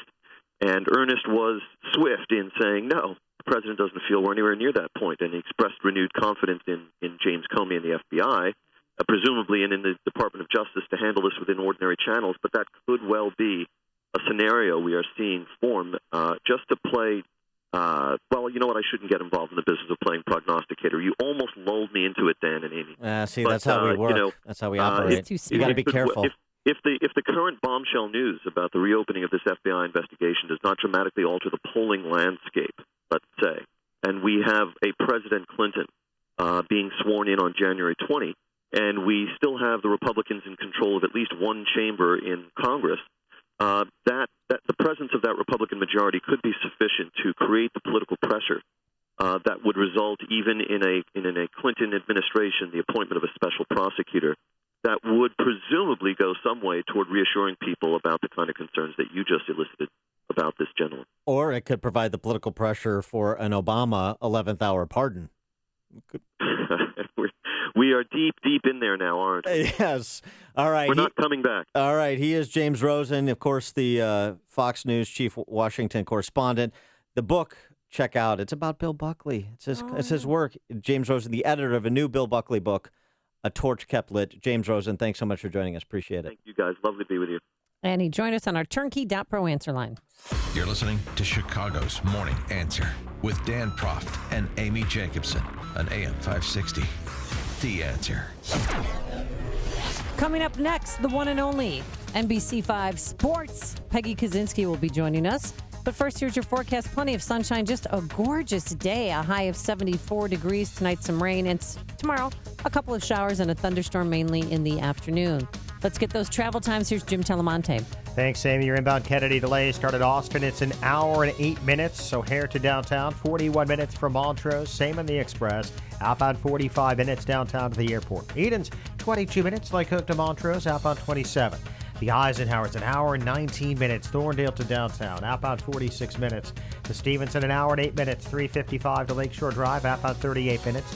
Ryan, 28 minutes, 95th to downtown, northbound Tri-State. Stop and go 111th to the Hinsdale Oasis, and from the Reagan Tollway to North Avenue. Adams Tollway heavy, Arlington Heights Road to the Des Plaines Oasis. Veterans Memorial from Boughton to the Reagan Tollway after the Army Trail Toll to 290.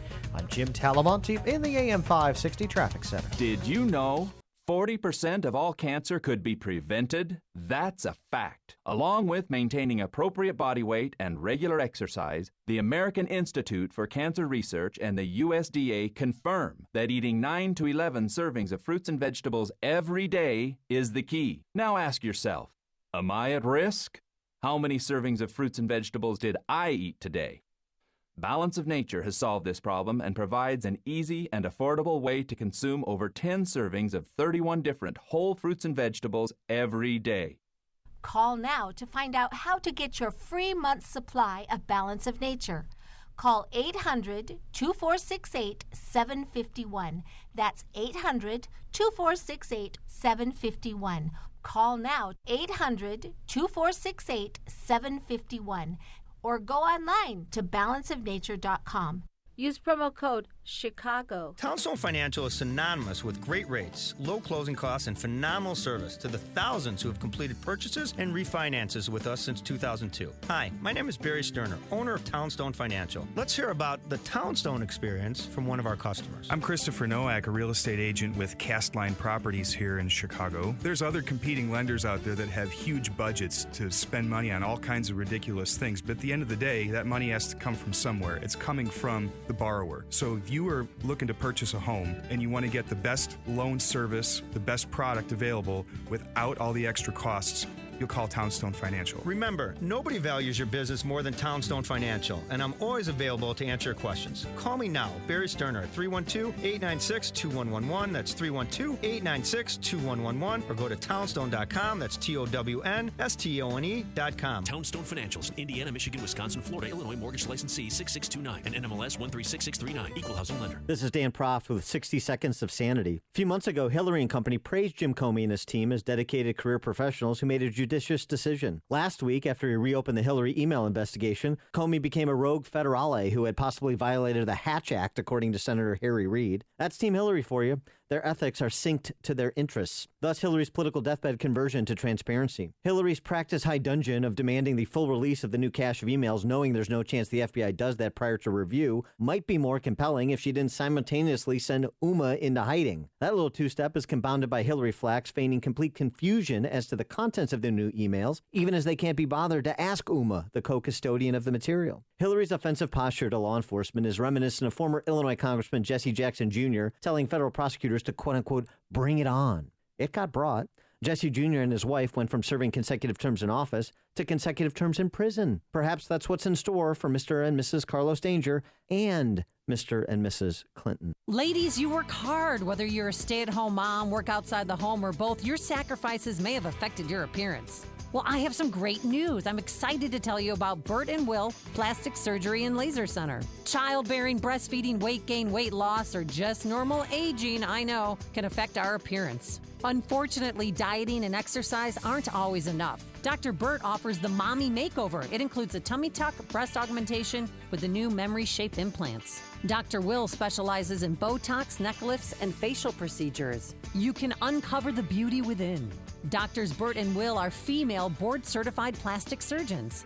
Curious? Well, I met them and I love them. You'll receive a free consultation at any of their Chicagoland offices or register for an upcoming seminar. Call 630-930-3555 or visit uncovermybeauty.com. 630-930-3555 or uncovermybeauty.com. AM 560, The Answer. Dan and Amy, I don't even know why they're playing Game 6, Amy. The combined wisdom of Stratomatic and me have predicted Cleveland in 6. The score will be 7-2. Jake Arrieta will walk 6 batters over 2 2/3. And Dexter Fowler will fly out to Coco Crisp to end the game. So there you go. Gosh. So, I guess. But let me point out to you quickly that the Cubs have won 3 games in a row 20 times this season, so it is possible. How many times have they done it in the World Series? Well, this will be the first time, Dan. All right, for more on this, let's get an expert opinion like myself and Stratomatic. Peggy Kaczynski, NBC5 sports reporter. Peggy, thanks for joining us. I don't think you guys need me. You've got it all figured out, Dan. Well, I know. That's exactly. I don't know why are they even playing the game? The simulation is correct. My goodness. Just, everything's virtual reality these days. Are they even playing? Do we know that the games are actually existing? Those are Or is droids. this all in our mind? Those are droids on the field. They're not even human. So, what is the chance that the Cubs can win 6 and 7 in Cleveland? How do you assess as an expert in the field? Well, it's obviously it's not going to be easy. They have to do it on the road. For a team to win, come back and win 2 on the road after being down 3-1 in the series is extremely difficult. I think it hasn't happened since the Royals did it in the 80s. So, and the Florida Marlins, remember back in 2003, they won 2 on the road, won games 6 and 7, and then squashed our dreams from going to the World Series. Yeah, yes. Anything is possible. You can pull any numbers out, but the reality is it's what happens on the field. It's the human element. Can Jake Arrieta be as effective as he was in his last start? Will Josh Tomlin be as effective? Here's a guy who was a home run giving up pitcher, and then he ended up, 4 and something scoreless innings against the Cubs. So it's the human element that's going to affect these guys. Will the Cubs be able to carry the momentum in from their win at Wrigley, keep the bats going? They have not been able to hit Indians pitching very well. And let's not forget, there will be a short hook, even though Josh Tomlin is pitching on 3 days rest. There is going to be a short hook so that they can get Andrew Miller, the Wonder Boy, in there, because they will bring him in the 4th inning if they need to, just like the Cubs used Chapman for 3 innings. And Peggy, I don't want to put your job in jeopardy, but will you just admit, as an expert again, your expert opinion, take off your homer hat, and just admit what we've seen through the first 5 games is Cleveland is the superior team? Well, I don't. It's not a homer hat at all. I think that's just fact that the Indians have absolutely been outplaying the Cubs. I don't think that's whether or not we work in Cleveland or in Chicago. I think that it's quite obvious. The Indians pitching staff has been stellar. They have done a very, very good job, and the Cubs bats just died. You're making Amy cry. True. There's tears running down Amy's cheeks now. Look what you've done. Here's the reality. Here's the reality check. Yes, please. If all these years that Cub fans, have had to begrudgingly say, wait till next year. Next year is a real possibility for this team. So it's no longer once in a lifetime. This is a team that is built to contend year after year. So it's great baseball that we're watching. And I think that it's exciting to see, can they come back? Will this be the Cubs' new way? They had more comebacks this year. This was the improbable comeback team this year. So it's going to be exciting. All right, Peggy Kaczynski, NBC5 sports reporter. You heard it from Peggy. Wait till next year. Thanks. Come on. Thanks, Peggy. Appreciate it. Thanks, Peggy. He's crazy. And she joined us on our Turkey.pro answer line. This is the morning show more Chicago radio listeners are choosing. This is Chicago's Morning Answer on AM 560. The Answer. The following is a paid political announcement. I'm Dan Patlack, your taxpayer advocate, and Citizens for Dan Patlack paid for this ad. Dan Patlack is gaining support. The Daily Herald says he speaks with youthful energy and passion about the agency's mission of assuring fairness to all. Patlack approaches the job not so much like a politician, but as a commissioner whose responsibility is to rule the way the evidence and numbers tell him to rule. The Chicago Tribune says Patlack is smart and diligent, and he tries to keep the system fair. The Sun-Times says Patlack has the better professional credentials. Dan Patlack promised and delivered improvements at our Board of Tax Review. Online appeals, online evidence submission, over 200 assessment appeal seminars to educate taxpayers about the appeal process, and increasing transparency, with all decisions available on the Board of Review website. I appreciate the editorials, but the most important endorsement is yours on Election Day. With your vote on November 8th, I will fight unfair assessments and keep the Board of Review responsive to regular folks. I'm Dan Patlack. It is my privilege to serve you. Thank you. This is Bob. Hi, I'm Bob. His company put their trust in Air Comfort to keep their business running cool all summer. Bob knows the value of proper chiller maintenance that includes end-of-season service, so he'll be ready for next summer. I'm ready. Dave, on the other hand, thought he could put off servicing his chiller at the end of last season and had 3 complete shutdowns this summer. Needless to say, his staff and customers were not happy. Moral of the story? Preventative maintenance will save you time, money, and trouble. As the hot weather ends, you need maintenance on your chiller before the start of next season. Air Comfort has one of the largest commercial and industrial service groups in the Chicago area, with a dedicated factory-trained chiller department that takes a scientific approach to analyzing your system and determining any needed maintenance. They know how to work on large equipment, perform an analysis of your chiller, and get you ready for next season. Call 708-345-1900 or visit aircomfort.com. Air Comfort, providing the right climate for business since 1935. Thanks for joining us. We're back here tomorrow morning, 5 a.m. Go Cubs. Now let's go into the newsroom. Here's Mike Scott. Amy and Dan, Game 6 tonight in Cleveland. A vigil held to remember slain Chicago Twins. And the closing of 4 vehicle emission test sites today. WIND Chicago News Time, 9 o'clock.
Called my 2 friends that have private planes. They're not going. Because, we all have 2 friends who I used to have 3 friends who have private planes. I called David Callsack. He got rid of his plane. And then I tried to give him my ticket. I tried to get him to buy my ticket. He's not going.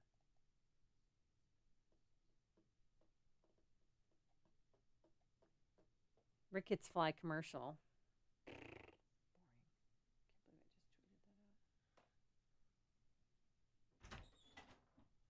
I put it out there. Yeah. Jeffrey Dahmer. Yeah, yeah, exactly. Jeffrey Dahmer's first cousin is interested in driving me back. Yeah. I got a rig. I'm doing an overnight trip. You can come with me. You know what? That would actually be the best because overnight drivers are safe. No, exactly. Truckers that work nights. Totally. Yeah, I want to stop at this rest stop. Yeah, why don't you come over here? Truck stop. Yeah. That's what I said. It's probably like $500. It's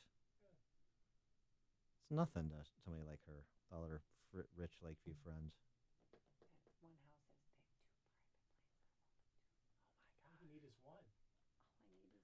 All I need is one. You have 2 private planes. I don't have any. It's just not fair. I'd fly you, but I don't want to. Can you tweet that, Ben? Yeah. Can you respond to my tweet? Oh, yeah, sure. I'd fly you, but I don't want to. Quote tweet it. Yeah, absolutely. Am I CC'd on the tweet? But I don't want to. Yeah. Why can't we get at least a watch party at Wrigley? Because Why is everybody Because Tom Tunney said no. Because I'll be up your butts. And they're going to be up your butts. They're only allowed so many events. I know. So what, we had a... They got to save that evening event. Rascal Flats so we can... Yeah, exactly. No, in this case, they would make more money. Because who cares about the turf and the grass? Let's just trash that thing. Cleveland, they don't have to worry about stuff like that. You sound like Michael Brown's dad. Let's burn this bitch down. And I'm surprised the Cubs didn't call the city out on that. Well, Is Amy Jackson giving Ronnie Woo Woo a ride to and from the game tonight? Please tape the 5 hours of sing-along. Wait, I'm not CC'd on... I have to go to your thing now? Yeah, it stinks. This really sucks. This is when work gets in the way of life. Yeah, it's terrible. I don't understand why you just don't go and just go. Don't go to work tomorrow? Yeah, just take the day off. Big deal. Election's not tomorrow. All right. Somebody wrote be safe. That's nice. I would fly you, but I don't want to.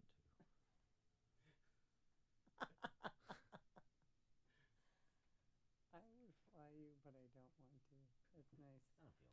Yeah, I'm just not in the mood. Got other I'd things. help, but I I help, but feel you know like what? helping. I'm golfing, and I Yeah. might be tired. And Exactly. remember the time Biggs and I flew to Cleveland for the? Well, we went to the Cubs. We went to a preseason game, the Browns Bears game. Flew in, went to the game, flew back home. Well. But that guy's not in my life anymore. That Not was- Biggs, but the guy that we went with. That was a simpler time, a better time. Yeah. Now, Well, I didn't really worry about money back then. now look what's become of you. Yes. All right, Mike, check. I I'm don't sad. Oh, no, but you got to go do something because I need to maybe go to the airport and just Right. wait. I seriously, I'd go Gotta like start this. I could coming. buy a Cubs shirt there. I've got my pants Yeah. on. I've got, Start saying, I can put makeup hey, on. sailor, how about a ride back? Virtual hitchhiking.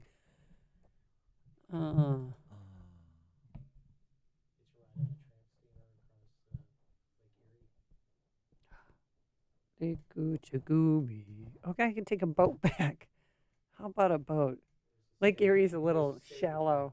I know. Okay, get out. Well, then I pull the boat. Get back in the water. Get back in the water. Yeah, I could go from Lake Erie. Lake Erie is so shallow. Oh yeah, I swam in it when I was there for the RNC. She circumnavigated Lake Erie. I did. It's only 210 feet deep in the middle. That's the deepest part of Lake Erie. It's shallow. It's warm. It's smelly and it's dirty.